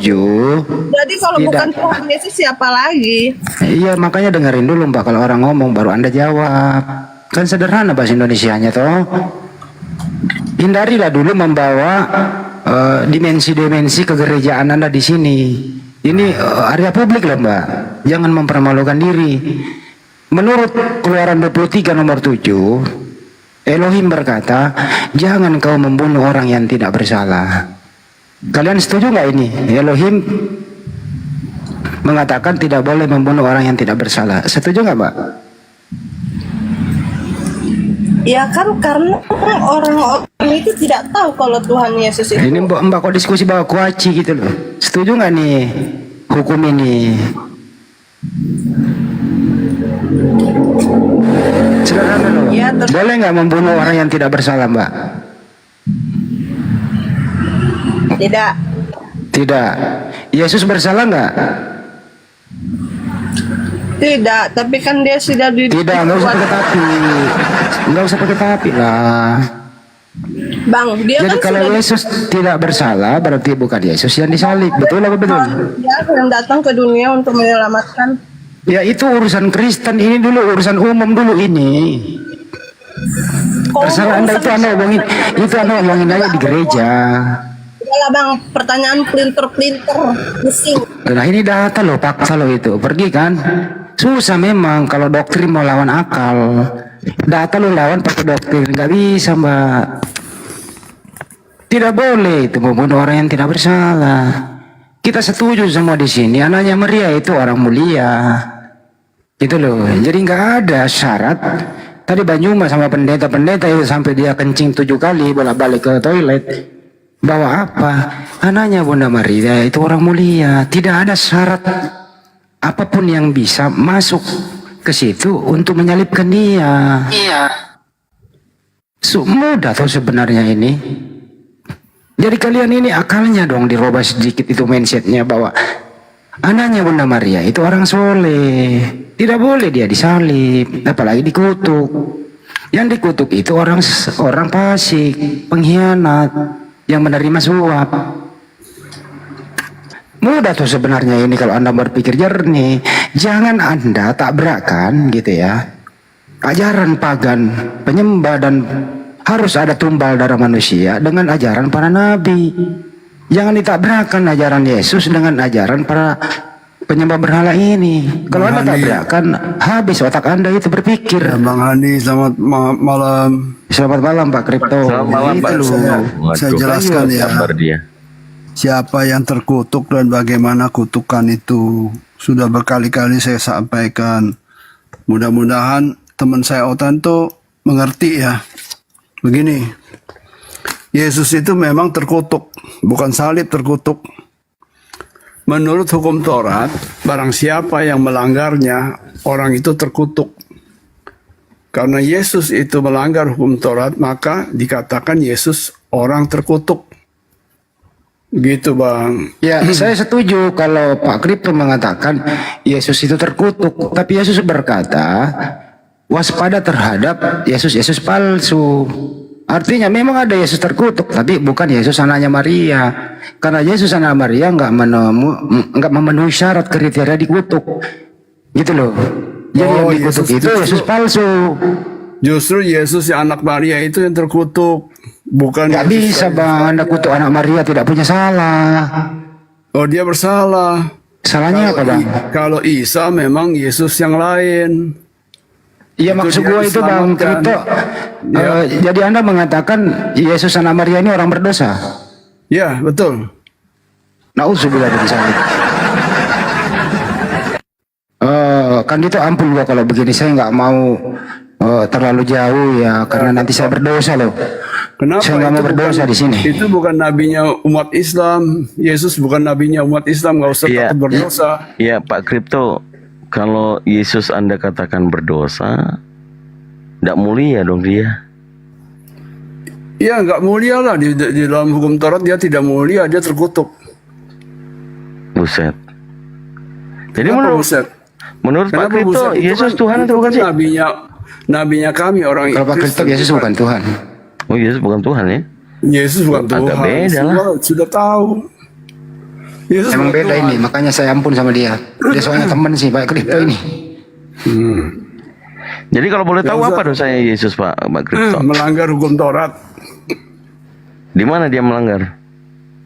Oh dia berkata yang paling berat itu Bapa di dalam aku di dalam Bapa.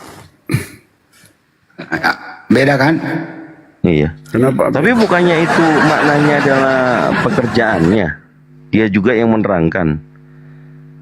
Yohanes Dia menyatakan bukan menerangkan, 10:31. dia menyatakan aku di dalam Bapa dan Bapa di dalam aku. Oleh karena itu semua ahli kitab itu terkejut dan melakukan hukuman mati atas penghujatan itu. Sebenarnya kalau mau Pak Kripto pakai data, Yesus melanggar Taurat itu karena ini memang diskresi dari dia karena keadaan emergensi itu memetik gandum di hari Sabat. Itu pelanggarannya. Udah gini deh. Tapi itu no problem karena kondisi dalam keadaan tertentu. Umat Islam nggak usah membela Yesus ya. Kami orang Kristen yang membela Yesus. Loh, Jadi biarkanlah saya sebagai Oten menyatakan Yesus itu orang terkutuk. Walaupun dia tetap juru selamat saya. Ya nggak bisa begitu Pak. Ini kan maknanya kan Kenapa bukan nggak kontroversial begitu? ya. Ya Anda Kalau tidak boleh saya membatasi. mengatakan- Contoh begini kalau Pak. saya mengatakan Isa itu nabi yang Bentar, terkutuk. saya luruskan Pak. Saya luruskan Pak. Kita berangkat dari Yohanes 10 nomor 23. Di sini katakan dan Yesus berjalan-jalan di Bait Elohim di Serambi Solomo. Maka orang-orang Yahudi mengelilingi dia dan berkata kepadanya, berapa lama lagi engkau membiarkan kami hidup dalam kebibangan? Jikalau engkau Mesias, katakanlah terus terang pada kami. Orang Yahudi mengelilingi Yesus dan menuduh Yesus berkata ambigu, tidak jelas, menduga dan tentu tuduhan itu salah besar. Yahudi telah lama mencari masalah, mereka tidak suka apa yang Yesus sampaikan. Mereka pernah mengatakan Yesus pembohong, generasi pezina, ularlah dan sebagainya. Mereka menunjukkan telunjuk dan menentang Yesus. Coba katakan, mereka bermaksud menimbulkan amukan, menyebabkan kemarahan yang ingin memukul. Coba dilihat ini 10:25. Yesus datang. Yesus menjawab mereka, aku telah mengatakannya kepada kamu, tetapi kamu tidak percaya. Pekerjaan-pekerjaan yang kulakukan dalam nama Bapakku, itulah yang memberi kesaksian tentang aku. Tetapi kamu tidak percaya. Iya. Karena kamu tidak termasuk domba-dombaku. Betul sekali. Maka itu jangan harapkan semua Yahudi harus percaya kepada Ntar Yesus. dulu, kan tuduhannya kan di 10:30. Ini tentang maksudnya adalah tentang pekerjaan-pekerjaan Bapaknya. Iya.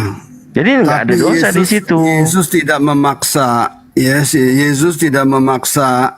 Sama seperti umat Islam tidak memaksa orang menjadi Islam. La ikraha fidin. Waduh, kemana-mana ini Pak Kripto. Yesus tidak memaksa orang Yahudi itu percaya kepadanya.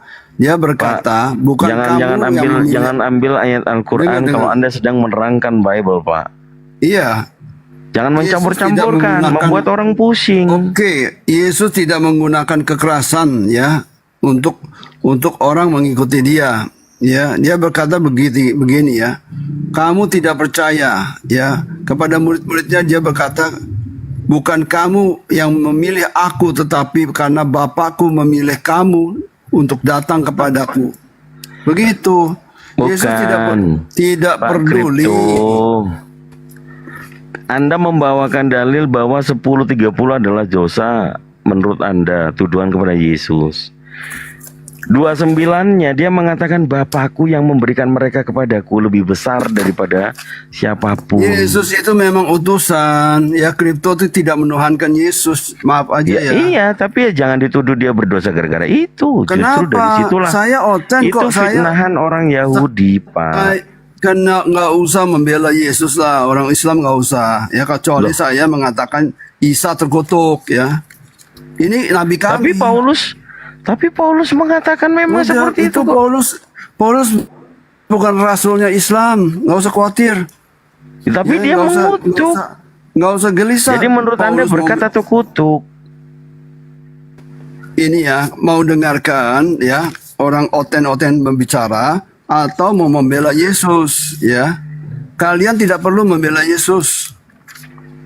Ya, kalian Loh, kalau Anda dikatakan membatasi seperti Isa itu itu terkutuk, Anda boleh membela. Kenapa? Iya, dia dikatakan Yesus terkutuk. Berhentilah membela Yesus ya. Islam itu harus membela Isa, bukan Yesus. Kami yang menempatkan Yesus. Jangan ketawa. Serius ini. Ya saya harus ketawa karena Anda membatasi orang berpemikiran yang Kenapa? tidak ambigu. Anda tidak percaya kepada Al-Quran. Anda tidak percaya. Ini tentang perbandingan agama, Pak. Anda tidak percaya, nggak usah membanding-bandingkan lah, ya. Apakah Anda percaya Yesus ada terkutuk? Al-Quran sendiri. Apakah Anda percaya Yesus terkutuk? Saya percaya karena saya oten. Kecuali Siapa saya yang Muslim. mengutuk Yesus? Kalau saya Muslim, saya meragukan Yesus terkutuk atau tidak. Siapa yang Yesus mengutuk itu- Yesus? Yang mengutuk Yesus adalah Tuhannya Taurat. Oh, Ya. gimana nih Pak ini? Kenapa bingung? Biarkanlah kami menentukan ya, bukannya Islam yang menentukan. Islam menentukan Isa Oke, diam diselamatkan, dulu, Pak. silahkan. Saya kali ini setuju dengan Pak Krypton Ya bagus. bahwa Yesus itu memang terkutuk. Terima kasih. Iya. Pembedanya Yesus yang terkutuk itu yang adalah yang palsu, bukan yang asli. Itu pembedanya. Ya biarlah untuk Islam nggak apa-apa. Ya, itu fakta, itu Ya real. nggak apa-apa. Itu kan untuk Islam, pendapat kalian saya hargai. Bukan, nggak Dan mungkin. Pendapat kalian tuh Itu bukan- Itu Bible yang mengatakan Iya, Yesus tetapi anak itu Maria pendapat itu kalian. adalah manusia suci, bukan manusia kutuk. ya. Inilah anakku yang kukasihi, kepadanya aku berkenan. Bukan dikatakan inilah Udah jangan anakku nggak usah yang bingung kukutuk. lah. Ya. Enggak ada Langsung yang nggak usah bingung, enggak ada yang bingung, enggak Nggak ada usah yang bingung. bingung. Saya Ini meluruskan nabi kita, malah, saya nabi meluruskan. oten. Inilah Nggak usah anakku meluruskan. yang kukasihi, bukan dikatakan usah. inilah anakku yang kukutuk. Enggak. Sia-sia kalian membela Yesus. Berarti yang Anda katakan Kristus terkutuk itu, sepakat kita, itulah sibilisisis yang kau tuhankan. Apapun pendapatmu ya, Anda punya Nabi Isa. Selesai. Iya. Memang Nah, Anda betul. punya Nabi Isa. Nabi Isa alaihi salam. Tetapi Silakan. Al-Quran juga menarasikan bahwa Nabi Isa ini ada yang menuhankan dia. Karena dianggap dia itu kemudian adalah Tuhan yang nuzul menjadi manusia. Permasalahannya sekarang ini adalah Kami Kristen tidak punya Nabi Isa. kalian bukan yang dimaksud Al-Quran. Jangan merasa. Apakah Jangan kalian merasa. percaya Yesus dengan Nabi Jangan Isa sama? merasa, jangan merasa. kalian Yang percaya disindir, Nabi Isa dengar, dengan yang Yesus sama? disindir oleh Al-Quran itu bukan kariteng, bukan. Yang disindir oleh Al-Quran itu adalah Nasrani. Paham? Anda bukan Nasrani, Anda Kristen. Beda Nasrani, beda Kristen. Nasrani itu pengikut Nabi Isa yang berasal dari Nazaret, yang kemudian di antara mereka ada yang disesatkan oleh Kristus palsu. Kita sepakat di situ, cuman Anda aja gengsi campur emosi sedikit. Oke, sampai di situ paham. Jadi kamu saudara tidak dibahas oleh Quran. Yang dibahas oleh Quranku adalah kaum Bani Israel dari kalangan Nasrani. Sedangkan Saudara Kristen jangan khawatir, apapun Islam mengatakan tentang Yesus biarkan saja. sabar dulu, Biarkan saja, jangan nangis karena dulu, Yesus jangan nangis bukan dulu, nabinya jangan nangis mereka. dulu. Jangan nangis dulu, jangan nangis dulu. Jadi nggak usah khawatir. orang Yahudi dalam hal jangan ini tidak mengenal Yesus. Jangan marah. Kalian itu agama dari barat yang kemudian memalsukan Boleh mereka nabi, menghina Yesus, nama nggak apa-apa. nabi. Ya. Dari barat Oten. yang memalsukan nama nabinya orang Yahudi yang datang di tengah Bani Israel yang mereka sendiri tolak. Yang Nabi sendiri. Nabi yang datang kepada Bani Israel itu Saudara tidak ada Kristen, yang jangan bernama Yesus. Tidak ada utusan Tuhan kepada Bani Israel menggunakan nama Yunani. Yesus itu nama palsu. Nama palsu. Diikuti kemudian oleh pengikut palsu. Itu ya saudara, coba renungkan baik-baik. Renungkan baik-baik bahwa Tuhannya Mereka Yahudi punya tidak umat, pernah mereka punya nabi sendiri. mengutus seorang nabi dengan menggunakan nama Yunani. Biarkanlah. Paham situ ya? Nangis jangan sini dong. Nangis di ayunan. Suruh bini bikin ayunan, masuk ke dalam ayunan, minta dot susu, mimik susu, jangan nangis di Saudara sini. Kristen jangan gusar ya. Nabi Isa. Iya, jangan gusar memang. Ngapain gusar? Orang kalian Kami dijamin tidak selamat kok menggusar. sama sibilisis. Ngapain gusar? Jangan gelisah hatimu. Yesus Kan nggak gitu. apa-apa. Percayalah kepada Dia Ya. dan percaya juga kepada aku. Jangan mau diganggu, jangan menjawab. Ya, oten-oten jangan lagi menjawab. Nangis Yesus dia. bukan nabi mereka. Nangis. Iya memang nggak ada nabi bernama Yesus bukan nabi Yesus. mereka. Nggak ada nabi Ya, yang bernama saudara-saudara. Yesus. Tidak ada juga Mesias bernama Yesus. Nggak ada. Yesus Ya, itu nama saudara palsu. Kristus, sabar. Yesus itu nama palsu karangan Roma Yunani. Tidak ada Ustaz, nabi yang datang kalau di Yesus- tengah Bani Israel dengan nama Oleh umat Yesus. Islam. Tidak ada nabi yang datang di tengah Bani Israel bernama Yesus. Siapa oleh Itu nama orang palsu. Islam. Kalau kemudian oknum yang datang di tengah-tengah Bani Israel mengajarkan Injil itu hadir di kan? sini dan Anda panggil dengan nama Yesus sampai gusi Iya. Anda meleleh jadi keju Saudara mencair. Kristen, jangan teladeni. Oknum tersebut tidak akan nengok. Kenapa? Dia tidak tahu itu Yesus. Yesus itu siapa? Apa itu Yesus? Siapa nama Yesus itu? Itu adalah nama yang asing bagi anak Miriam. Nama ibunya Miriam. Oke, nama anaknya Yesua atau Yosua atau Isa atau dalam bahasa Quran Isa. Yesus itu siapa, Rek? Yesus itu siapa? Hah? Siapa itu Yesus? Gak ada orang menyebut Yesus, orang Ibrani menyebut Yesus, gak ada. Yesus itu tokoh fiktif yang dibangun karakternya kemudian oleh pengajar kitab kanonik kepada orang-orang non-Yahudi. Begitu juga Paulus. Saya setuju kalau Anda mengatakan yang tadi. Setuju banget bahwa yang ada di atas tiang salib itu terkutuk. Memang betul. Dalilnya ada kok. Tapi tidak mungkin yang terkutuk itu adalah utusan Elohim. Yang terkutuk itu adalah utusan yang dikutuk di Gani Eden. Gitu saudara. Belajar lagi ya teman-teman. Sekali lagi saya katakan kepada saudara-saudara, kalau saudara butuh guru, mentor untuk membimbing kalian Bible, saya siap diundang, gak usah dibayar.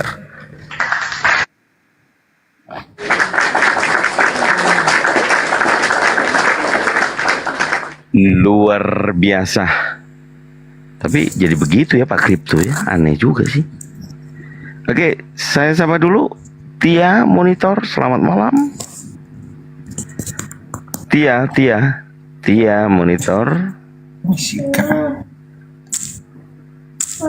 Ya, Miskan, selamat malam Miskan.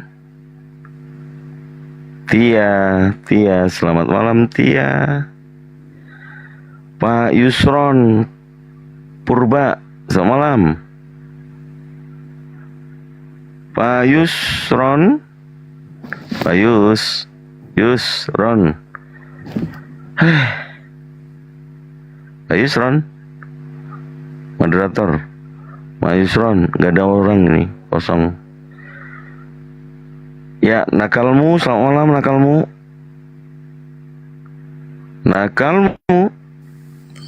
Iya, selamat malam, Bang. Ya, Kristen atau Muslim? Baru 3 hari masuk Muslim, Bang.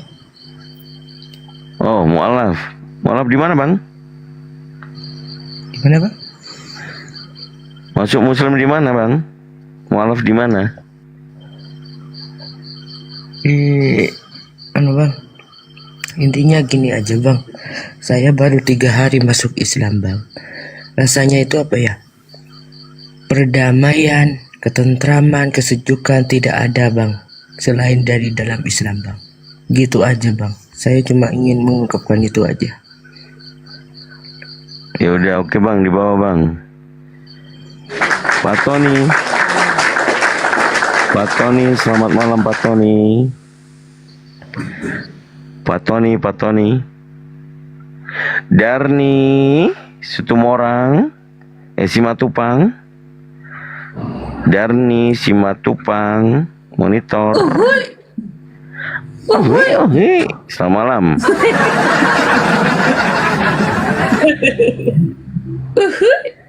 Aduh. Tunggu, ku ambil dulu apa aku? Handset. Biar ku Nah, serang sesuai dulu judul kalian. itu ya, sesuai judul. Salib, berkat atau kutuk. Keren ini. Mantap itu. Betul kali, betul.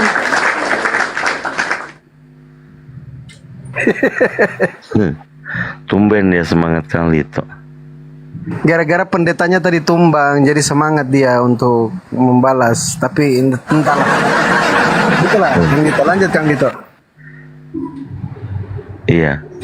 Cuman begini ya Pak Kripto, aduh, aku jadi ilfil gitu loh. Kemarin-kemarin ngeliat diskusi mau pencerahan, kok sekarang jadi batu sandungan gitu lah. Saya rasa, Pak, iya dah. Saya rasa Pak Kripto perlu emotion control ya. Adanya suaranya? Adanya. Ini lanjut. kan, aku judulnya ini nggak enak kurasa apa bacanya. Tuh ya. Oke. Salib, berkat atau kutuk. Ya kan? Kalau di kami salib itu berkat. Misi untuk penebusan. Sedangkan di kalian juga lebih mantap lah di tempat Kristen misi penebusannya, ya kan? Yang menebus kami itu Tuhan. Kalau di kalian yang nebus kalian orang Yahudi dan Nasrani malah. Lebih paten lah di kami penebusan itu. Ya kan? Nggak pintar-pintar itu. Nggak pintar-pintar itu dijelaskan Nasrani Yahudi itu yang menebus dosa itu. Kenapa lari ke situ itu? Kayak nggak pintar-pintar itu sudah berapa tahun diskusi kok itu aja terus. Justru kalian yang nggak pintar-pintar. Udah saban hari kami menceritakan seluruh orang Kristen menerangkan bagaimana penyalipan itu. Oh, lalu kalian buat menjadi bahan lelucon. Ya kan? Jelas salib itu berkat bagi kami, makanya kami terselamatkan. Harusnya itu. Datanya.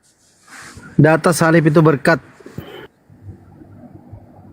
Jangan cari datanya seperti itu, tetapi kan seperti itu yang kami diajarkan. Kenapa ada penyalipan itu? Dan ada sejarahnya. Kalian mana ada sejarahnya penyalipan di kalian? Mana ada? Data satu ayat pun nggak ada. Kalian hanya membaca di Alkitab kami. Itu pun kalian porak-porandakan Alkitab kami. Kalian hancur putar balikkan. Ya memang hancur toh. Mana hancur? Makanya kami porak-porandakan. Makanya kami porak-porandakan karena hancur memang. Itulah si polis. Itulah sibilis. Kayak kata Bang Juma, sibilis apa? Apa katanya? Sibilis. Kan itu kata Bang Juma. Kalianlah itu sibilisnya. Sedangkan Allah berkata, berimanlah kalian kepada Injil. Makanya pengikut Injil kelak ditinggikan di akhir zaman. Memang Injil kitabnya itu ya? Iya dong. Kalau enggak, ngapain? Ngapain Allah itu berfirman? Berimanlah kau Pandi, berimanlah kau Bang Dito, berimanlah kau Bang Juma, berimanlah kau hai seluruh umat manusia kepada Injil.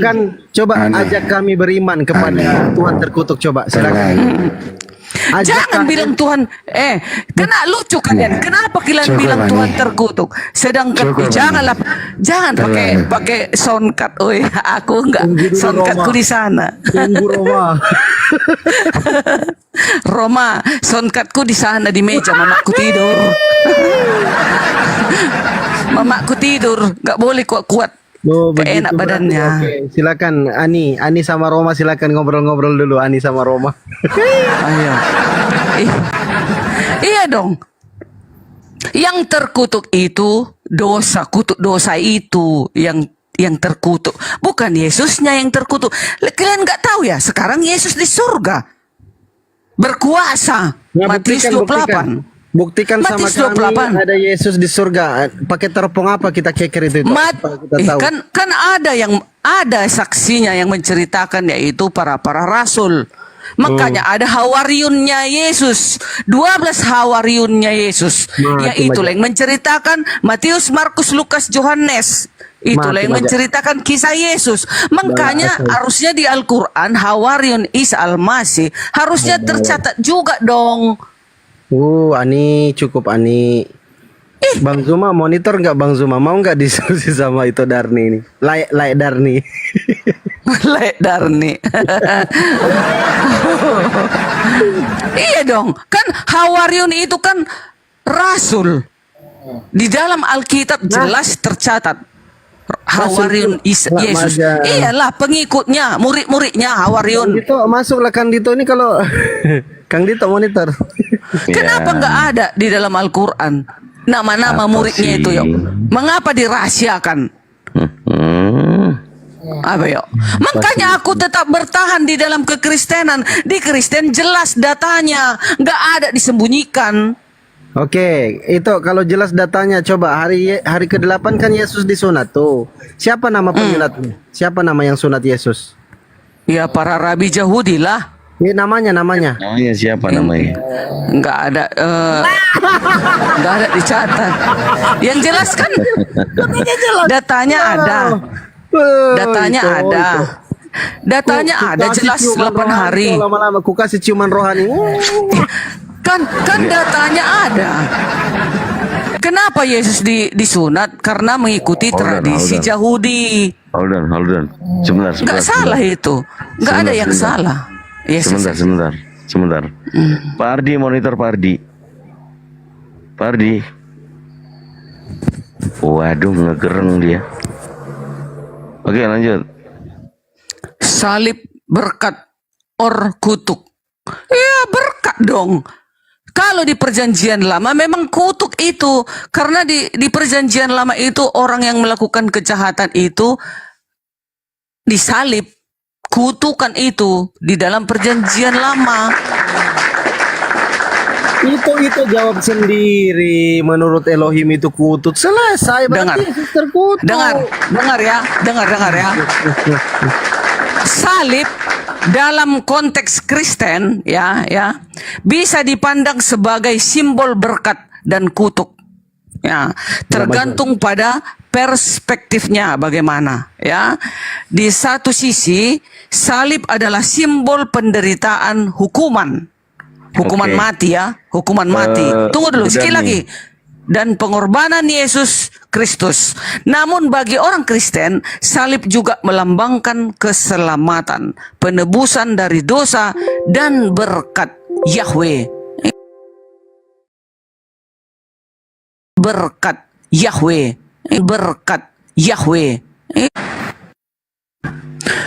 Bukan Yesusnya yang terkutuk, tapi kutuk dosa itu yang ditebus gitu loh. Ya. Iya. Kalau saya tunjukkan ada tertulis terkutuklah Yesus gimana? Iya, memang ada terkutuklah Yesus yang digantung di kayu salib, Galatia 3:13 kan? Itunya andalan kalian lalap. Coba tuh. Andalan tipu-tipu kayaknya kurasa itu. No. Coba. Yes. Ada tanda kutip terkutuklah Yesus nggak? Itu kebaca. Tunggu ku ambil Alkitabku. Aku pindah meja. Di sini mamaku kurang sehat. Jadi bising katanya. Bergetar itu. Itu kok di layar bergetar besar. aku? Di sebentar layar ya. besar. Iya, Di ngambil layar kacamata. besar. Iya, kacamataku ku ambil. Kalau Di enggak mana layar- bisa ku baca? Iya, di layar besar. Iya ini. Ada Aku tanda ngangkat ini lagi. Ada tanda kutip terkutuklah Yesus nggak di situ? Karena itu Yang kutanya aku mau sama itu. meyakinkan kamu di situ ya. Bentar. Bahwa tidak ada. Yang kutanya sama itu dalam tanda kutip titik 2 itu tulisannya terkutuklah Yesus atau bukan? Terkutuklah Yesus, betul? Jadi nggak ada kami orang Islam itu tanpa data, ya? Oke, sudah saya tampilkan terkutuklah Yesus. Iya tapi kan kalian baca sampai habisnya. Bukan masalah bacaan. Kalian hanya baca satu ayat saja. Apalagi perikop. Iya dong. Apalagi? Kalian iya, kalau Alkitab ini kan nggak bisa kita baca hanya satu ayat 8. Enggak. Nanti jawabannya juga kadang di sebelumnya dan sesudahnya, gitu. Jadi bukan hanya Galatia 3:13 kan? Ada tertulis letter recto. Terkutuklah Yesus. Iya. Ya sudah Mi. Iya. Berat saudara, Kojiro Terkutuklah. langsung tewas Terkutuklah orang yang setia melakukan segala sesuatu yang tertulis dalam Alkitab dan hukum Taurat. Itu di dalam Galatia 3 ayat 10. Ayat 13-nya, Kristus telah menebus kita dari kutuk hukum Taurat dengan jalan menjadi kutuk karena kita, sebab ada tertulis, terkutuklah. Kalian kan hanya ini aja kalian baca. Terkutuklah orang yang digantung pada kayu salib. Yesus Kristus telah membuat ini supaya di dalam Dia berkat Abraham, kan katanya kan, supaya di dalam Dia berkat Abraham sampai kepada bangsa-bangsa lain, sehingga oleh iman kita menerima roh yang telah dijanjikan itu. Kan itulah jawabannya ayat 14. Oleh karena itu berkat ada pada kita. Udah nih. Yes. Bu Dari tahu nggak sih yang saya tadi tunjukkan itu? Yang ada tulisannya terkutuklah Yesus begitu.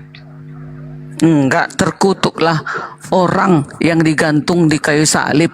Oke. Kan gitunya. Kutunjukkan. Jadi belum baca itu tadi, baca dulu itu. Kok belum dibaca? Ini Alkitabku ada. Iya, coba dibaca itu. Di mana itu Kang gitu ayatnya? Ada ya, tertulis terkutuklah. Ayatnya di mana itu? Tunjukin dia biar dibaca sendirinya pakai Bibelnya. Galatia 3 ayat berapa tadi yang baru ku baca? Bukan, ini loh Kang Dito. 1 Korintus 12 nomor 3. Oh.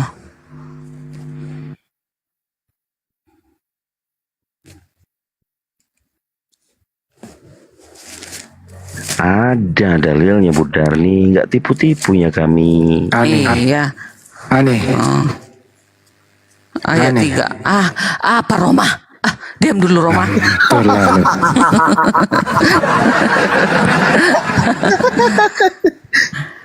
12 ayat 3 ya kan. Mana dia? Karena itu, judul di atas dulu, rupa-rupa karunia. Itu kan 1 Korintus 12 ayat 3. Rupa-rupa judul, rupa-rupa karunia tetapi satu roh. Sekarang tentang karunia-karunia roh. Aku mau saudara-saudara supaya kamu mengetahui kebenarannya.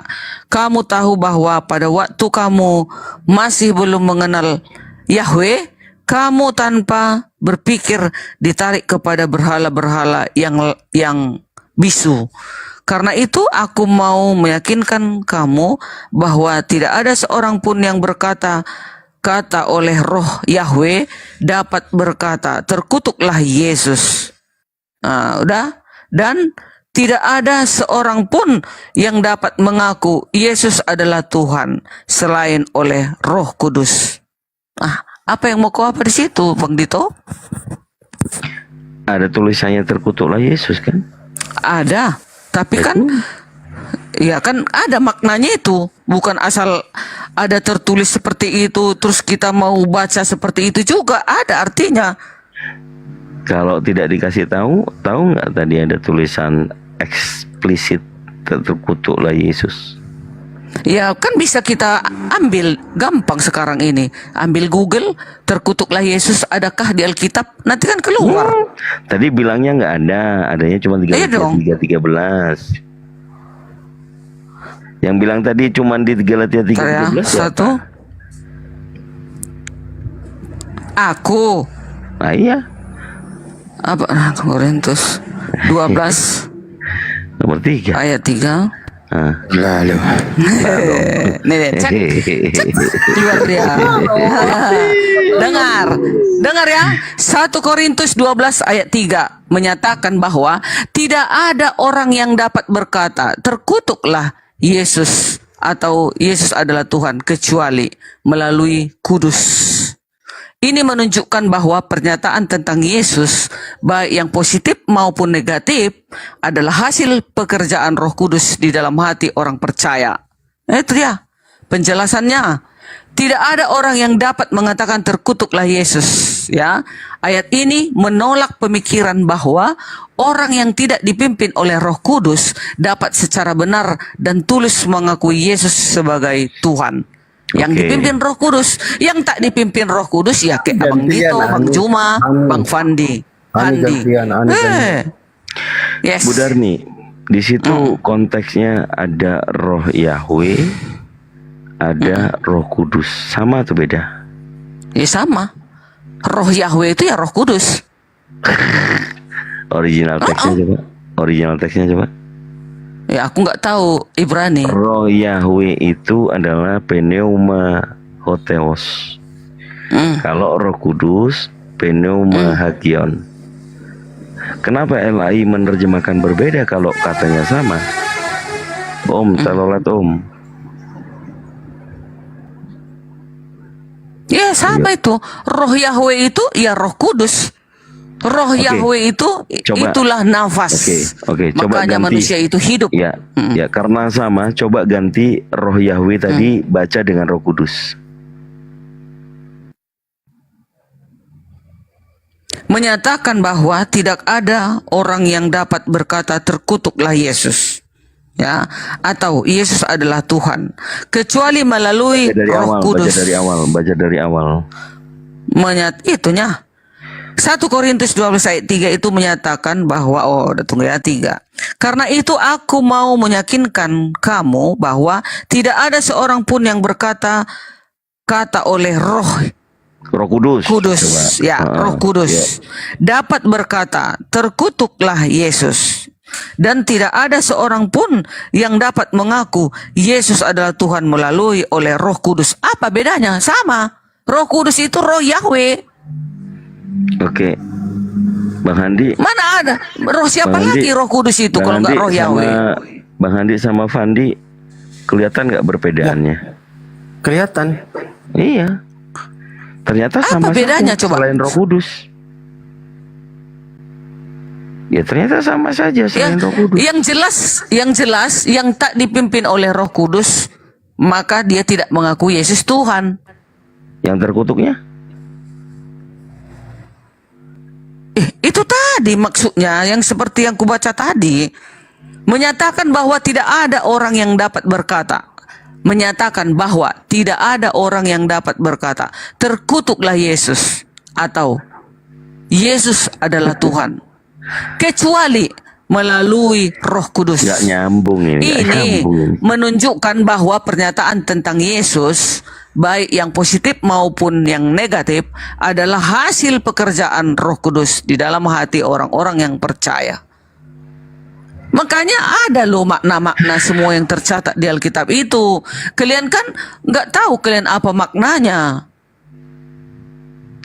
Gini Bu Darni, kalau Roh Yahweh itu Bu Darni perhatikan dan renungkan kenapa LAI tidak menyamakan Roh Yahweh itu dia tulis Roh Kudus. Kalau ditulis sama-sama Roh Kudus itu tidak merubah fungsi, tetapi orang yang kepenuhan Roh Kudus juga akan mengutuk Yesus, terkutuklah Yesus. Tapi poinnya, kalau Bu Darni menyadari Paulus menulis kepada jemaat Korintus, dia mengatakan terkutuklah Yesus itu menghujat atau memuliakan? Ya, orang yang berkata seperti itu ya menghujat kayak kalian lah. Jadi Paulus yang dicatat oleh Paulus ada maknanya. Kalau kalian kan enggak, hanya kalian mengatakan karena ditulis terkutuklah Yesus yang di kayu salib. Langsung kalian bilang terkutuk. Berarti kalian menyembah Tuhan yang terkutuk. Itulah kalian bawakan kan? Oke, yang menulis siapa? Paulus. Korintus. Oke, apakah Paulus menulis terkutuklah Yesus? Ini tadi 1 Korintus 12 itu tadi ada. Oke, apakah Paulus menuliskan terkutuklah Yesus itu menghujat atau memuliakan? Bukan, dia itu memberitahukan, mengabarkan. Nah, itu. Teng dong. Iya kan? Terkutuklah Yesus. Dan tidak ada seorang pun yang dapat mengakui Yesus adalah Tuhan selain oleh Roh Kudus. Ada rupa-rupa karunia, Ya, tetapi pelan-pelan ya. satu Pelan-pelan. Roh. Bu Darni, pelan-pelan ya. Paulus menuliskan dikasih tanda titik petik 2. Terkutuklah Yesus. Tanda seru. Titik 2 lagi. Kutip 2 lagi. Dia menulis terkutuklah Yesus itu menghujat atau memuliakan? Bukan menghujat, bukan menghujat, tapi kan dia kan menerangkan, menuliskan di sana tentang penyalipan itu, gitu loh. Karena yang terkutuk itu kan orang-orang yang di perjanjian lama, yang digantung di kayu salib itu orang-orang yang terkutuk, yang pembuat kejahatan. Itu nggak ada hubungannya dengan salib. Kenapa Yesus? Bu Darni, yang adalah hubungannya? Nggak ada. Pasal 12 nggak ada hubungannya. Pasal 1 Korintus pasal 1 nomor 23 baru itu jelas. Coba dibaca.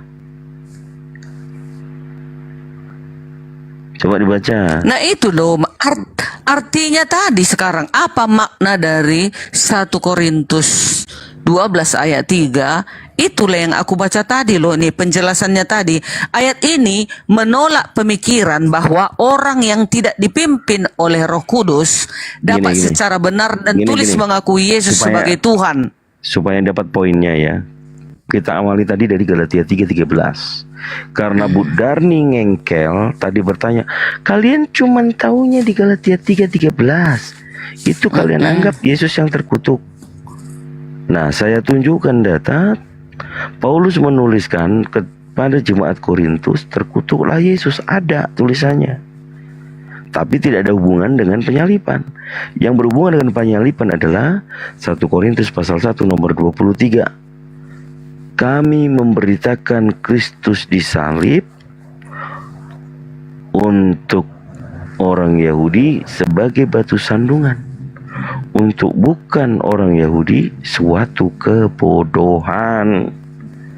Di situ poin benar tentang penyalipan, itu bukan kebenaran tetapi kebodohan. Sudah jelas-jelas bahwa Yudas yang menerima suap, Yudas yang harusnya dikutuk, karena ada di Ulangan 27 nomor 25, orang yang menerima suap adalah terkutuk. Yesus tidak menerima suap. Yesus tidak berdosa. Dibenarkan oleh Elohim. Keluaran 23 nomor 7 tadi. Orang benar tidak boleh dihukum. Yang dikutip oleh Paulus, Ulangan 21 nomor 22, apabila ada orang yang berdosa sepadan dengan hukuman metong, dia harus kau gantung di tiang. Lebih tepat, Yesus apa Yudas? Nah, iya. Makanya gini loh, 1 Korintus pasal 1 nomor 23 Bu Darni, Paulus ini ngomong nih, memberitakan tentang penyalipan Kristus itu bagi orang Yahudi suatu batu sandungan.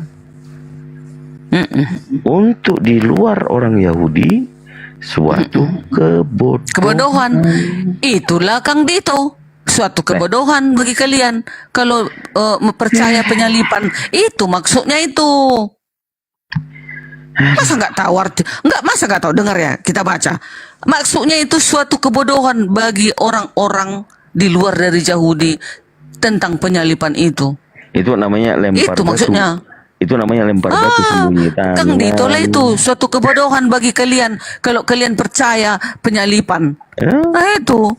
Loh, nggak ada Roh Kudus di kalian, Bible, maka kalian menolak penyalipan.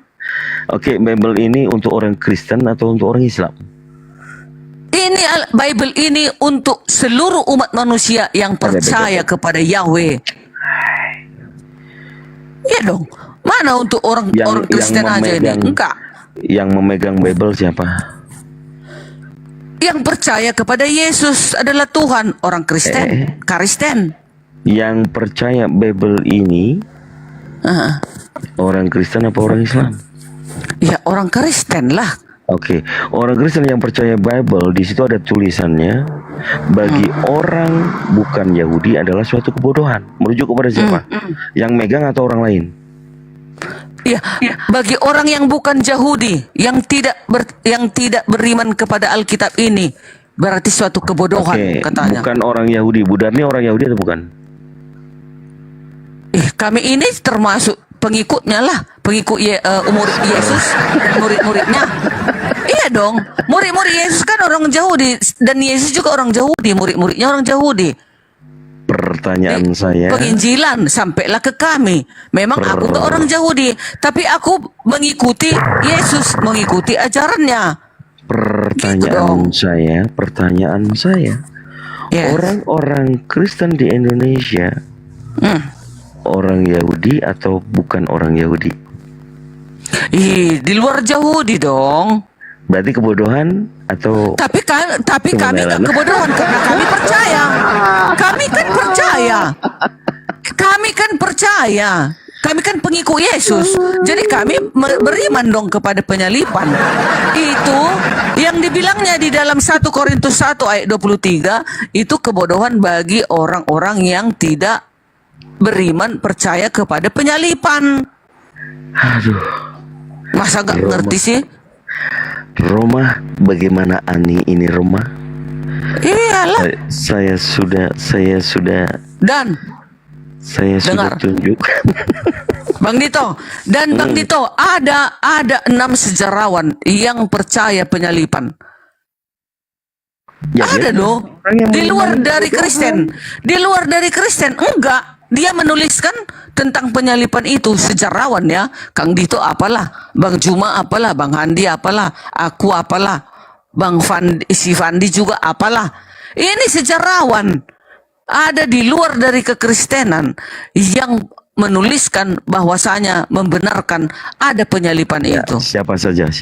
Oke, baik. Ku ambil data. Inilah kalau sudah ini udah susah aku nyarinya. Ada loh, sebentar. Kan kita kan gak buru-buru kan. Yang penting ada data. Sejarawan, di sini buku satu lagi. Gak usah pakai Google lah, susah aku rasa. Kang Dito sambil disapa yang naik ya Kang Dito ya. Iya.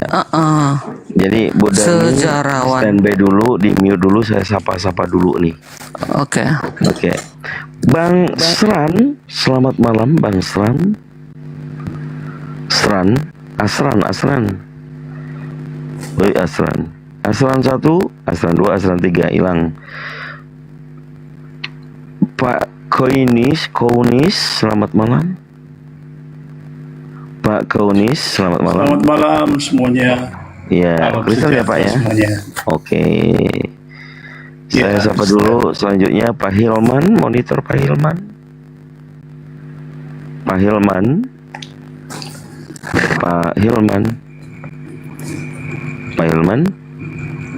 kosong. Pak Jibril, assalamualaikum warahmatullahi wabarakatuh. Waalaikumsalam warahmatullahi wabarakatuh semua. Waalaikumsalam. Masya Allah. Ini begitu ngebahas soal sejarah nih, seru nih udah nih, aduh kacau. Siap. Nah, Bang Jibril itu terlalu tinggi untuk lawanku. Kok jiper? Enggak apa-apa, kita belajar sejarah sedikit, yuk. Sejarawan yang percaya Yesus disalib. Pertama Flavius Josephus, kedua Tacitus. Ya, oke. Dari ibu dong, jangan dari saya dong. Ini tunggu ini. Siap. Josephus, Tacitus dan Talmud. Ada juga Talmud ini. Mengakui penyalipan Yesus. Josephus menyebutkan bahwa Yesus disalib atau perintah Pontius Pilatus. Di dalam Alkitab juga atas perintah Pontius Pilatus disalib. Datanya juga jelas ada ayat-ayatnya. Tunggu satu-satu. Jadi yang ngomong yang mengakui Yesus disalib itu Flavius Josephus, betul nggak? Ini di luar Alkitab ada mengakui maksudnya. Kalau di Alkitab jelas ini datanya. Jangan emosi. Tunggu, kita benerin dulu, kita lurusin dulu. Berarti menurut Bu Darni, sejarah bilang Flavius Josephus mengakui Yesus pernah disalib, betul nggak? Ibu tahu udah nggak Flavius Josephus itu lahirnya tahun berapa? Ya dibuka lagi data lah. Nah ini saya tunjukin boleh Bu? Oke. Nah ini saya tunjukin aja. Jadi kita sama-sama belajar nih, asik nih. Tadi saya dengerin Ibu Darni ini di sini. Nah nih Bu, Flavius Josephus, dia itu lahirnya tahun 37 Bu. Iya. Born itu artinya lahirnya 37. Yesus lahirnya tahun berapa Bu? Ya abad apalah, abad 1. Tahun 4 sebelum Masehi Bu. Ya sebelum sesudah Masehi lah Yesus. 4 sebelum Masehi. Ibu nggak percaya? Oke, kita cari ya.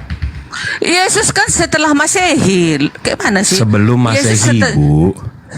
Mana pula lahir Yesus sebelum Masehi? Bu, kalau dia lahirnya Yesus.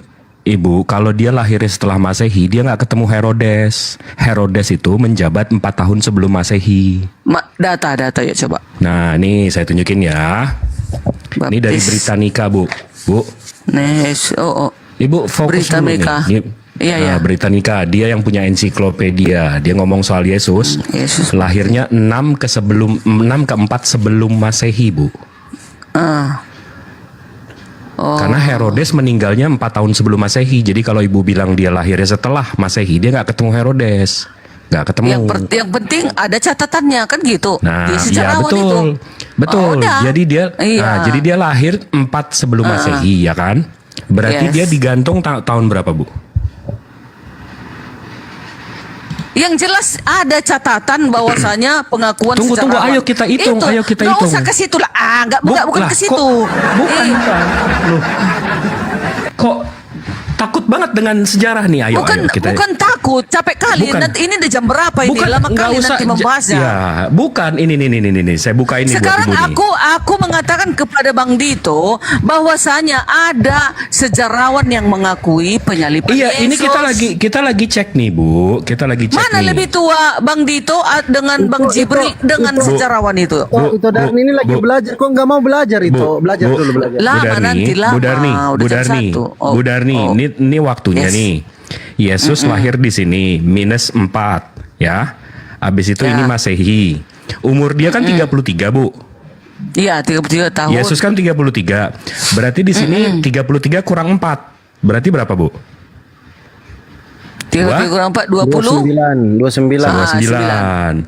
Nah, Flavius lahir tahun berapa Bu? 37 situ. 37 di sini 37. Yes.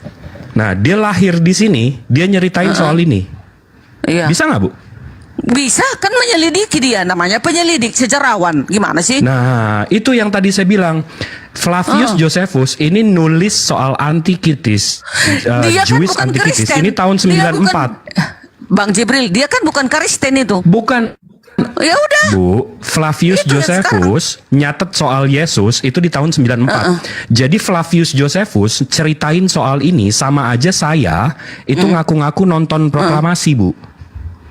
Sementara pas proklamasi saya belum lahir. Tuh. Loh, enggak juga bisa dibenarkan itu. Namanya dia sejarawan. Tunggu, nama sejarawan itu bukan main-main itu. Kalau nama sejarawan itu udah ternama itu, udah diakui dunia itu. Iya, setuju. Iya, setuju. Tapi kalau Flavius ngaku-ngaku nonton soal, dia bilang soal Yesus disalib, itu sama aja saya ngaku-ngaku nonton proklamasi. Sementara saya waktu proklamasi belum lahir, Bu. Iya. Sama kayak Flavius Josephus.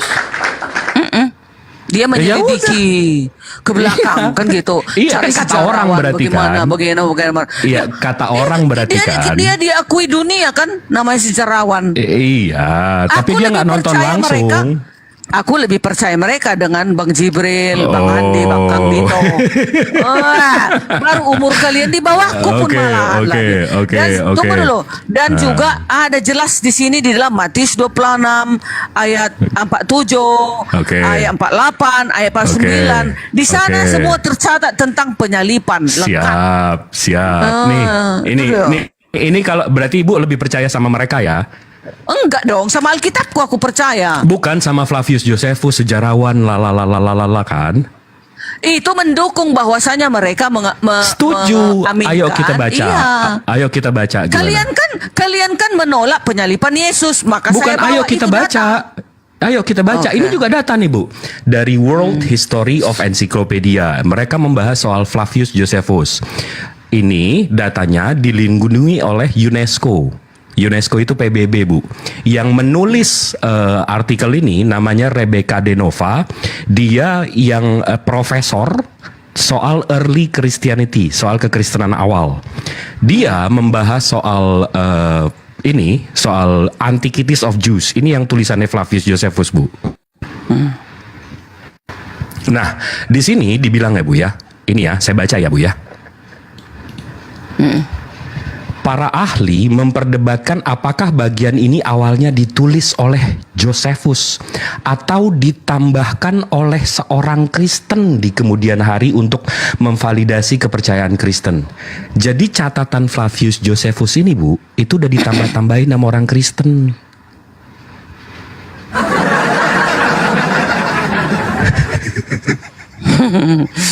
Itu untuk apa? Untuk nipu ya, Bang Jip? Untuk enggak untuk nipu, enggak. Untuk nipu. Enggak, apa untungnya dia aja enggak agama Kristen? Dia aja enggak. Bukan yang Kristen. nambahin kan orang Kristen. Yang nambahin orang Kristen. Bukan nipu buat Fandi, jangan gitu. Bukan buat nipu. Untuk memvalidasi iman mereka. Kecuali kalau dibilang tadi nipu kasarnya ya iya juga sih. ini enggak, tapi yang untuk memvalidasi. Jibril. Ya gimana Bu? Ini yang 6 orang ini di luar dari kekristenan loh, mereka mengakui. Enggak pun mereka ada kan di Alkitab dicatat sejarahnya gimana kan dia ibu dibawa. yang bawa, begitu ibu bawa, begitu saya bantu ya udah nggak ada nggak apa-apa. Gimana sih? Karena tadi teman-teman apologet Islam seluruh Indonesia kan selalu menolak penyalipan Yesus. Kalian baru lahir 20 tahun kemarin. Ini sejarawan aja 6 mengakui bahwasanya penyalipan itu benar ada. Rabi kan saya udah tunjukin sama Ibu. Si Flavius Josephus kan nggak lahir di situ, udah lahir di situ Ibu. Rabi Yahudi pun ada kan? Flavius Josephus itu orang Yahudi. Itu. Ya tapi bukan rabi, dia jenderal perang. Dia rumahnya di Roma Bu. Yang penyaliban emang kan gimana? Orang Yahudi, di kalian orang Indonesia. Nggak mungkin lah aku dengarkan kalian. Tunggu. Bu, Flavius Josephus Ibu tahu nggak rumahnya di mana? Tahu aku. Di Roma. Di sana lah di Roma sana. Disalibnya di mana? Gangnya nggak tahu aku. Gangnya nggak tahu. Nggak tahu itu. Enggak, tapi Yesus disalib di mana Bu? Ya di Bukit Golgota. Nah, masa orang yang tinggalnya di Roma nyeritain soal kan dicari tahu loh gimana sih diselidiki. Ya siap. Namanya berarti dia sejarawan. Oke. Kan dia sejarawan. Iya. Dia kerjanya yang menyelidiki semua berita yang terdahulu yang sudah ribuan tahun. Siap. Itu dia. Siap salah. Sambung Kang Dito. Gitu. Tengok ini ya, dengar ya. Kalian satu ayat pun gak ada data yang mengatakan Yesus tak disalib. Mana coba datanya? Ini, data ini. 1, 2, 3, berapa ini? Matius 26 ayat 47, 48, 49, 50, 51. Semua ini kugarisi ada disalib. Ibrani 5 nomor 7. Kenapa lari ke situ? Apa itu? Bentar ya. Tidak disalib, dia selamat. Iya. Iyalah, sekarang dia di surga. Selesai penyalipan, selamat dong. Coba dibaca dulu. Iya. Ibrani Tapi penyalipan itu kan harus dilewatinya, dijalani. Ibrani 5 ayat 7, silakan. 7 ada. Ini judulnya Yesus sebagai imam besar. 5 ayat 7. Ibrani 5 ayat 7. Ayat 6 dulu ya. Biar enggak apa. Sebagaimana firman-Nya dalam suatu nas lain, engkau adalah imam untuk selama-lamanya menurut peraturan Melkisedek. Ayat 7, dalam hidupnya sebagai manusia ia telah mempersembahkan doa dan permohonan dengan ratap tangis dan keluhan kepada Dia yang sanggup menyelamatkannya dari maut, dan karena kesalehannya ia telah didengarkan. Dan udah ayat 7. Oke, menyelamatkan dari maut itu dia mati nggak? Dia itu kan selamat juga kan dari penyalipan itu, makanya dia bangkit. Kecuali dia, tapi kalau dia disalib mati nggak bangkit-bangkit tetap di kuburan, baru jangan kau percayai. Itu nggak usah dipercayai. Ini kan dia hidup bangkit, datang mendatangi murid-muridnya lagi dia. Setelah dia udah mati, udah dikain kapan dia. Betul dulu. Sebentar dulu. Kan kita lihat diturunkan. Cepat turunkan Isa Al-Masih dari kayu salib. Sudah mau tiba hari Sabat. Kan katanya diturunkan. Lalu dikain kapani dia lagi. Ada dong dalilnya, dikain kapani, diangkat, digotong dia ke dalam gua itu. Udah mati di situ kan, sudah mati. Ada saksinya. Kalian ini apa? Kalian ini? Iya. Jadi Tuhannya digotong ya Bu ya? Jadi Tuhannya digotong-gotong. Sebagai keadaannya manusia di bumi, digotong dong. Oh, mantap. Mana malu Tuhannya aku? digotong-gotong. Apa malu? Keren. Ngapain? Enggak keren. Menurut saya keren. Tuhan saya nggak bisa digotong-gotong. Iya. Terus. Dengar, udah kan sudah digotong, dia diangkat karena sudah dalam keadaan mati kan, manusia dia mati, udah Dimandiin masuk nggak, di Bu? dalam kubur. Dimandiin nggak? Pada saat itu nggak ada dicatat, nggak ada, karena Ada. kan pada saat itu langsung di kayu salib. Ada Bu, ada dimandiinnya. Wah, Ibu mainnya kurang jauh Bagus lah. berarti. Nah, tuh ya maaf kalau aku nggak baca datanya. Oke, kalau dimandiin lebih bagus lagi kan gitu. Ini, udah setelah. ini Berarti saya ada tunjukin. saksinya kan? Ada. Oke. Ini Lebih saya mantap. tunjukin nih Bu. Mana? Mana? Nah, jadi kalau Ibu orang Katolik, ini malah jadi saya ngajarin. Jadi ada namanya gereja Holy Scriptures. Ini batu tempat memandiinnya Bu. Batunya dimandiin gitu. Enggak, bukan. Ini tempat dia dimandiin. Ini batunya nih, tempat dia dimandiin. Di ayat Alkitab di mana ditulis? Di Alkitab. Nah, ini orang Katolik Bu. Nah, kalau Iya, Ibu sekarang mau ngeledek Muslim cium batu, Ibu lihat nih ada perempuan datang, lihat nih dia ngapain ini. Ya nggak apa-apa dicium itu batu. Nah itu. iya, jadi Apa dicium salahnya? batu tempat nggak salah, keren. Kok Nggak Ibu salah, kan? jangan marah-marah dong, kok Ibu emosi? Enggak suara jadi ini kuatnya itu. Jadi spot where Jesus' body was prepared for burial.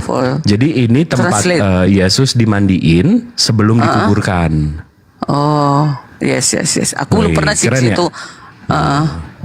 Itu dimandiin jadi Bu, dimandiin sebelum dikubur Tuhan Ibu, habis digotong-gotong tadi. Ya udah, kalau aku seandainya pun aku ke sana nggak akan seperti itu aku. Enggak. Weh, jangan dong, nanti Ibu kan Ibu selalu menghina kami. Wah, cium batu. Masa Ibu Iya, niru, maksudnya ya kan? kalaupun ada Masa Ibu tiru-tiru kita ya kan? Nggak akan Tepuk tangan dulu buat itu. Tuhan. Oke. Kembali ke laptop. Kalian kan selalu mengatakan sebentar. Aku nanggepin dulu. Dari Ibrani 5 nomor 7 tadi Bu Darni. Kan tadi Bu Darni melewati itu kematiannya langsung ke kebangkitan. Kan gitu. Yang diturunkan di kayu salib tadi itu posisinya mati nggak? Mati kan? Matilah. Yes. Nah, di Ibrani 5 nomor 7 itu diselamatkan nggak dari kematian? Maksudnya diselamatkan kan bangkit lagi dia gitu loh. Nah, di situ kalian separuh otak kalian. Sorry. Kan ini tentang mati. Iya.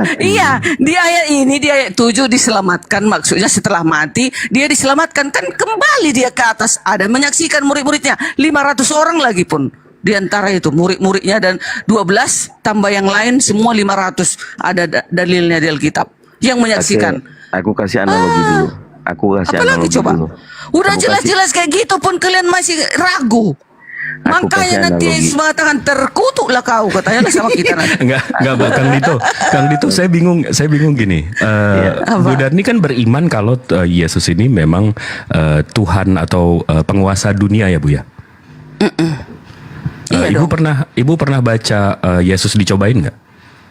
Iya, pastilah dicobai iblis sebagai keadaan manusia, dia dicobai. Itu dia ditawarin apaan, Bu, sama iblis? Menang nggak iblis itu mencobai? Bukan. Ibu paham nggak? Itu endingnya, itu yang penting. Iya, itu endingnya. Ini kuasa langit bumi. Nah, maksudnya tengok ya, Bang Jibril. coba begitu. Maksudnya di situ, begitu juga lah kita. Walaupun kita dicobai, walaupun kita diajak sibilis, tapi kalau kita tetap bertekun, kita tetap percaya kepada Yesus, kita akan membatalkan itu, lari itu iblis. Bukan. Poinnya gini, Bu. Itu maksudnya itu. Iya. Tapi yang saya mau tanya sama Bu Darni, ini yang saya nggak paham. Yesus kan penguasa dunia ya, Bu ya? Iya. Iblis nawarin apa di situ, Bu? Iya. Kalau kau apa katanya di situ? Kerajaan dunia. Jatuhkanlah dirimu, jatuhkanlah dirimu. Yang ayat 8 dong. Dan iblis membawanya pula ke atas gunung, sangat tinggi memperlihatkan kepadanya semua kerajaan dunia dengan kemegahannya dan berkata, semua itu akan kuberikan kepadamu jika engkau sujud menyembah aku. Berarti dia nawarin apa itu? Dunia kan? Iya. Nah, kan Yesus sudah punya dunia. Ngapain iblis nawarin dia dunia lagi? Makanya apa kata Yesus kepada dia? Nyahlah kau iblis, jangan kau cobai Tuhan Allahmu. Enggak, mana ngarang. Di situ Nyahlah iblis, sebab ada tertulis engkau harus menyembah Tuhan Allahmu dan hanya kepada Dia, bukan aku, kepada Dia sajalah engkau berbakti. Tapi di Matius 4 ayat 10, nyahlah kau bukan, kita jangan lompat-lompat dulu ke sono. Ini di sini, ibu kan iman ibu Yesus ini yang punya dunia. Kok iblis nawarin dunia? Kan itu sama aja, Bu Darni. Itu sama aja saya nawarin, Bu, kalau ibu nyembah saya, anak ibu tuh anak ibu. Kan mestinya Yesus bilang, lah emang dunia punya gua, ngapain lu tawarin? Kok begitu, Bu? Ya. Pusing gitu. Gimana? Enggak pusing. Ya, gimana kok? Aku jawab tadi. Enggak, Yesus kan yang punya dunia. Terus ditawarin dunia, bagaimana sih? Coba jujur. Coba jujur. Dia lagi ingatannya lagi lemah. Coba jujur. Saya bertanggapi. Yesus mau dibantu, oke lah, silakan lah. Ini udah ada sih jawabanku. Coba silakan Bu Darni dulu nih. Udah aku dulu ya. Oke. Yesus dicobai iblis. Udah sering disebut pencobaan di padang gurun, ya kan? Adalah peristiwa dalam Alkitab yang menceritakan bagaimana iblis mencoba menggoda Yesus untuk menyimpang dari kehendak Yahweh. Iblis menggunakan berbagai cara untuk menggoda Yesus. Seperti dengan menawarkan kuasa dunia, menyatakan bahwa para malaikat akan menolongnya jika ia jatuh dan menyuruhnya menyembah iblis. Udah? Nah, kan Yesus sudah yang punya dunia, kenapa ditawarin dunia? Dengar. Iblis mencoba untuk menggoda Yesus agar ia melakukan tindakan yang bertentangan dengan kehendak Yahweh, seperti melakukan dosa ataupun menyembah iblis sendiri. Di mana itu ayatnya? Waktu keadaannya sebagai manusia, dia kan sebagai keadaan manusia dicobai. Kan iya, Yesus kan yang punya dunia, Bu. Kita setuju dulu nih. Iya, memang setuju. Tapi dia juga memberikan. Si iblis nawarin apa? Iya, dia memberikan contoh kepada manusia itu, sedangkan dia bisa melalui semua itu. Ibu jangan ngarang-ngarang dong. Kan Yesus kita beriman nih. Kita beriman nih. Yesus yang punya dunia, ya enggak? Iya. Nah, tiba-tiba si iblis. Oke, silakan. Oke, silakan, Bang. Pak Kunis. Silakan, Bang. Jawabannya menurut saya sih karena iblisnya pendusta. Itu aja.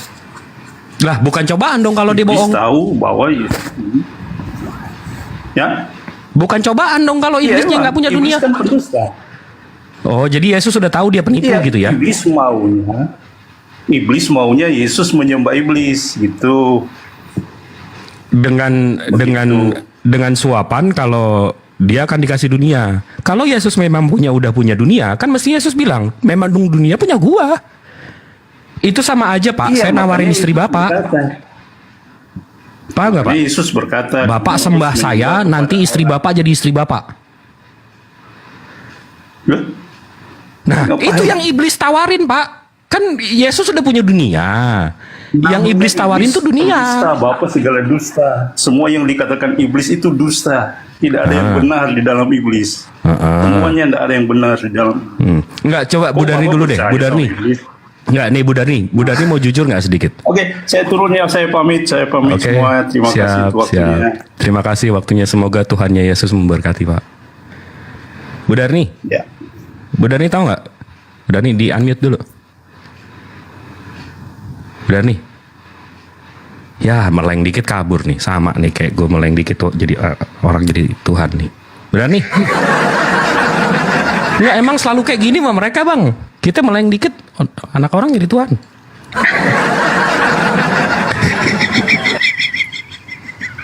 Bu Darni.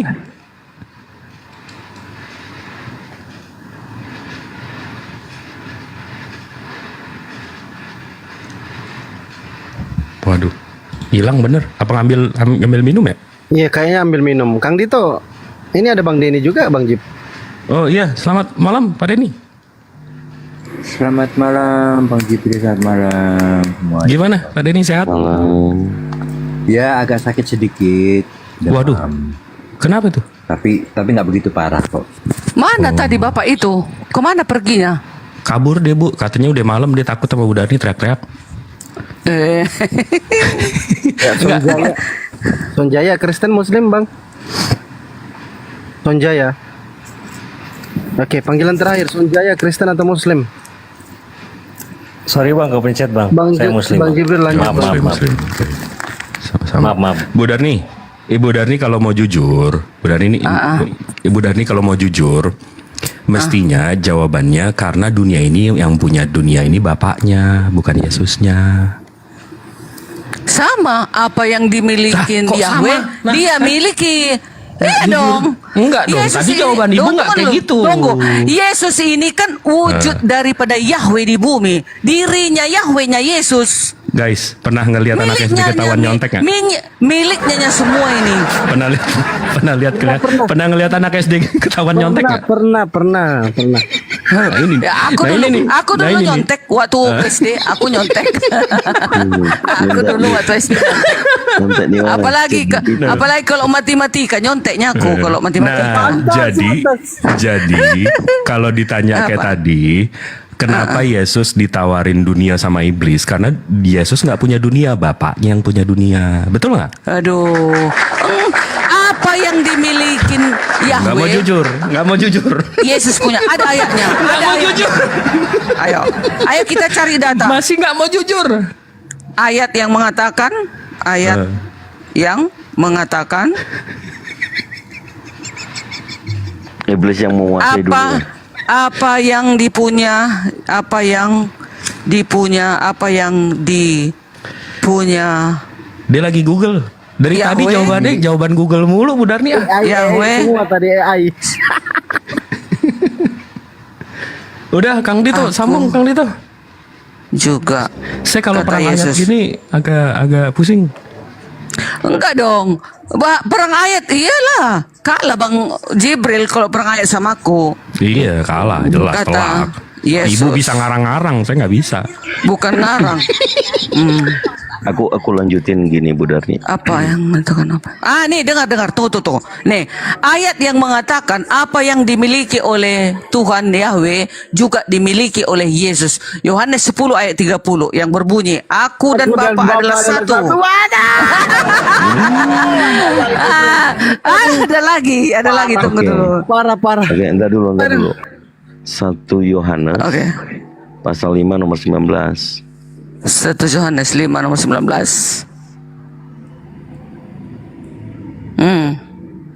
Baca yang keras. Oke, 1 Yohanes, bentar lah. Sabar ya. 1 Yohanes. Aku sebenarnya sambil belajarnya inilah. Iya betul, memang. Makanya Ayat tadi begitu 19. nggak bisa jawab, saya kasih contekan ya. Iya, 1 Yohanes 5 ayat 19. Kita tahu bahwa kita berasal dari Allah, dari Yahweh. Sorry. Kita tahu bahwa kita berasal dari Yahweh dan seluruh dunia berada di bawah kuasa si jahat. Nah, seluruh dunia tuh. Betul itu. Si jahat Memang siapa? iya. Si Yang jahat menguasai siapa? dunia ini, si jahat ini, si iblis. Iblis ISIS. Nah, Iya. terus hubungannya sama tadi akhi Jibril, Bang Jibril bilang Yesus waktu digodai oleh iblis akan diberikan apa? Kuasa dunia. Akan diberikan kuasa dunia, katanya. Nah, jadi yang benar Yesus memiliki dunia, menguasai dunia atau iblis? Kan ada 2 penguasa di bumi ini.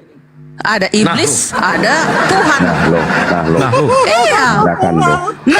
Dengar, masa kalian nggak tahu 2 penguasa Ini di bumi udah politeis nih begini. Penguasa kegelapan dan penguasa terang. Penguasa kegelapan itulah si iblis. Penguasa terang itulah Yesus. Gimana Kayak sih? dewa-dewa ya. Bang Jibril mirip dewa-dewa ya Bang Jib ya? Iya, ini udah kalau kita nyembah Hades, nanti ada Zeus. Kalau kita nyembah Brahmana, ada Shiva.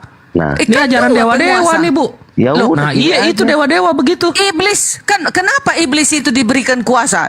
Tuhan itu mau mencobai para umatnya, ciptaannya. Apakah kita mau menuruti si iblis ataukah kita menuruti Yesus? Oke. Jadi punchline-nya adalah Bu Darni pagan denominasi mana? Mana pagan aku? Advent. Advent aku. Yep, Aku tetap berjalan. Aku tetap berjalan di dalam kebenaran. Ya, mantap. Ada 2 kuasa, 2 pencipta ya. Iya dong. Di dunia ini ada 2 kuasa, kuasa kegelapan dan kuasa kebenaran. Coba, Bu, saya jujur nih mau nanya. Yes. Di mana Abraham ngajarin begitu, Bu? Ada 2 kuasa gitu, Bu. Loh, masa nggak tahu sih? Kan ada iblis di dunia ini. Kan iblis masih dilepaskan di dunia ini untuk kan merayu. Bukan di kitab Abraham. Di mana itu ajaran 2 kuasa begitu? Coba di mana itu? Bentar, ku cari lagi. Biar cepat. Oke, mantap. Ini cocok, ini pasangan ini cocok kali. Cocok apanya sekarang? Cocok Kita sama apanya? Bang Jibril cocok karena mereka ini kepala ketua pagan. Aduh. Enggak kan kita kan Abrahamik ya, ajaran Abraham. Nah, di mana itu ajaran Abraham ada 2 kuasa, 2 pencipta begitu? Kan setahu saya Abraham Tuhannya 1 nih, 1 kuasa, 1 pencipta nih. Emang terang ini pagan tiba-tiba dan Ini yang bisa yang bikin kegelapan. yoga jadi mualaf ini, yang ini nih tema ini. Hati-hati budarnya. Aduh, si Yoga itu walaupun kayak gitu pintarnya itu menurutku cemen masih itu bisa jatuh dia. Nggak usah menyerang pribadi, Ayat yang sering merujuk pada kuasa terang dan kegelapan adalah Yohanes 1 ayat 4 sampai 5. Perjanjian baru. Coba. Perjanjian baru. Kan Yang Abraham penting saya nanya, ada. Bu. Yang Ya penting Abraham saya nanya Abraham di mana ngajarin ada 2 kuasa. Tuh ya, di perjanjian lama lah ya, ayat yang mengatakan kuasa terang dan kegelapan di perjanjian lama. Tapi gini bre, entar dulu. Perjanjian lama. Ya, kekuasaan terang itu siang kan, kegelapan kan malam. Jadi Tuhannya 2, malam sama siang. Oke, dapat. Nih ayat. Mana itu? Yesaya 60 ayat 1 sampai 3 menyatakan bahwa terang Tuhan akan menutupi bumi yang gelap. Udah. Yesaya Berarti 60. kuasa terang. Nomor berapa? 60 ayat 1 sampai 3. 1 sampai 3. Dan menutupi bumi yang gelap. Dan Yesaya 9 Bangkitlah ayat menjadi 2. teranglah, sebab terangmu datang dan kemuliaan Tuhan terbit atasmu. Sebab menggambarkan sesungguhnya bangsa yang kegelapan menutupi bumi, kekelaman menutupi bangsa-bangsa, tetapi terang Tuhan terbit atasmu dan kemuliaannya menjadi atasmu. Bangsa-bangsa berduyun-duyun datang kepada terangmu dan raja-raja kepada cahaya terbit bagimu. Mana terang gelapnya, Bu? Gelapnya mana? Nah, itu di gelapnya di Yesaya 9 ayat 2 menggambarkan bangsa yang berjalan menggambarkan bangsa yang berjalan dalam kegelapan. Oke, yang melihat gelapnya terang yang besar. Yesaya, ya udah gelapnya Berarti sekarang kan berapa? Berarti kan ada terang Ya dan udah, gelap. ya udah tenang. Yesaya 9 berapa? Tadi saya 9 ayat 2, sekarang yang ayat 2 yang kegelapan. Nomor 2. Yang kegelapan. Oke. Hati-hati Yuto Darni ya. Ini pendeta sambil langsung mandi kuah bakso ini ke. Yesaya 9 nomor 2. Tetapi tidak selamanya akan kusuramkan untuk negeri yang tersempit itu. Kalau dahulu Tuhan merendahkan tanah Zabuon dan Naftali, maka kemudian hari ini akan memuliakan jalan laut daerah seberang Sungai Yordan, wilayah bangsa-bangsa lain. Bangsa-bangsa yang berjalan dalam kegelapan telah melihat terang yang besar mereka di dalam negara kekelaman. Atasnya terang telah bersinar. Ini yang ngegelapin Tuhannya juga, Bu. Iya, tapi kan ada kan kegelapan di bumi ini, ada kegelapan, ada yang terang. Yang terang itulah ajaran Yahweh, yang gelap itulah ajaran Sibilis. Itu di mana? Itulah ayatnya yang kutunjukkan tadi.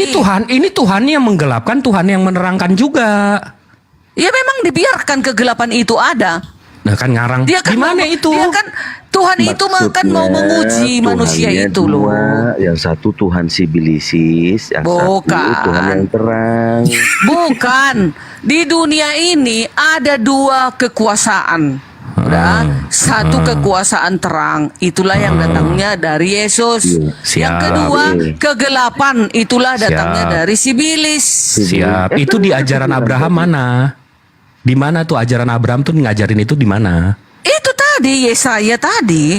Di Yesaya 9:1 sampai 2 Tuhannya yang membawa gelap dan menerangkan juga. Di Yesaya 61:3 Tuhannya menerangkan. Di mana iblis yang soal kegelapannya itu mana? Iblis kan dijatuhkan dari surga kan, dari langit. Menjadi itulah Lucifer, Lucifer.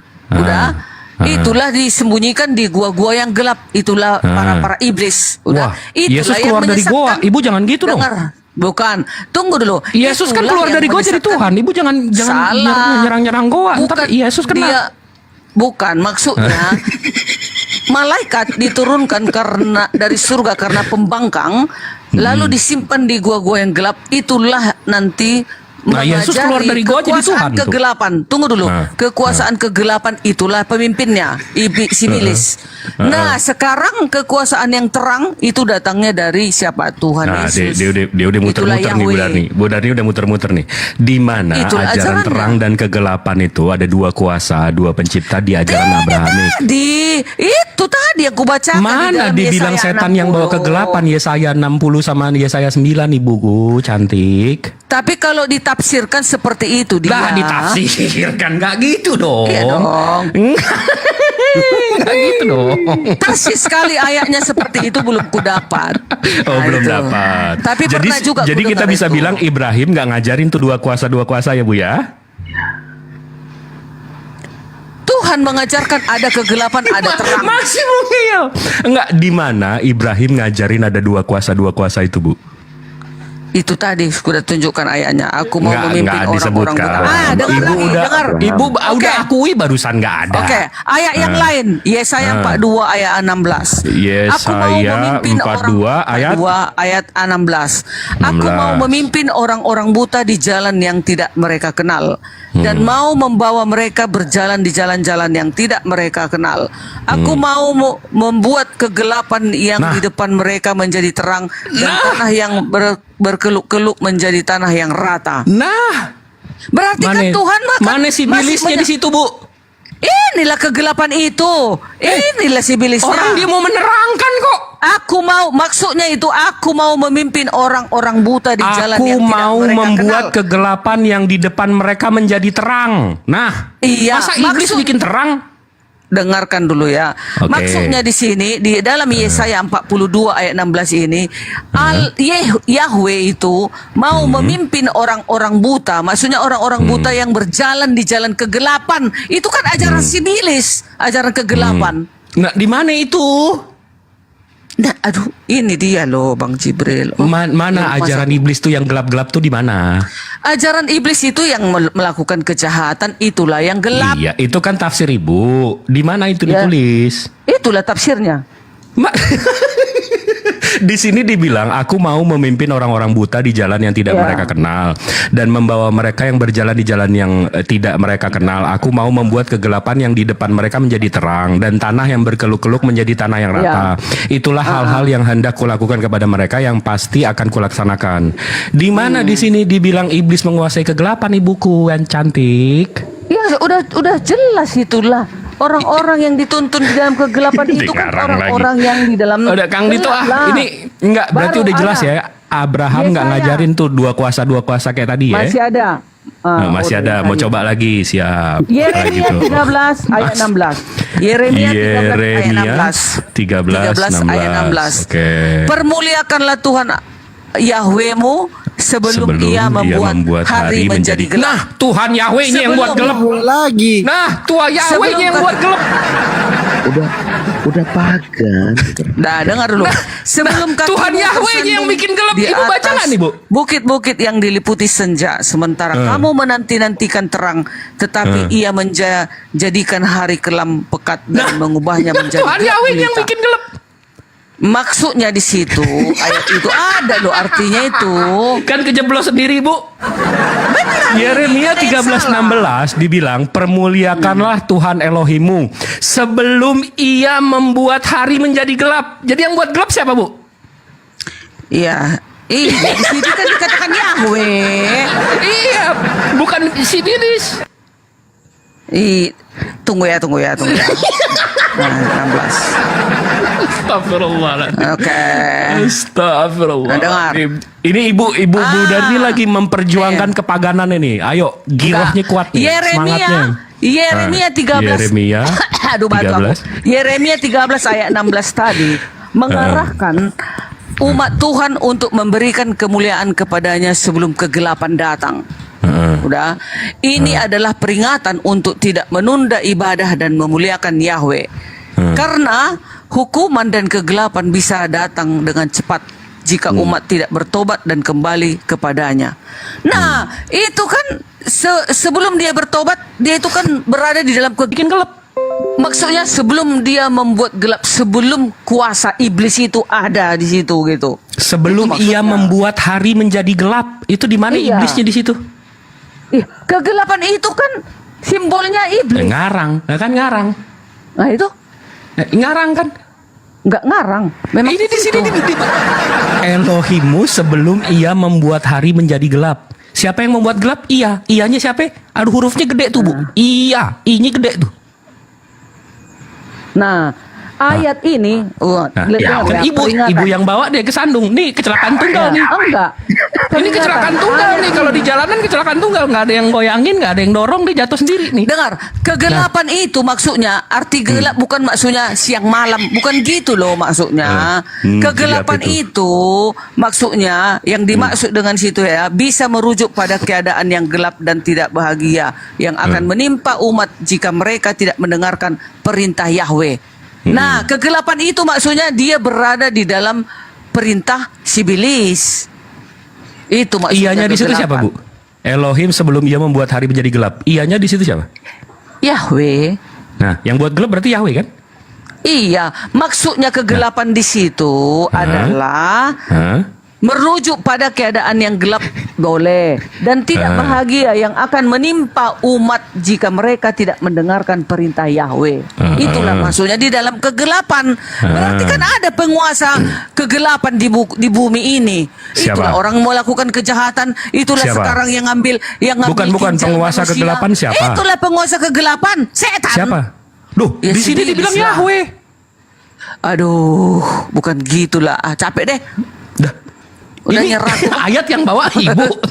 Aja. Ibu yang capek. Nggak ngerti kalian? Nggak ngerti Bang Jibril, terserah. Bu. Nggak nih. Ini kalau ibu mau jujur nih. Ibu kalau mau jujur nih.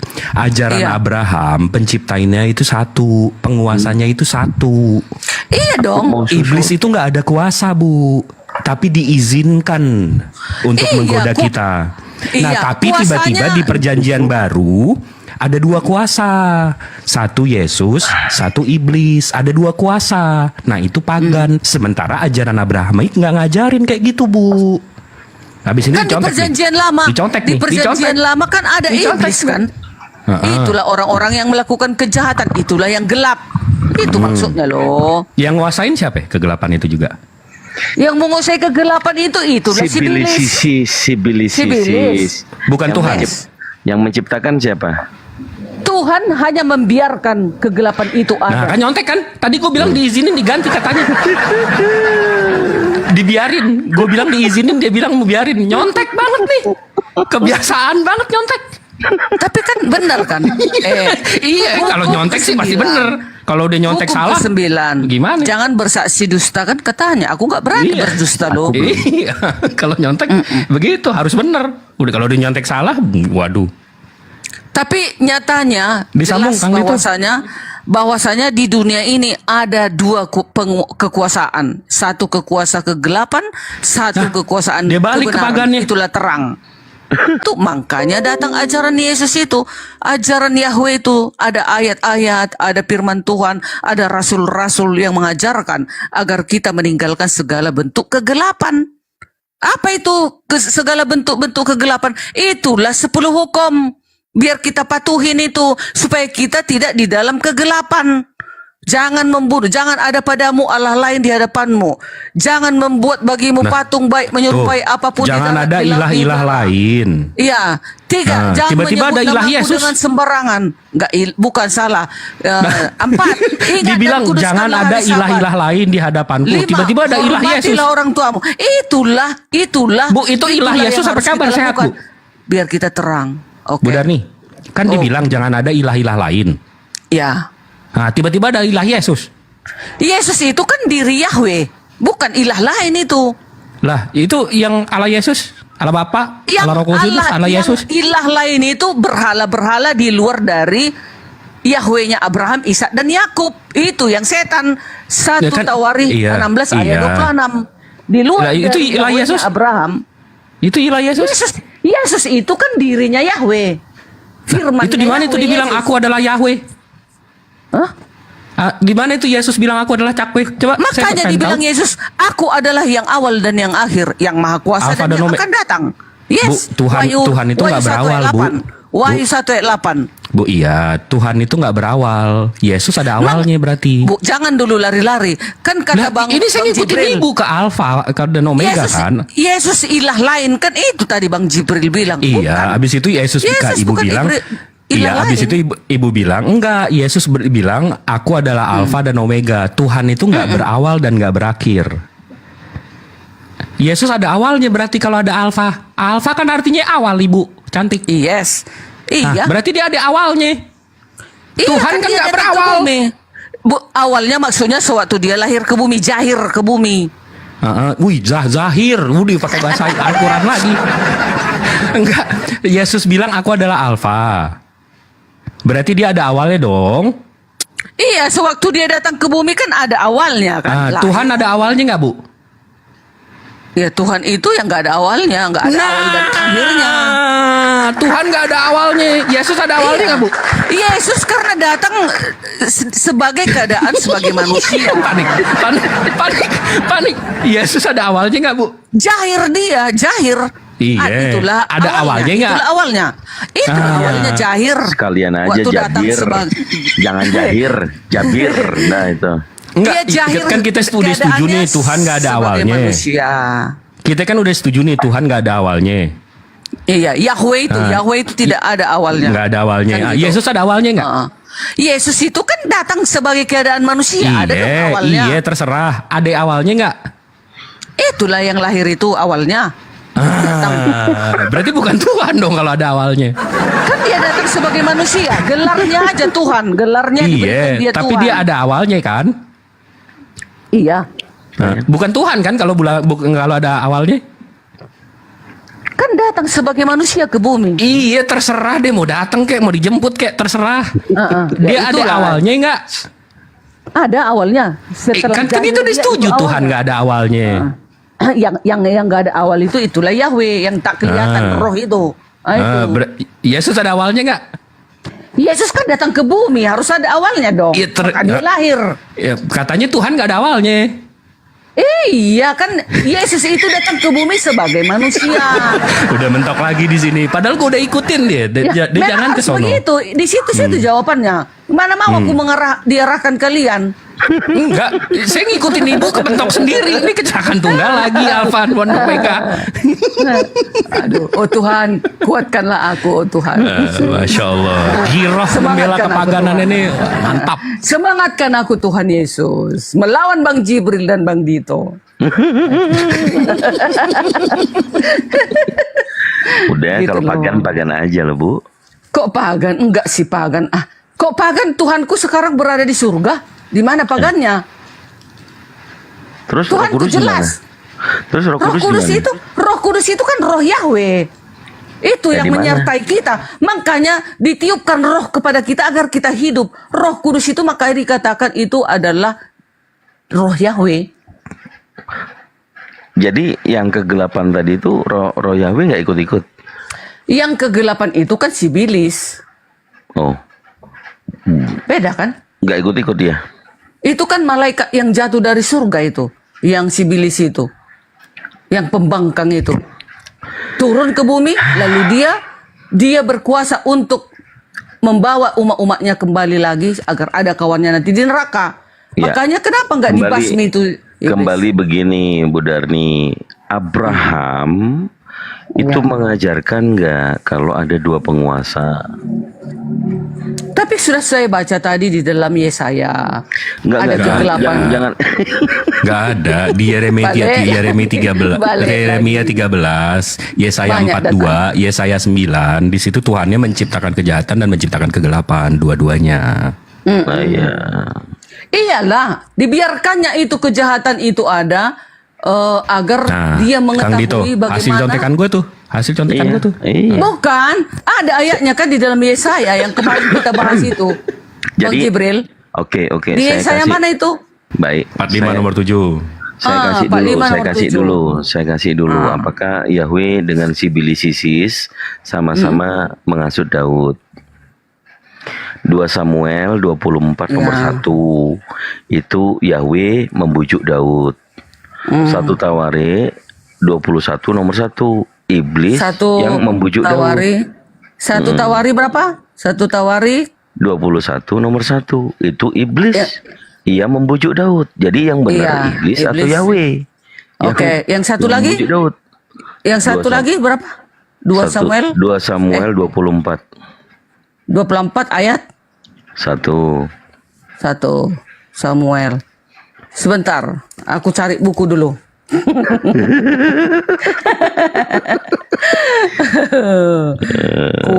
ku ambil dulu apa aku. Mau saya tunjukin aja nggak? Mau saya tunjukin aja nggak? Ditunjukin aja lah biar cepet. Ntar masih cari kacamata lagi alasannya. Saya tunjukin aja nih Bu Darni. Enggak. Iya boleh. Enggak. Aku ini dua di sini. Iya, aku mau cari arti yang itu. Arti jangan di Google. Iya, biar ku jelaskan. Oke, biar Google yang jelasin. Oke, nih Ini saya kan, bacain dari sini. Ini kan tulisan orang Kristen ini. Iya. Ini saya baca ya Bu ya. 1 ayat 1. Oke. Saya baca ya Bu ya.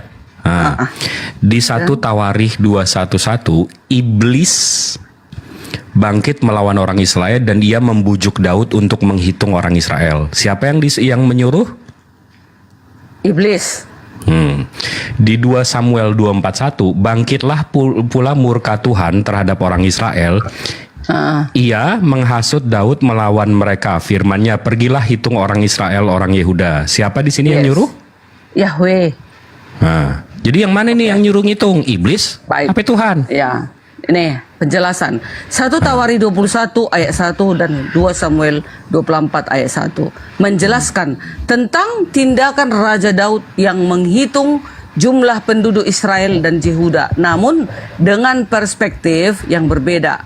2 Samuel 24 ayat 1 menyatakan bahwa Tuhanlah yang menghasut Daud untuk melakukan sensus itu. Ya kan?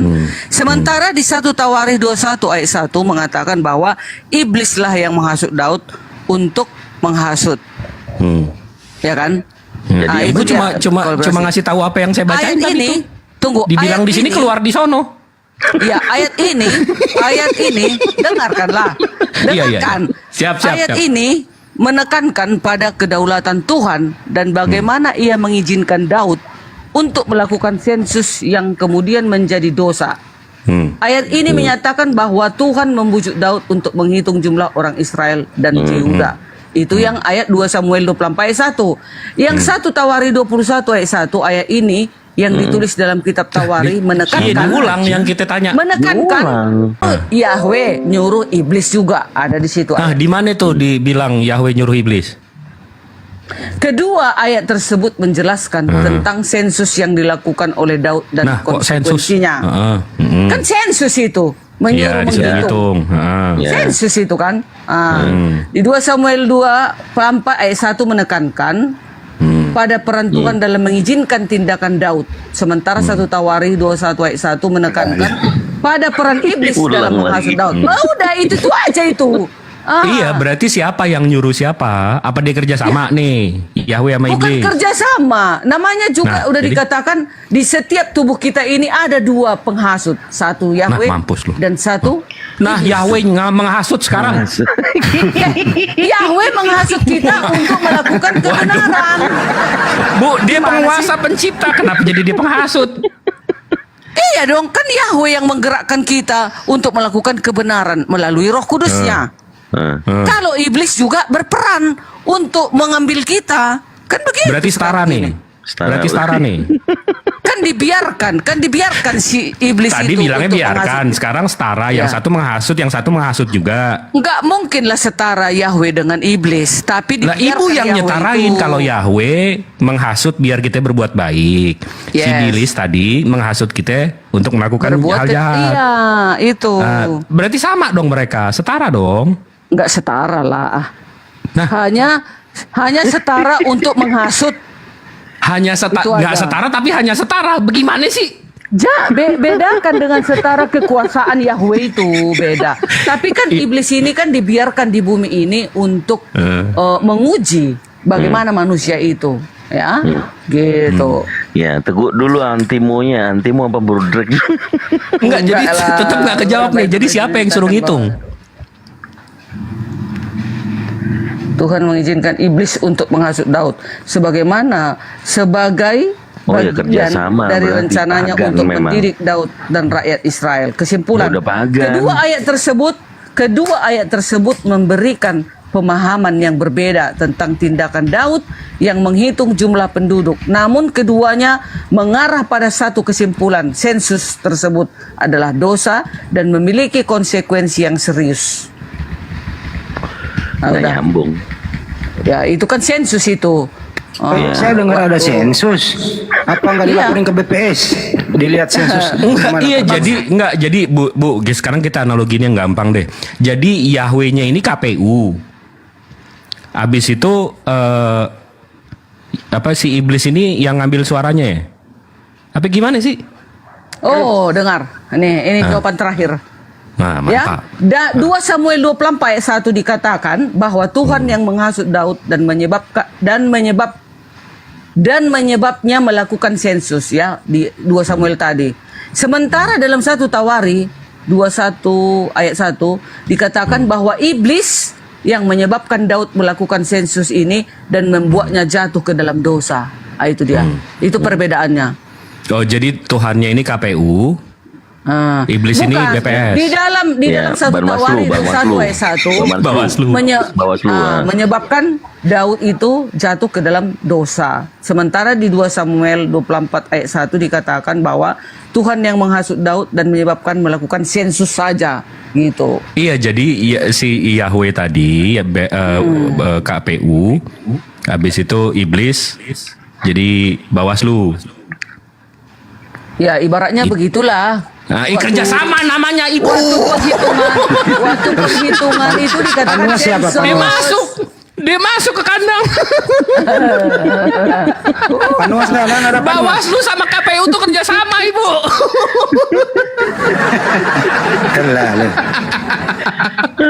Itu ya. Itu ya kesimpulannya ya, udah kujawab ya. Kesimpulannya udah kujawab. Kedua ayat tersebut memberikan pemahaman yang berbeda tentang tindakan Daud yang menghitung jumlah penduduk. Namun keduanya mengarah pada satu kesimpulan. Sensus tersebut adalah dosa dan memiliki konsekuensi yang serius. Itu maksudnya. Jawabannya jadi yang membujuk Daud siapa yang benar? Yang membujuk Daud ya yang untuk yang kebenaran itulah Yahweh di ayat yang pertama tadi. Terus iblis yang di dua tawari membuat yang Daud menjadi jatuh kepada dosa. Parpol kan, money politik gitu. Gitu ya. Oke, udah kujawab. Jangan lagi lah keempat kali. Iya, jawaban Itu bukan ibu. jawaban ibu katanya. Jawaban ibu tuh mengulang pertanyaan, mengulang yang dibaca. Panwas Kalau ini, menurut kalian, Bang Jibril kan sebagai panwas nih. Komentar dong, gimana si panwas ini kok diem baik? Saya udah puas begitu Bu Dani bilang mereka udah kerja sama. Mantap, Bawaslu sama KPU memang mesti kerjasama, mesti solid. Ya, Aki, kalau ada Tuhan kerjasama, berarti pagan nggak tuh? Oh iya harus begitu. Ya pagan harus. Itu Tuhan apa? Itu Tuhan apa boyband tuh rame banget begitu? Oh, itu juga yang menyebabkan Yesus tersalib ya, Kang Dito, Bang Jibril, karena kerjasama. Solid. Oke, mantap sekali. Tambah satu lagi. Iya, tambah satu lagi itu limasnya itu yang mengarahkan Paulus. Limas Romawi. Tapi ada yang tidak mau kerjasama. Benar nih ya, kalau ini saya di pihaknya Bodar nih. Ada yang tidak mau kerjasama, yaitu si Bilisis. Benar nggak benar nih? Iya, si Bilis memang nggak mau kerjasama dengan Tuhan.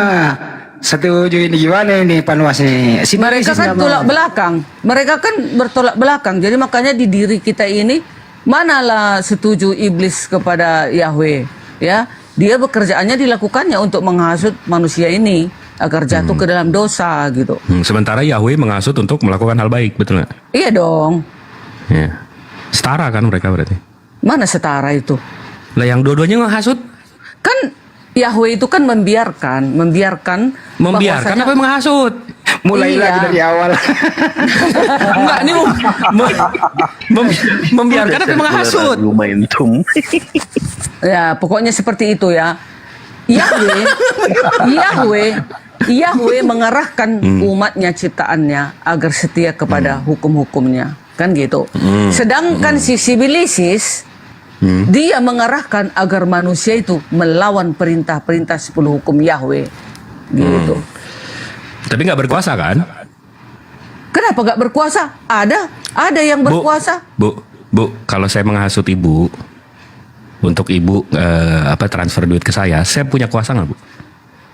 Ya punya kuasa kalau aku mau mentransfernya. Loh, kan ibu yang transfer, ibu yang tahu pinnya, ibu yang punya rekening. Kuasa saya di mana Bu? Saya cuma nggak menghasut doang. Kan begini, contoh si Bilis, kalau dia berkuasa untuk menghasutku, tapi kalau aku lebih percaya kepada Yesus, ini kusingkirkan ini si Bilis, nyala kau iblis, ku bilang. Di mana kuasa saya tuh kalau ibu bisa ngenyah-ngenyahin saya tuh? Nggak menang dia sama aku iblis itu. Ya kan ibu bisa ngenyah-ngenyahin saya. Di mana kuasa saya? Tunggu dulu. Makanya kenapa Tuhan tidak menghabisi si Bilis itu? Kenapa Tuhan tidak menghabisi? Dia mau menginginkan ciptaannya ini setia atau enggak kepadanya. Gitu. Betul. Yes. Tapi kuasa saya menghasut ibu di mana?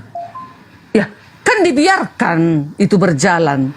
Iya, dibiarin sama Tuhan biar saya bisa menghasut ibu supaya kan. supaya ketahuan. Iya, Tuhan membiarkan saya untuk bisa menghasut ibu. Iya dong. Nah, kuasa saya di mana? Saya nggak bisa maksa ibu, saya cuma bisa menghasut ibu. Kalau saya bisa maksa, saya ada kuasa. Ini kan saya nggak bisa maksa. Iya kan, si Bilis ini tadi berusaha tipu muslihatnya masuk dong. Segala macam tipu. Saya bisa maksa nggak Bu? Dustalah kau lakukan agar aku mau saya bisa maksa nggak? olehmu. Saya bisa maksa ibu untuk transfer ke saya nggak? Nggak bisa. Nah, di mana kuasa saya berarti? Ya memang nggak ada kuasa si Bilis. Nah, tadi katanya iblis berkuasa. Hanya kalau manusia itu mau, baru dikatakan berkuasa. Iya. Aku contoh, tunggu dulu. Tadi katanya iblis gak ada kuasa, sekarang iblis berkuasa. Jibril, contoh kayak aku udah punya suami nih, udah ada suamiku baik, suamiku ini. Ganteng lagi. Ganteng lagi, coba bayangkan, sayang sama aku dan anak-anakku, keluargaku. Datang si Bilis, iya, datang si Bilis. Derni, itu ada lagi cok ganteng, bogono, pasti kau enak, bosan, masa itu tuh suamimu kan katanya. Nah, masa sekarang rendang mulu tiap hari? Masa kau makan ikan asin, merendang atau ganti-ganti lah sekali-sekali makan ayam penyet kan katanya juga, ya kan? Nah, sekarang aku mau ikut dia atau enggak?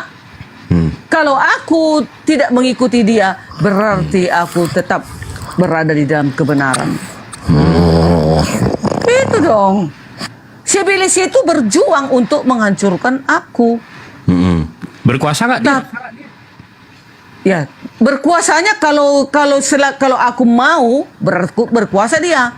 Kalau aku dia nggak bisa mau, maksa dia nggak? tak berkuasa.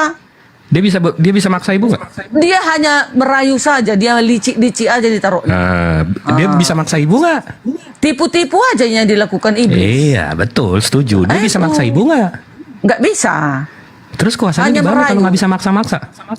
Kuasanya banyak orang yang menang dibuatnya. Banyak manusia-manusia melakukan Itu karena kejahatan. orangnya aja yang dodol dong. Buktinya berkuasa si Bilis sama dia karena orangnya itu memang Itu karena orangnya yang dodol kan, bukan karena kuasa lemah. si iblis. Gitu dia. Iya, dia sukses karena orangnya aja yang dodol, betul nggak? Nah, disitulah makanya kenapa Yahweh Bukan jangan nah dulu. Orang yang terhasut itu karena mereka dodol aja. Iya, memang dodol. Bukan karena kuasa si iblis. Tapi kan si iblis diberikan juga kuasa untuk menggoda ciptaannya itu. Padahal bisa aja itu dibiarkan, dihempaskan, diizinkan. Bisa aja kan Yahweh itu menghembuskan itu para iblis itu. Nyala kau semua kau. Gimana ngembusnya?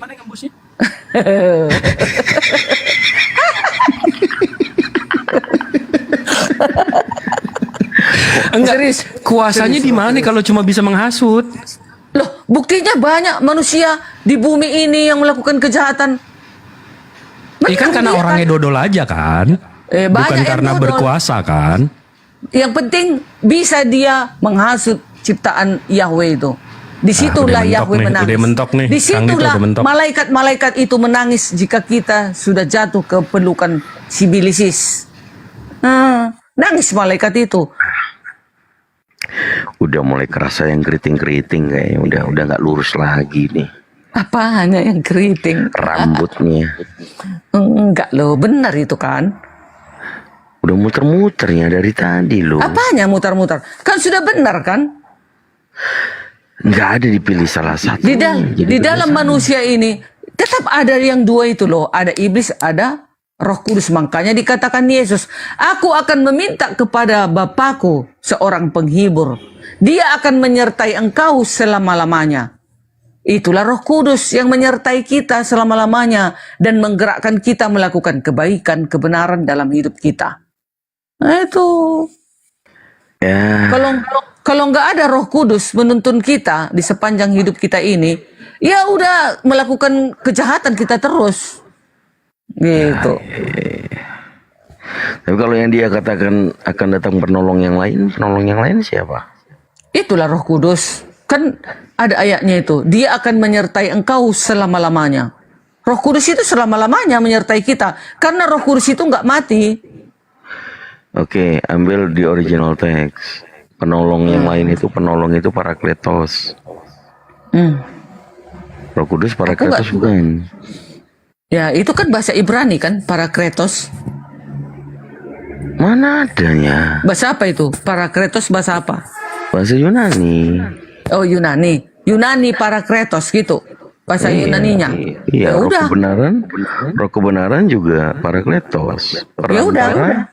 Perantara Parakletos itulah. Iya. Perantara Parakletos itulah yang menyertai engkau selama-lamanya. Memang Roh udah Kudus nih. itu diam di kita selama-lamanya, mana mati-mati Roh Kudus. Itu. Perantara itu juga Parakletos. 1 Yohanes pasal 2 nomor 1. Kita memiliki perantara, yaitu Yesus Kristus. Yesus perantara. Iya dong, perantara kepada Elohim. Nah, terus penolong yang lain seperti Yesus ya apa? Penolong yang lain rohnya Yahweh itu, Roh Kudus. Itu kan nggak mati. Kalau mati bukan itu. Dia hidup selamanya menyertai engkau selama-lamanya. Kan katanya. Oke, dengarkan lagi sekali lagi. Yesus sebagai perantara. Perantara itu Parakletos. Penolong yang lain Parakletos. Roh kebenaran Parakletos. Iya. Apa semuanya Yesus? Iya, itu roh Yesus. Roh Yahweh. Buset. Iya dong. Yesus dan Yahweh kan sama. Hanya dia sebagai keadaan manusianya turun ke bumi. Baru udah jadi Wanes beneran ini budarnya nih. Nggak apa-apa. Memang harus begitu. Jadi pagan denom apa sekarang? Enggak, aku tetap Advent. Tetap Advent Trinitas. Ujung-ujungnya oneness, nggak apa-apa. Kan juga Yesus yang datang. Kan Yesus yang kami lihat kelak nanti. Kami akan melihat wajah Tuhan kami yang sebenar-benarnya. Inilah wajah Tuhan kita yang kita nanti-nantikan. Kan katanya. Bu Darni kalau lagi happy dia Trinitas, kalau kedesak jadi oneness. Bukan terdesak, memang ke situnya arahnya. Cuman kadang kami umat Kristen ini ada sok-sok jago, sok-sok mau membenarkan dirinya. Harusnya orang Kristen ini sama-sama satu arah dia. Udah benar sebenarnya itu. Roh Kudus Yesus. Hanya iya, Yesus, kalau di Yesus. Trinitas sih benar kali dong. Tapi Bapak kalau di Yesus. Oneness kan nggak mungkin lah Yahweh turun ke bumi tersalib. Gimana coba Yahweh bisa disalib? Jadi kalau Yesus berdoa kepada Bapa, Sewaktu dia berdoa, dia sebagai keadaan sebagai manusia. Berdoa dia kepada keilahiannya, itulah Yahweh. Kan datang sebagai manusia dia, merendahkan diri. Yahweh itu datang sebagai manusia. Selama ada di dunia, Yesus bukan Tuhan. Tuhan, gelarnya tetap Tuhan, nggak bisa mati itu gelar itu. Katanya manusia gimana sih? Datang sebagai manusia, sebelum datang kan dia kan memang Tuhan. Datang sebagai manusia, artinya manusia ini bukan Tuhan. Kan sudah dikatakan malaikat. Dia Tuhan dan Juru Selamat. Ya kalau begitu, datang sebagai Tuhan. Oke, dia juga Tuhan datang turun. Nah, itu oneness itu. Iya. Dia Tuhan, tetapi keadaan sebagai manusia. Gelarnya Yesus ini tetap Tuhan. Berarti yang mati gelarnya di tiang Tuhan. Yang mati di tiang salib ya Bapak. Bukan salah, enggak. Oh, kalau Bapak mati, udah tolol lah kita pikirkan. Iya, oneness itu. Itulah peok kali kepikiran orang itu, masa Yahweh bisa disentuh. Macam mana Yahweh? Kalian kutanya dulu, macam mana Yahweh bisa disentuh ciptaannya? Apa enggak? Aduh, cocoknya dibenturkan otak kita ini ke tembok itu biar pecah sekalian. Masa Yahweh bisa terbunuh? Jelas-jelas dia tak bisa disentuh. Oh, maksudnya gini Bang Andi. Yang disalibkan itu kedagingannya, betul ya? Iya, keadaan sebagai manusia kan merendahkan. Berarti waktu disalib dia bukan Tuhan. Gelarnya tetap Tuhan, kan nggak bisa mati Tuhan. Berarti Bapak itu. Oh kan Tuhan itu nggak bisa mati.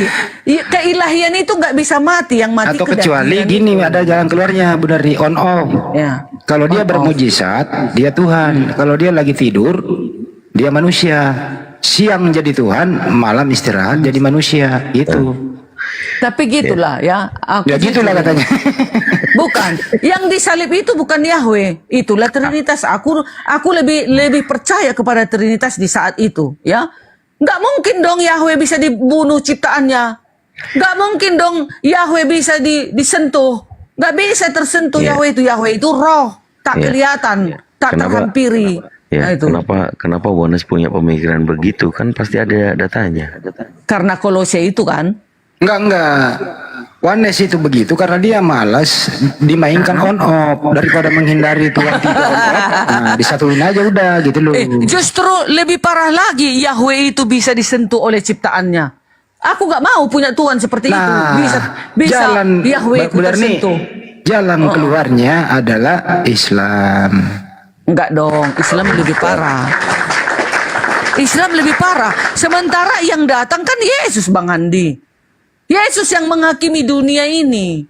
Yesus yang menyuruh para malaikatnya mengumpulkan segala bangsa dan Itu doktrin. Yang ini bukan kita membahas tujuannya dulu nih. Kita bahas dulu oknumnya nih gitu loh. Tujuannya nanti dulu.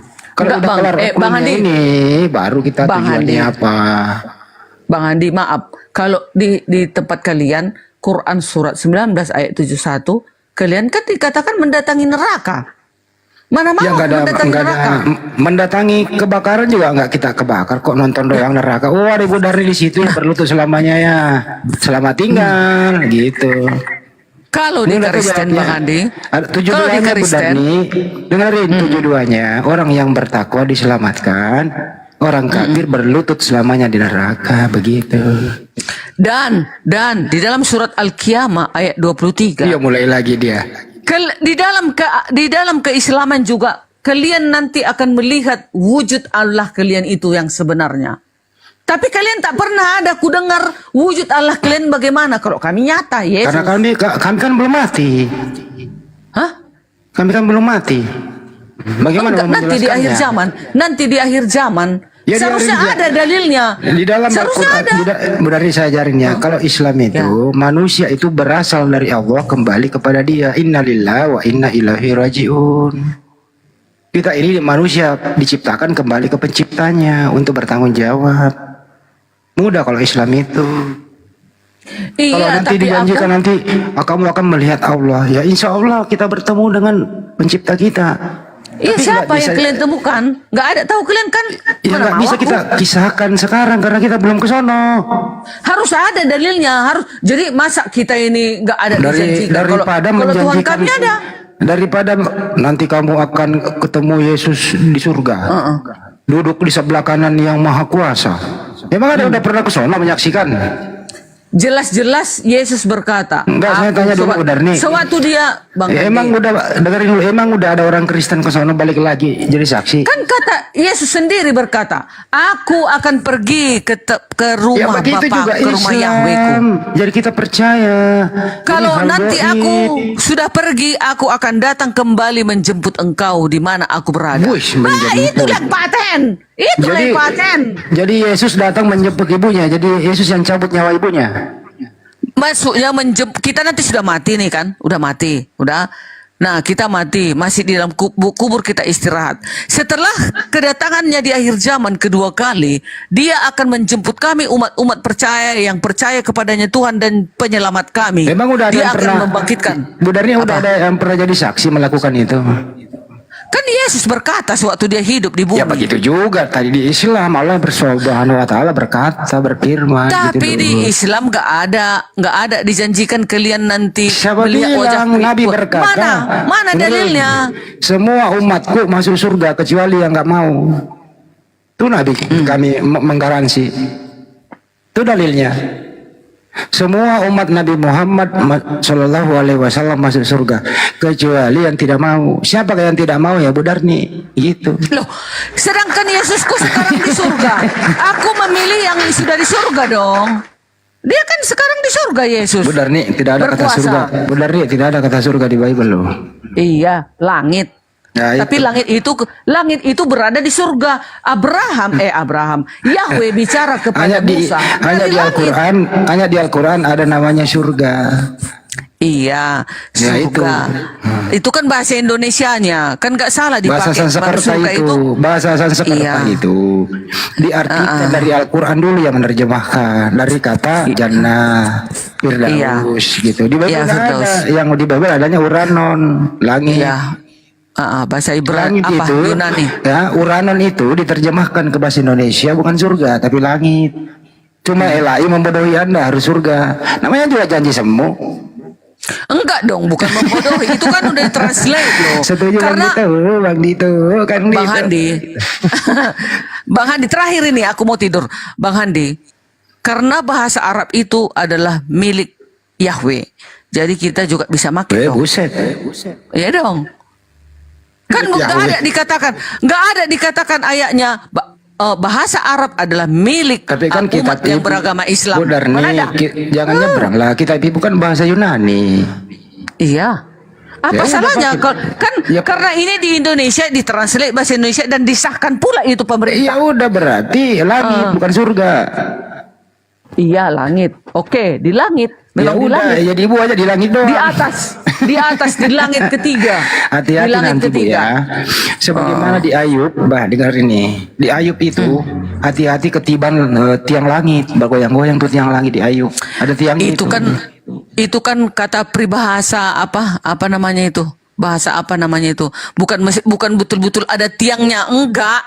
Cuman ada maknanya itu loh. Makanya Alkitab ini semua itu ada, apalagi Wahyu, simbol-simbol itu semua ada. Gitu Bang Handi. Kembali ke topik sebelum Bu Darni tidur. Jadi sebenarnya Tuhan Ibu Darni yang Anda sembah itu siapa? Yahweh kah, Yesus kah, Roh Kudus kah? Kami sembah itu Yesus di dalam Yahweh. Bu Darni nggak menyembah Yahweh. Sama, Yahweh dan Yesus satu. Nggak bisa, Bu Darni, beda. Yesus itu kan diri Yahweh. Firman Yahweh. Yesus dan Yahweh itu beda. Yesus berkata Lukas 22:6-9.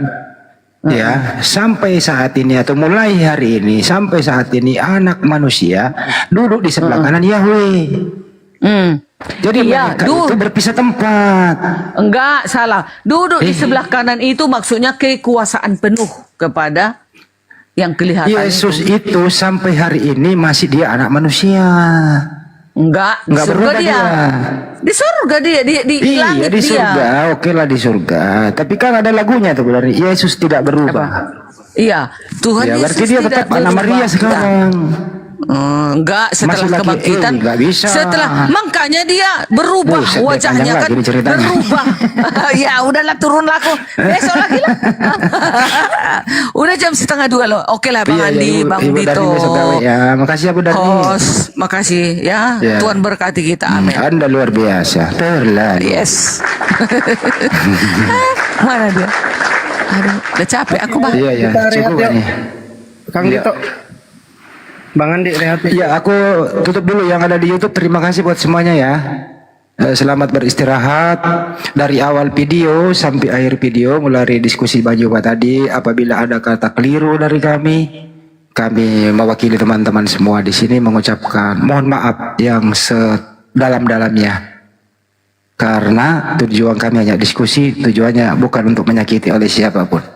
Untuk itu, maaf atas segala hilap. Wabillahi taufiq wal hidayah. Assalamualaikum warahmatullahi wabarakatuh. Selamat beristirahat. Waalaikumsalam warahmatullahi wabarakatuh.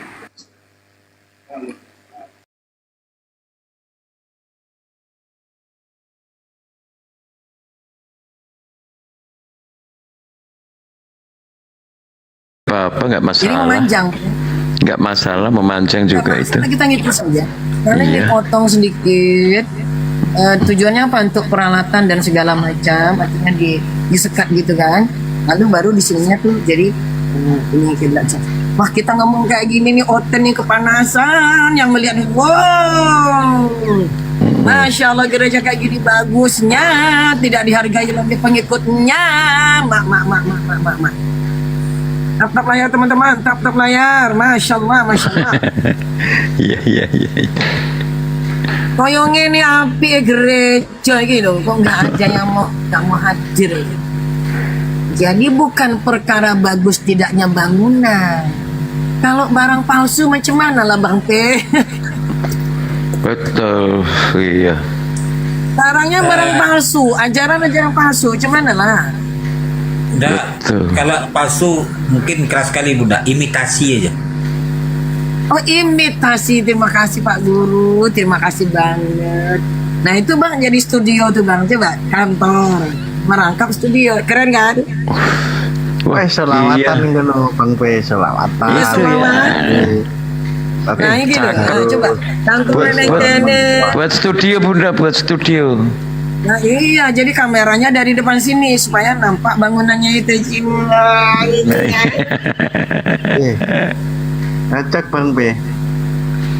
Bagus itu, kok ya ada kacanya gitu ya, memanjang itu, bagus itu. Kan mereka naruh alat-alat ini, mikrofon dan segala macam ya, ada pakai kacang gitu kan. Iya tuh kan. Bekasnya nyanyi lah Bang P. Lasernya kan di sini. Iya itu buat bulu tangkis juga, buat bulu tangkis juga bisa itu ya. Bang Goodbye ini. Nah ini ada ruangan ini. Ini untuk buka kelak teman-teman nih. Mas. Tuh teman-teman tuh. Atau ya kalau kami yang akan tinggal di situ jadi kamar kami, insya Allah nih. Oh iya betul. Kamar ya kan. Jadi rumah lah. Dapur ada Bunda. Dapur. Yang tengah-tengah tempat. Dapur kita lihat dapur. Ya ini masih jadi rumah tempat kerja. Seger warnanya ya. Nah ini dapur. Pantry. Ya itu dapur ya. Weh, cakep ya, gede. Nih. Bisa buat itu Bunda. Bisa buat Jumat berkah itu, Jumat berkah kan. Disiapin di situ kan. Dong. Harus. Supaya masyarakat di sekitar kan kita perkenalkan dengan Islam. Nah itu dapurnya dapur profesional loh teman-teman. Dapur komersial. Dapur MBG ini. Ya udah Bunda beli nanti saya jadi tukang sapunya aja. Jadi saya tukang sapu Bunda. Azan sapu. Saya jadi tukang sapu. Saya jadi tukang sapunya aja. Aku sing tukang adzan wae karengan no. Dengan pujian. Ustaz minta lawatan. Tukang sapu berangkat Ustaz. Berangkat apa? Khotib. Azan muazin. Muazin Mas. Jadi teman-teman. Iya. Maksud Bunda tuh gini, muazin bagus baik Mas. Bang P Humas. Aja ini. Pak Candu itu belum bisa menjadi masjid dalam keadaan aku saya. Sebesar gini loh teman-teman. Mbak Candu yang itu yang nikahin kalau ada pernikahan itu kan di masjid itu. Penghulunya, Motin. Datuk penghulu. Ya ayo, nih teman-teman nih lihat, nih. Nah ini ada ruang kebaktiannya dan ada lagi ruang ininya nih teman-teman. Artinya pendeta muda, kalau yang kebaktian tadi kan pendeta besar. Ini untuk pendeta muda teman-teman. Nih, yang baru tamat STT sini ngajarnya sedikit. Kalau yang ini teman-teman, ruangannya banyak ya ternyata ya. Banyak Bang. Cuma harganya cuma 30.000, 40.000 gila. 55.000. Abang Sartek, makanya Abang Sartek. Nah, monggo lah, ini udah terangkan beberapa kali kepada teman-teman, termasuk Pak Guru Candu, bisa dibantu menjelaskan program kita nih Pak Guru Candu. Ya, kita bicara sebentar ini. Nah, monggo Pak Guru Candu, program kita ini apa dan jangan lupa. Memang tidak tiba-tiba, tapi kita harus menguatkan dulu ekonomi supaya apa? Kalau nanti menjadi sekolah, insya Allah, yang pondok begitu, sekolah lah pokoknya. Nah tentu di sana ada masjidnya, ya sekolah itu. Nah supaya sekolah itu bisa bertahan lama, jadi harus ada upaya ekonomi untuk menjamin keberlangsungan sekolah. Sebab kalau sekolah itu membebankan biaya pembangunan dan segala macamnya kepada wali murid, ya uang sekolahnya kan kasihan jadi besar. Makanya harus ada upaya kegiatan ekonomi untuk menjamin keberlangsungan sekolah kita itu. Di sana ada masjid, di sana ada perpustakaan. Betul. Insya Allah, amin.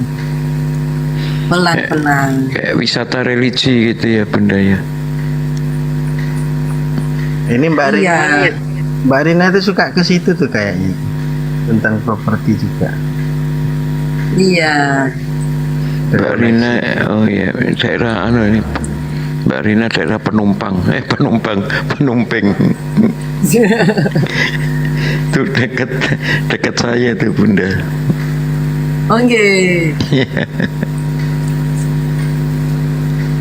Deket ya rupanya teman-teman ya. Aja itu nanti adon itu. Mas Adon di Mas Adon itu di Jauh ya Bunda ya? Lalu jauh 4 jam naik pesawat. Weh, ya ampun jauh banget ya. Bang P, Gede banget Amerika ini Abang dah. Timur baratnya sama dengan Indonesia dengan Papua. Kalau Bunda ini daerah Washington kan ya? Iya, sebelah timur.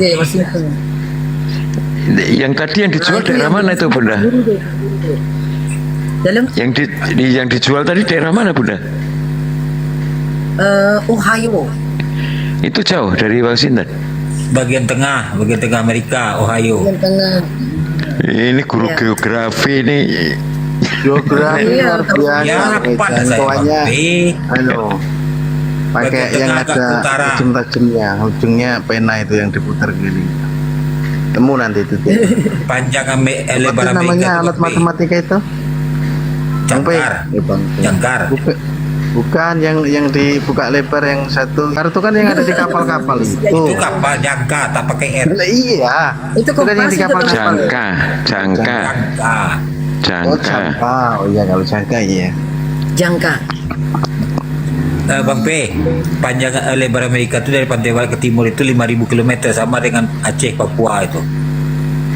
Iya. Kalau guru geografi pokoknya ketemu. Itulah dia belajar tahun gue. Ketemu dengan Ohio. Itu langsung terjangkau. Itu tadi daerah pedesaannya ya Bunda ya? Apa pinggirannya gitu ya Bunda ya? Iya, daerah pertaniannya. Pertaniannya. Ya kalau yang di kotanya nggak kuat kita. Nggak kuat ya betul. Di kotanya nggak kuat. Tapi penduduk di situ udah banyak Bunda, penduduk sekitar itu udah banyak. Amerika Tengah katanya dari Amerika itu Bang P, penduduknya nomor 3 di dunia. Iya 300 kan, 375. Sekarang India nomor 1 bukan Cina. India, Cina, baru Amerika. Nah, penyebaran penduduk Amerika itu kebanyakan di kota-kota besar. Nah, untuk kota-kota kecilnya setingkat kecamatan Indonesia itu paling kisaran penduduk sekitar 2.000 sampai 5.000 orang. Tuh. Bang Chandra ini luar biasa. Ukuran tanah, cuaca, terus keadaan musim, ada janda masuk dia itu di situ dengan jangka itu tadi. Kok janda itu loh? Kok ada jandanya itu apa? Kalau suatu lokasi ditemukan di situ tempat-tempat yang ini kan bisa ketemu. Orang geografi kok hubungannya sama janda itu loh. Ya kalau wilayahnya daerahnya situ banyak perempuan cewek-cewek kan ketemu. Oh itu ikut ini ya dipelajari juga ya? Dipelajari. Benar ya Pak Candu? Enggak ada. Kalau demografi ada demografi itu tentang kependudukan itu ada itu. Oh iya. Nah, luar biasa. Pantes rokoknya pinter Bang Candu.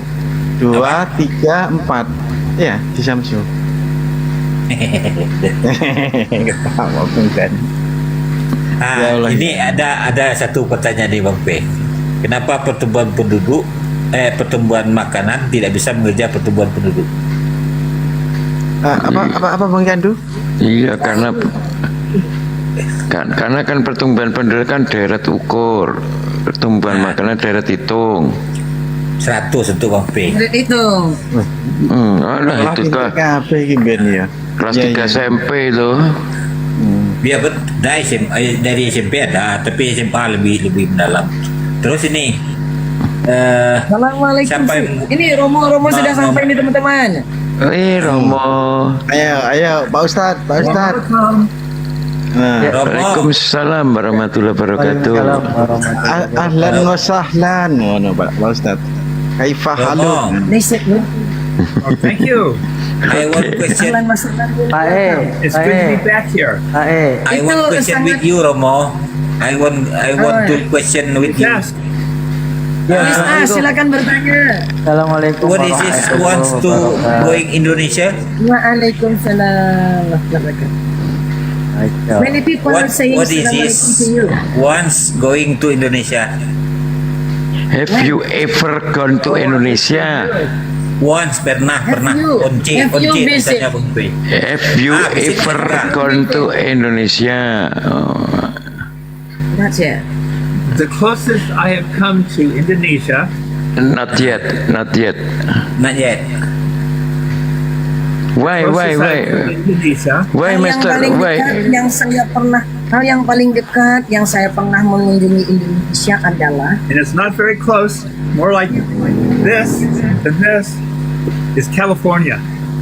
Oh, California. tapi adalah California. And I've Paling been jauh, there 3 times. paling jauh ya. Iya. So we don't know when we're Yang paling dekat yang saya kunjungi itu Oh, paling dekat.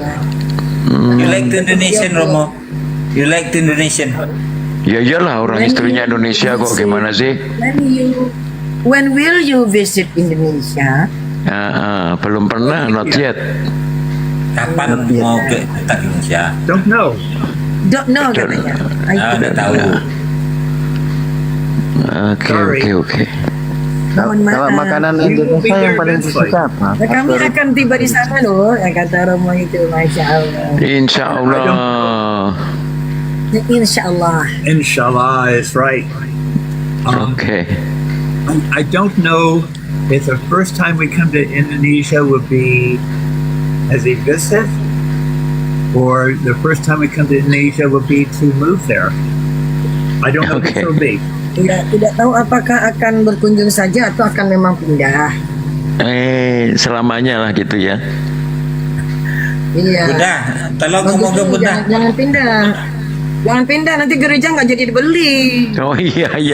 Nah, itu misi dakwah harus jalan. Ya, kalau Indonesia kan udah negeri sendiri ya teman-teman ya, betul nggak? Betul. Dakwah itu juga. Bunda, kasih tahu Romo Bunda. Bunda dengan saya satu asal daerah Bunda. Mr. Chandu, Brother Chandu, and me from the same area. Oh, neighbors. Yeah. Neighbors, ya tetangga. West Sumatra. Bukit Tinggi. Say it again. West Sumatra. West Sumatra. Okay. Bukit Tinggi. Buddha. Bukit Tinggi. Bukit Tinggi. Yeah, right. Yeah. No, I do want to go to Indonesia. Saya benar-benar mau mengunjungi Indonesia. Amin. I hope to visit and choose a place to move to. Saya berharap untuk bisa berkunjung ataupun juga untuk pindah, yang mana satu lah pokoknya. Amin. Semuanya diaminkan. And then come back here to arrange everything to go back to Indonesia permanently. Dan That's kembali the lagi ke sini atau nanti untuk secara permanen tinggalnya di Indonesia, ke sini untuk mengunjungi ya. But it's different. We have a great duty here to how to say that, to explaining Islam to the people that they live in Christianity already, they left in Christianity. So that is our duty untuk menjelaskan Islam kepada orang-orang meninggalkan kekristenan, tapi masih menjadi agnostic, and some of them atheists. Ya, jadi mau ke Indonesia itu nanti kayak mudah-mudahan kayak pergi ke pasar baru ya, pasar Tanah Abang, mudah-mudahan teman-teman. Amin, amin kan. Amin. That's my story. Amin. And for years and years, itulah believe in God, cerita saya bertahun-tahun percaya kepada and Tuhan pray to God, dan berdoa kepada Tuhan, but was affiliated with no religion. tapi belum pernah terafiliasi dengan agama manapun. Until my wife asked me to read the Quran. Sampai ini loh istri saya ini. Masya Allah. Masya Allah. Saya itu suruh baca Quran. Masya Allah. Masya Allah. Romo, absolutely you I love you full from Romo. Oh, they say, I love Thank you. you. Full. Masya Allah. He's a teacher, senior high school. Okay. Yeah. Si Pak Guru.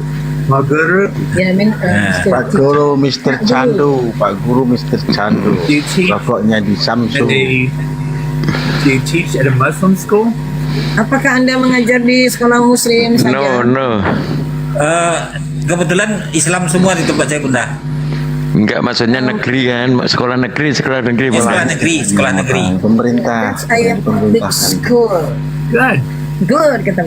But all of his students are Muslim. Good. Good. Masya Allah. Good. Amazing, Chandu. It's a good Rokoknya di Samsung. No, I truly like that. Saya benar-benar menyukai itu. I know one of our friends has two childs, one that went through Muslim teachings at Muslim schools.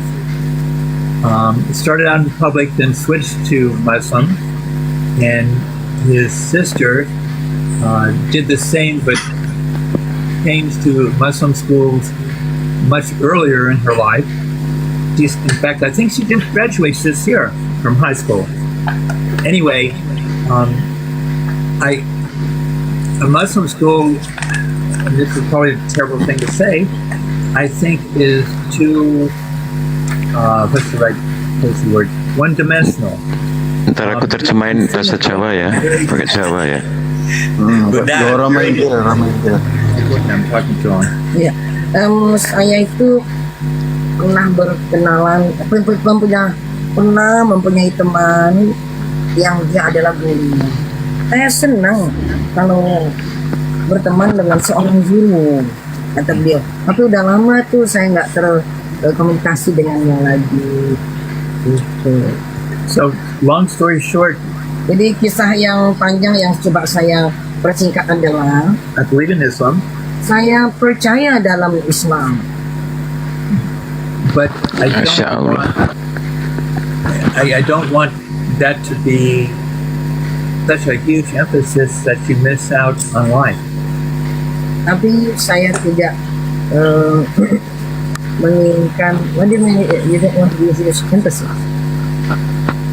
I want people to know what every day is like. You don't pray 24 hours a day. Bahwa saya ingin orang-orang itu mengetahui bahwa Anda ini bukannya disuruh salat itu 24 jam terus-menerus. Saya ingin memberikan pemahaman begitu kepada manusia. Ya. There are numerous things that happen in your life, in your world. It's good to share them, whether it's just via a picture, a statement, or living. Jadi yang harus kita berikan itu penggambaran yang keluar dari statement kita, pernyataan kita, dan dari kehidupan kita, bagaimana cara kita hidup. Menurut saya itulah cara berdakwah di Amerika ini. Masya Allah. Ya, Masya Allah. That's a good way, bro. Sudah berapa lama itu Bunda menjadi Muslim ya Bunda? Sadar ini mualaf ya. When the first time you took the Shahada, bro? 2017. Ya. Ya, 2017 teman-teman. Oh, 8 tahun yang lalu, Masya Allah. Bunda, kasih tahu rumah Bunda, saya juga udah tua Bunda. Udah mau pensiun 5 tahun lagi. Let's tell Romo that he also on a preparation for the pension from his duty as a student. Pensiun itu pensiun juga ya? In 2 years ahead. Udah 28 tahun ngajar. After 24 years being teaching student in a school. Thank you for your service. Oh, wow. Dedikasi sampean, Masya Allah. That's dedication. Itu benar-benar suatu dedikasi. I appreciate your effort. Saya sangat menghargai appreciation apa yang Anda lakukan. Masya Allah, Masya Allah. 24 years. I think that's almost as difficult as serving in the military for 24 years. Saya pikir hampir sama beratnya dalam Militer. bertugas di kemiliteran. That's why I praise it. Thank you for your Itu service. sebabnya saya mengambil pemilihan kata seperti itu. Kalau di Amerika itu pemilihan kata thank you for your service itu hanya untuk militer, teman-teman. Tapi saya terkejut beliau menyampaikannya kepada Pak Guru Candu, seakan-akan disamakan di sini. Kalau di Amerika itu hanya ucapan untuk orang yang pensiunan militer. Thank you for your service. Terima kasih atas pelayanan Anda kepada negara. Masya Allah, ini nih. I will use my one Indonesian word right now, mantap. Masya Allah, ini Mantul, mantap Candu, betul. ayo Mr. Candu, pokoknya teman-teman. This is tamu dan Romo. sebentar, ada tamu, Bunda. Ada tamu, kita sapa dulu. Assalamualaikum Bang Warkop. Ya, waalaikumsalam. Iya, silakan kalau mau ngobrol sama Bunda, silakan. Romo, aku sama. Sepertinya ini Bunda semua. Waalaikumsalam. Dengar lagi suaranya. Assalamualaikum Bunda. Waalaikumsalam saudaraku, Masya Allah saudara kami. Teman-teman, beliau ini dari Aceh. Beliau ini luar biasa. Beliau menyampaikan dukungannya terhadap upaya kita, upaya kami, dan kita bersama dalam insya Allah untuk membeli bekas gereja terlantar dan tinggal di sana. Berdakwah dari dalam bekas bangunan gereja. Beliau ini sangat mendukung luar biasa. Silakan apa pandangannya, biar teman-teman di sini kan belum pernah kenal dengan Bang Warkop. Bisa terinspirasi dengan pandangan Bang Warkop. This is a brother Warkop. He is from Aceh. You know the tsunami Aceh? Yeah. Assalamualaikum Bapak. Bapak apa saya? Romo ini Bang Warkop panggilannya Romo aja Bapak. Romo Warkop. Assalamualaikum Pak Romo. Salam sehat selalu dari Aceh, Indonesia. Waalaikumsalam, brother. Paknya diganti Romo jadi Romo Pierre. Karena Pak itu artinya Romo, Romo artinya Pak. Romo Pierre, Abang Warkop. Romo Pierre. Saya sangat bangga dengan Bapak Romo, termasuk Ibu Mangku yang selalu berjuang membukakan pintu hidayah di Amerika. Mungkin bisa dibilang pertama di Indonesia, mungkin pembelian gereja itu saya sangat bangga dan mendukung. Dan saya ambil hadir dalam satu-satu Bang, biar diterjemahkan dulu. He's so proud of you and of us that if this idea to buying a former church as our base place to explaining Islam to American people, it gonna be a first time Indonesian Muslim will do such this thing. That's good to know. Itu sangat menggembirakan bagi saya mengetahui sampaian seperti itu. Thank you. Now, I want to make it an interfaith type church. Saya ingin menjadikannya itu sebagai suatu tempat yang semua iman bisa kita tampung untuk berdialog. Amin. Allahumma amin. I want us to have Amin. Saya ingin agar kami ini punya kesempatan untuk to explain our beliefs, untuk menerangkan keimanan kami. Allahumma amin. and I want to be able to respect the people that are there that are not Muslims. Dan saya ingin ini menjadi kesempatan bagi kami untuk menghormati orang yang bukan Muslim. Amin.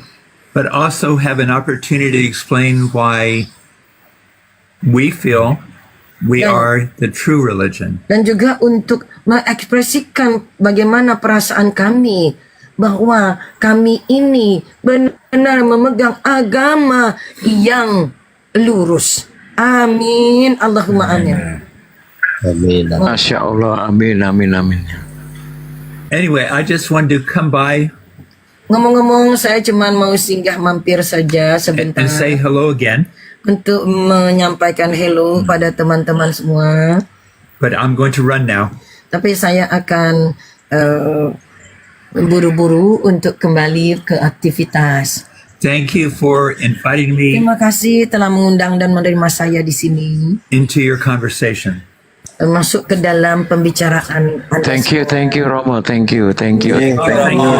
Sami-sami. We all for you, I love you full.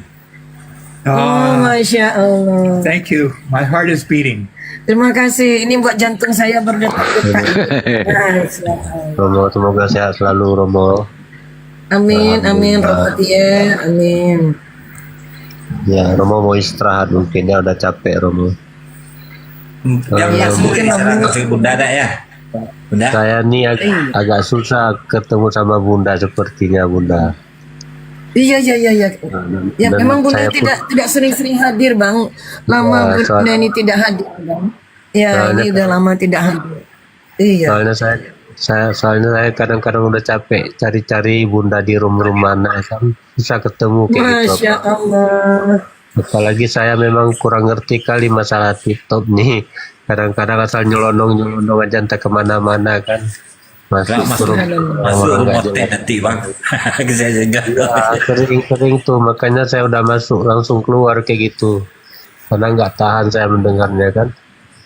Apalagi dibilang ulama Caranya kita. gini aja bang. Setiap ada Bunda Semangkut muncul, akunnya di follow. Nah itu. Ya entah yang mana follow-nya saya pun kurang paham juga. Nah, Ini klik udah aja ada gambar Bunda itu. Nanti muncul merah, ikuti, klik itu. Oh gitu ya. Yang ini akun siapa nih? Akun Bunda ini. Iya, Tapi dia Bang. nggak akun. Itu kan ada tanda plusnya kan yang di bawah itu, tanda plus itu lah. Ya ada nggak? Kalau belum berteman, ada tanda plusnya. Nama. Yang dekat nama, yang ujung pojok bawah itu kan ada tanda plus tuh. Tinggal dipencet itu udah langsung berteman, langsung mengikuti. Yang di atas itu Plusnya itu. Itu genggam kan ada genggam Pancasila, terus ada antaranya dan tidak ada jalan itu ada plus nggak? Agung. Memang di atas tuh kan saya pencet tadi itu aja saya tekan kayak gitu. Kalau dipencet gambarnya agak beberapa langkah.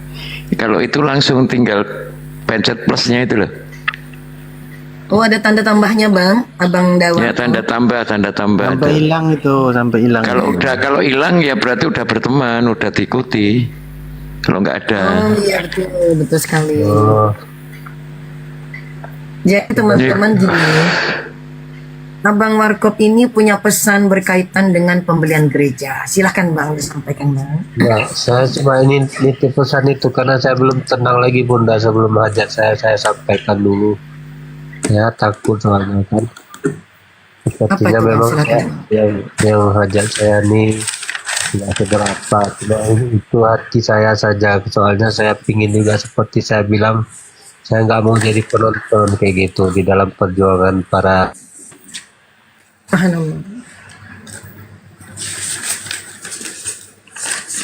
apologet Islam. Walaupun 10.000 diterima ya Bunda ya buat ini ya. Itulah Biar Abang bisa Warkop ini ikut ya. begitu. Katanya beliau nggak mau cuma jadi penonton. Walaupun saya ingin ikut nyumbang, masukkan ke dalam pembelian bekas gereja itu Bunda, agar ada masuk amalan saya di dalamnya. Kata Bang Warkop, berapapun mampunya saya, kata beliau, subhanallah, saya terharu teman-teman. Masya Allah. Jadi memang ada yang menurut saya, teman kita sama di Zoom, saya sebutkan. Beliau itu tidak ikut bermain TikTok, dulu di Zoom. Tahu-tahu mendengar dari orang lain, katanya Bunda Semangkut mau beli gereja, bayarnya bayar cash dan tidak mau buka donasi. Langsung dia telepon saya teman-teman. Kebetulan orang awak, cuma itu Pak Jandi, orang awak. telepon. Siapa? Beliau ini dulu pernah tinggal di Texas. Pengusaha beliau ini. Pernah tinggal di Texas. Jadi kata beliau, pengusaha udah keliling dunia, terus tinggal di Indonesia. Katanya, Bunda, ambo mandanga, iyo Bunda akan membali bakeh gereja nan terlantar. Iyo abang. Kecil orang dari kawan, Bunda membalinya secara tunai. Rencana begitu abang untuk menjaga marwah umat Islam. Itu kata beliau. Apa iya Bunda indak membuka donasi-donasi, indak meminta sumbangan? Iya ndak ada abang. Langsung saya disemprot. Saya disemprot sama beliau. Dia bilang, Bunda, memangnya menurut Bunda, Bundaku bisa seremaniku mempunyai timbul akal pikiran ide dalam diri Bunda untuk membali bakeh gereja terlantar. Memangnya menurut Bunda itu datang dari diri Bunda sendiri, bukan dari doa-doa kami. Memangnya menurut Bunda nggak ada doa kami kepada Bunda supaya perjuangan ini bisa Bunda wujudkan dalam bentuk apa yang perlu dan sangat khusus, urgen untuk dilakukan di Amerika. Memang menurut Bunda bukan dari doa kami. Waduh, saya kediam, saya waduh. Kenapa Bunda? Kalau Bunda mau membeli bekas gereja itu bangunannya dengan uang tunai, tentu ada bayar pajaknya, Bun. Saya pernah diamat. Bayar pajak pembelian itu dibebankan kepada buyer, pembeli. Jadi yang punya tanah terima uang bersih. Yang membeli tanah, beli rumah, beli bangunan, itu yang harus bayar semua proses. Minimal kami bisa nyumbang untuk itunya lah, Bun. Kok 10.000,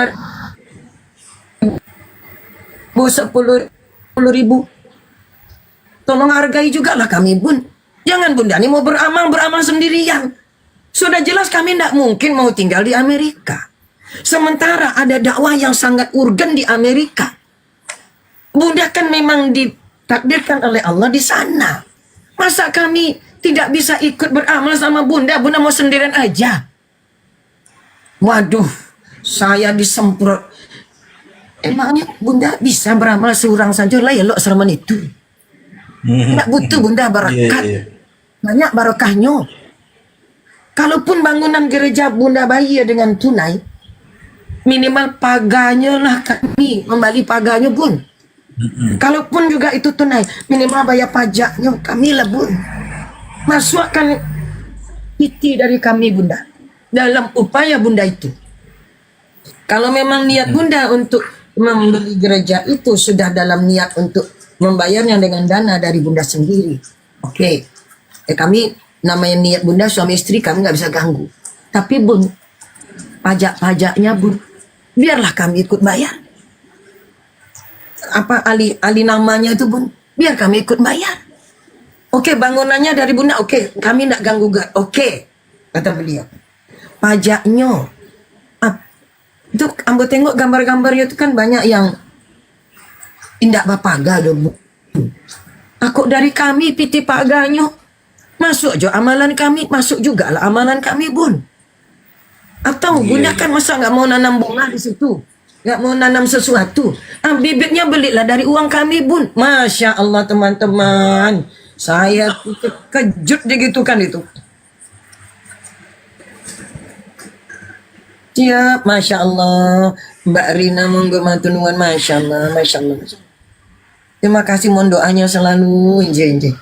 Nah itulah Abang Dak, Candu, Mas Good Boy, Mas Bampe, Cengayu Cenil, Abang ER. Nah gitu, gimana tuh? Saya disekak sama orang kayak gitu. Padahal dia tidak tahu saya ini, kami ya sengaja hanya makan sekali sehari semalam. Supaya apa? Untuk menekan biaya supaya dana itu dapat terfokus nanti untuk yang sudah diniatkan untuk membeli bekas gereja itu yang ke sana. Gitu. Ini untuk umat. Jadi makan kami dipotong. Sekali aja makan sehari semalam. Padahal orang-orang Indonesia yang tinggal di sini makan ya 3 kali sehari semalam, pagi siang malam. Kami cuma malam saja. Pak Candu 3 kali tuh, Pak Candu 3 kali itu. Enggak Bang P, paling banyak 2 kali satu hari. Kadang-kadang seringlah sekali sehari makan tuh, tengah malam pula lagi. Masya Allah. Bang Firman jadi manusia monggo Bang. Monggo Bang Firman. Ki Bunda Samangkut ki orang awak toh Bang Candu. Nah iya, tinggi satu saya gitu. Ada Jawanya juga, ada Manado juga kok Bunda Semangkut ini. Ya Bunda ya. Manado, Jogja, Minangkabau, Sunda. Tuh kan. Nah, yang campur itu dari bapak apa dari orang tua perempuan, Bunda? Kedua-duanya campur. Oh, kedua-duanya. Iya. Ki Minang terus Campur sini campur. Salah satu indikator orang cerdas itu adalah bisa menguasai banyak bahasa. Masya Allah, amin. Semoga berkah jadi doa.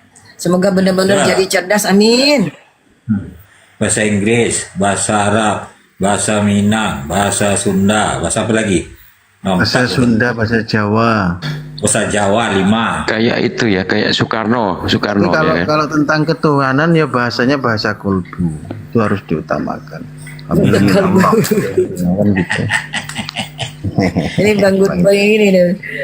Enak tenan ini loh. Enak rek. Tak pikir bahasa roh. Sigaraba-garaba tuh. Sigaraba-garaba. Ayah wahai Bang P. Ayah wahai Bang P. Jadi itulah teman-teman. Bang Warkop tadi kok kepleset. Masih ada di bawah dia, tapi nggak naik lagi. Kembali Bang Warkop. Jadi kata beliau, saya itu kalau nanti seandainya memang bisa lah ya mendukung Bunda ke sana, saya siap jadi orangnya. Masya Allah.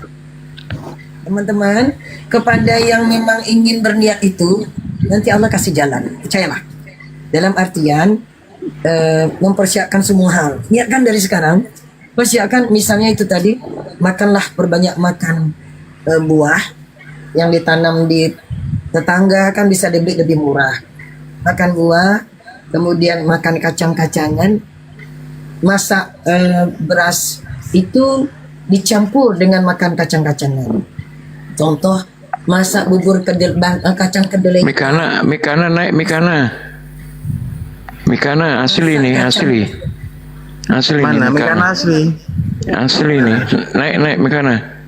Kita ngobrol biasa aja sama Bunda Semangkut. Karena Mikana lama nggak kita nggak bahas agama dulu lah ya. Ngobrol santai Mikana. Naik dulu. Monggo Jeng Ayu Mikana, ketemu lagi monggo sama yang putih. Horas bah kalau Mikana. Cocok ya. Mikana KW1. Asli ini asli.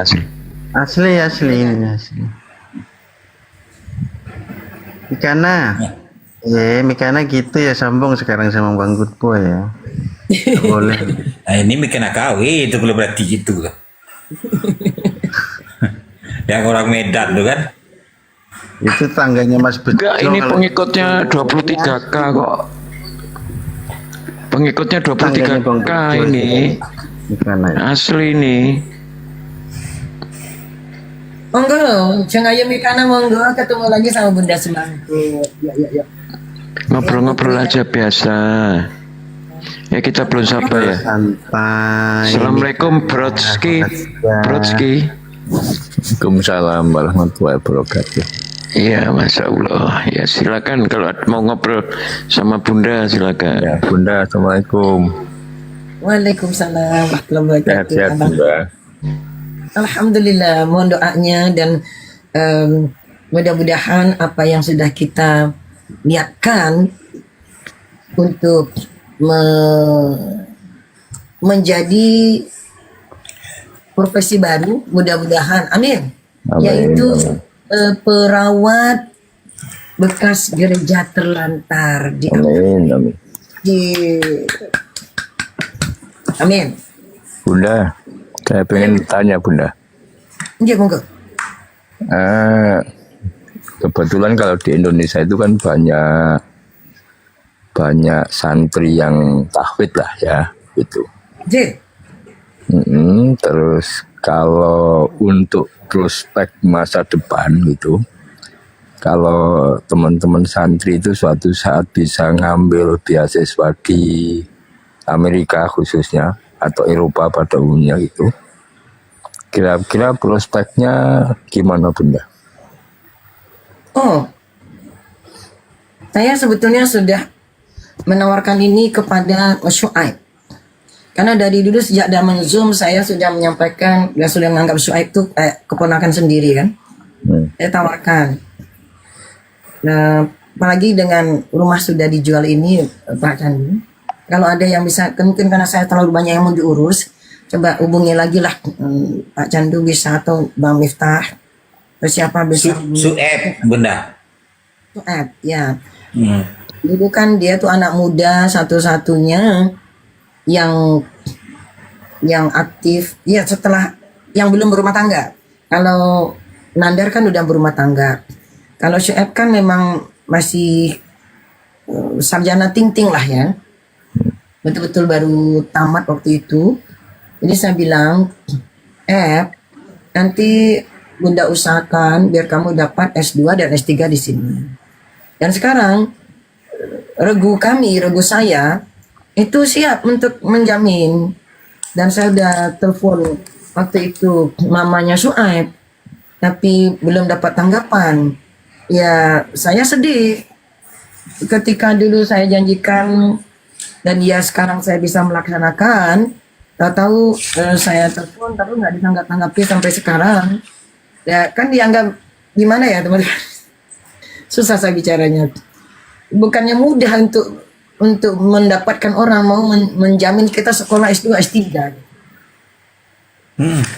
Karena saya kan kebetulan Bunda sering nemenin santri-santri tahfidz belajar gitu tingkat SMP dan SMA. Saya sering bilang sama mereka gitu, saya sarankan suatu saat untuk kuliah sak mendeme, tapi kalau bisa jangan di Indonesia gitu, ya ke Eropa, ke Amerika gitu. Ya, ini Pak Amin Rais itu kan uang santri yang tamatnya Amerika. Ya. Lalu kayak Anies Baswedan, tamatnya Amerika. Tapi lihat kan berbeda beliau dengan cara berpikir dan semuanya itu jadi berbeda. Kita butuh orang-orang yang bisa membuat orang Amerika dan negara barat terheran-heran kok Quran bisa dihafal. Kan mereka selama ini nggak percaya, bohong itu, cerita bohong. Nah kalau dia melihat langsung, nah ini jadi barang bukti yang nggak main-main gitu. Karena salah satunya ini Bunda, kalau secara umum itu kan menurut pandangan saya itu kami yang di Indonesia itu kalau bicara ilmu akhirat, ilmu diniyah itu mungkin lebih baik daripada orang Amerika, orang Eropa pada umumnya lah ya. Amin, tapi Allah. Kami kalah dalam ilmu dunianya gitu loh. Maka saya sarankan untuk mengejar ilmu dunia ke negeri orang supaya nanti kalau suatu saat misalnya pulang ke Indonesia itu ya dua ilmu itu dikuasai lah gitu. Amin, Allahumma amin, betul. Setelah punya pondasi ilmu dinullah yang mantap, barulah melihat kepada ilmu-ilmu duniawi di negara lain. Mantap. Gitu Bunda, iya. Berarti balik Jadi ke zaman Khalifah Umayyah dulu enggak Bunda ya, yang di Cordoba itu kan pengetahuan maju betul waktu itu Islam di situ, ilmu pengetahuan. Iya, makanya harus banyak orang-orang pemuda-pemuda Islam disekolahkan lagi terus gitu. Ya, kami siap. Tentu orangnya ada persyaratan. Ya, Abang Dabrowski, saya pikir karena saya sering berbicara dengan Pak Guru Candu untuk paham. Orangnya memang harus kuat mental. Kalau cerdas saja, ilmunya bagus tapi mentalnya tidak kuat, ya kami tidak akan mau membawanya kemari. Kuat mental. Kemari ini memang untuk bersusah payah. Tidak untuk ya artinya begini. Sudah dijamin SPP. Ya kan? Itu kan sudah luar biasa tuh Abang dah. Betul nggak Pak Candu? Ya. Betul. Bayar SPP sini itu mahal teman-teman. Mahal sekali. Dan kemudian tempat tinggal pertama di mana? Itu juga kan banyak yang nggak tahu, nggak punya. Makanya orang kaya sekalipun di Amerika seringkali di Indonesia nggak bisa kemari karena bingung nanti pertama tinggal di mana ya. Tak ada keluarga penampung. Nah sekarang duit sediakan, keluarga nampung ada, kurang apa lagi nih Pak Guru Candu coba.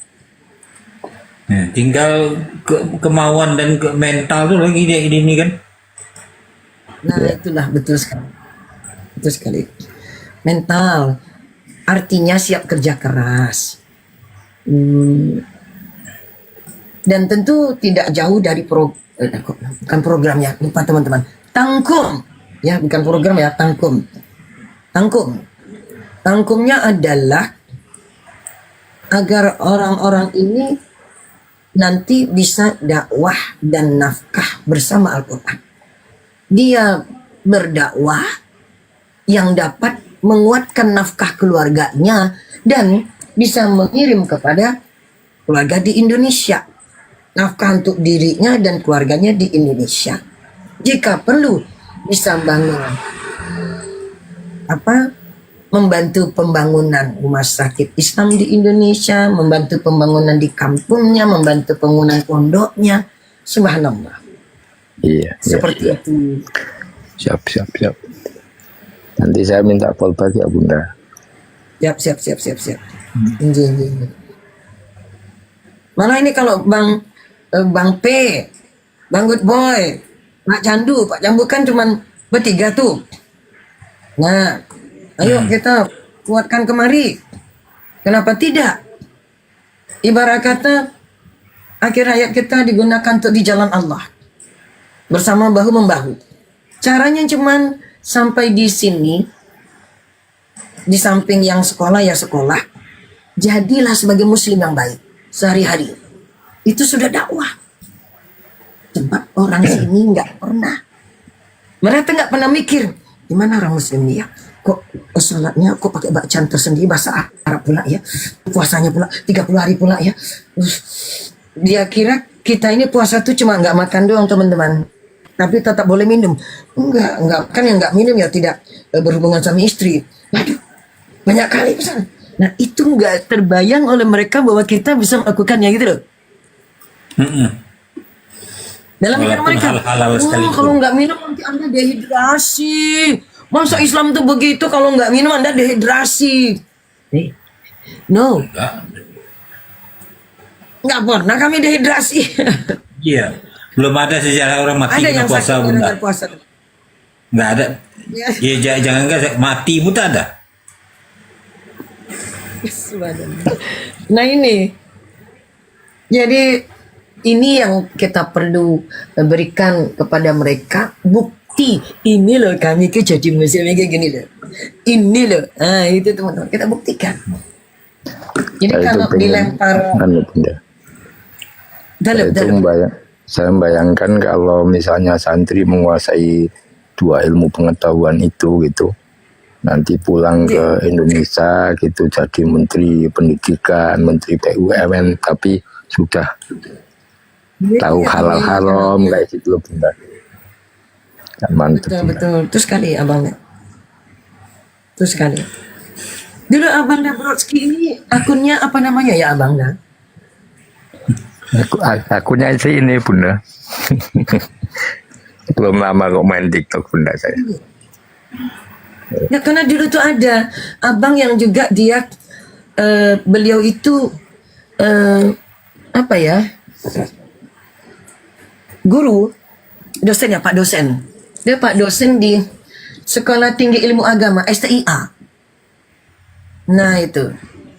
Jadi, wah Bun, kalau memang bisa gitu, apa bisa murid-murid saya tamatan STIA langsung gabung kepada Bunda ya? Oh bagus. Bagus sekali. Cuman ini tidak program yang, program lagi, lupa lagi teman. Tangkum. Apalah pula kita pakai bahasa barat nih, bahasa penjajah. Tangkum. Mak-mak kita dulu bilang tangkum. Tujuan langkah utama.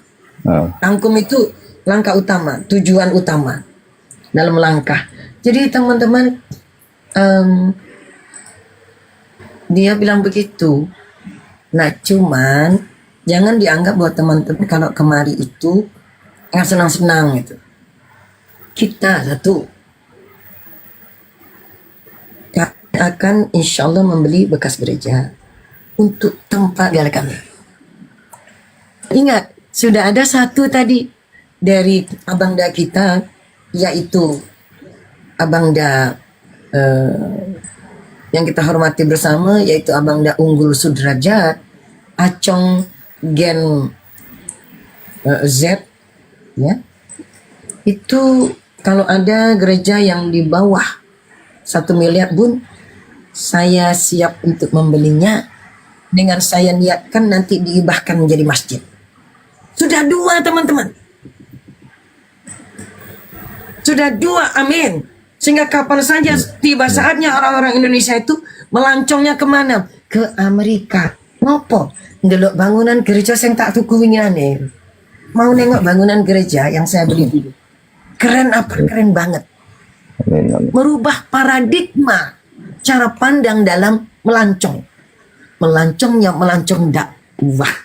Ngurusi orang-orang yang jualannya ajaran kasih tapi nggak mau mengasihi bangunan bekas gerejanya karena sudah muak dengan ajaran gereja. Ini suatu momentum yang sangat strategis, sangat jitu banget, bukan jitu saja, jitu banget, sangat jitu bagi kita Muslim yang terbesar di dunia dari Indonesia itu untuk berkiprah demi agama Allah, demi agama Allah, demi tegaknya li'a'la kalimatillah, kemuliaan kalimahnya Allah. Takbir, Allahu Akbar, Allah. Nah itu, jadi setelah bangunan maka kita tinggal di dalam bekas gereja itu. Tentu kita sulap lah. Mana yang bisa disulap? Siapa yang pandai kaligrafi? Nah itulah para santri tadi itu. Bikin kaligrafi. Saya pun memang suka kaligrafi. Sehingga ketika malam menjelang atau misalnya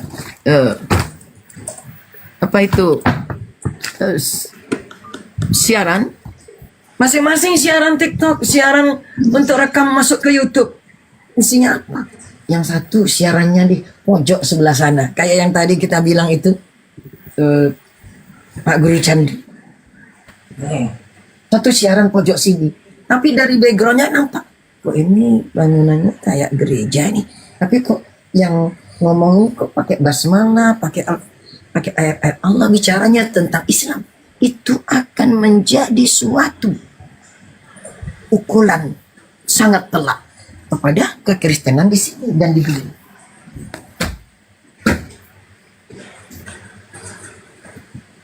Ya nggak teman-teman? Punten. Pukulan telak jadinya nggak teman-teman? Cukup kameranya aja disorotkan. Contohnya ini bangunannya ini teman-teman. Mana yang tadi bangunan gereja ya?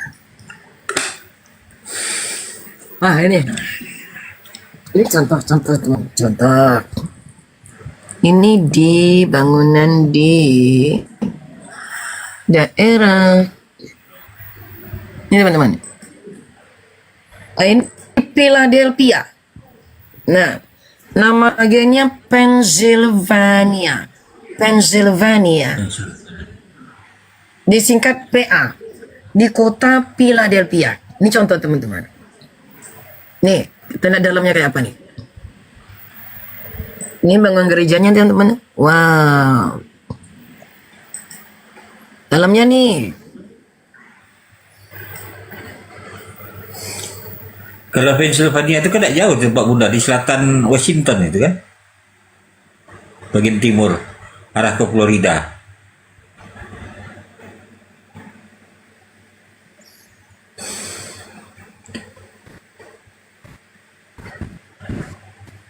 Ini teman-teman. Uang kebaktian yang lain lagi. Kalau tadi yang besar, ini untuk pendeta besar, ini untuk pendeta kecil atau pendeta muda. Tamat STT baru tamat. Sini. Ini kamar. Ini tadi teman-teman. Nah ini dapurnya. Salah satu ruangannya. Wow, Pak Candu. Ada lagi ruangan lain lagi. Ini ruangan lagi nih. Masya Allah teman-teman. Lain lagi nih ruangannya. Wah. Nah. Banyak ruangannya teman-teman. Jadi seandainya orangnya itu misalnya pun saya mau bikin materi YouTube. Oke, saya mau langsung pojok sini. Besoknya lagi teman yang lain, oh saya yang pojok sini. Ya kan? Itu akan menjadi suatu perenungan yang mendalam kepada teman-teman Oten yang melihatnya. Ini enggak teman-teman? Iya benar. Itu. Nah itu. Masya Allah, coba teman-teman. Ini pasti ini bukan bangunan masjid kayak gini pasti kan? Nggak ada masjid ke kursi-kursi. Dan yang nonton itu akan melihat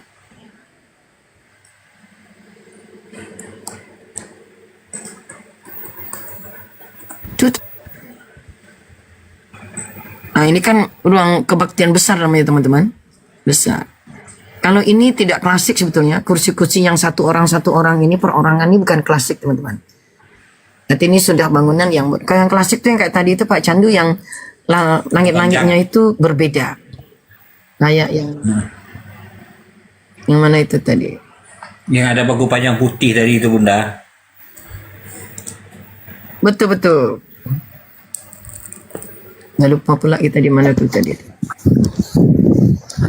Nah ini saya itu Bunda, hampir tiap hari provokasi sama santri-santri itu untuk Masya Allah, untuk sebisa mungkin belajar di luar negeri gitu. Karena luar biasa.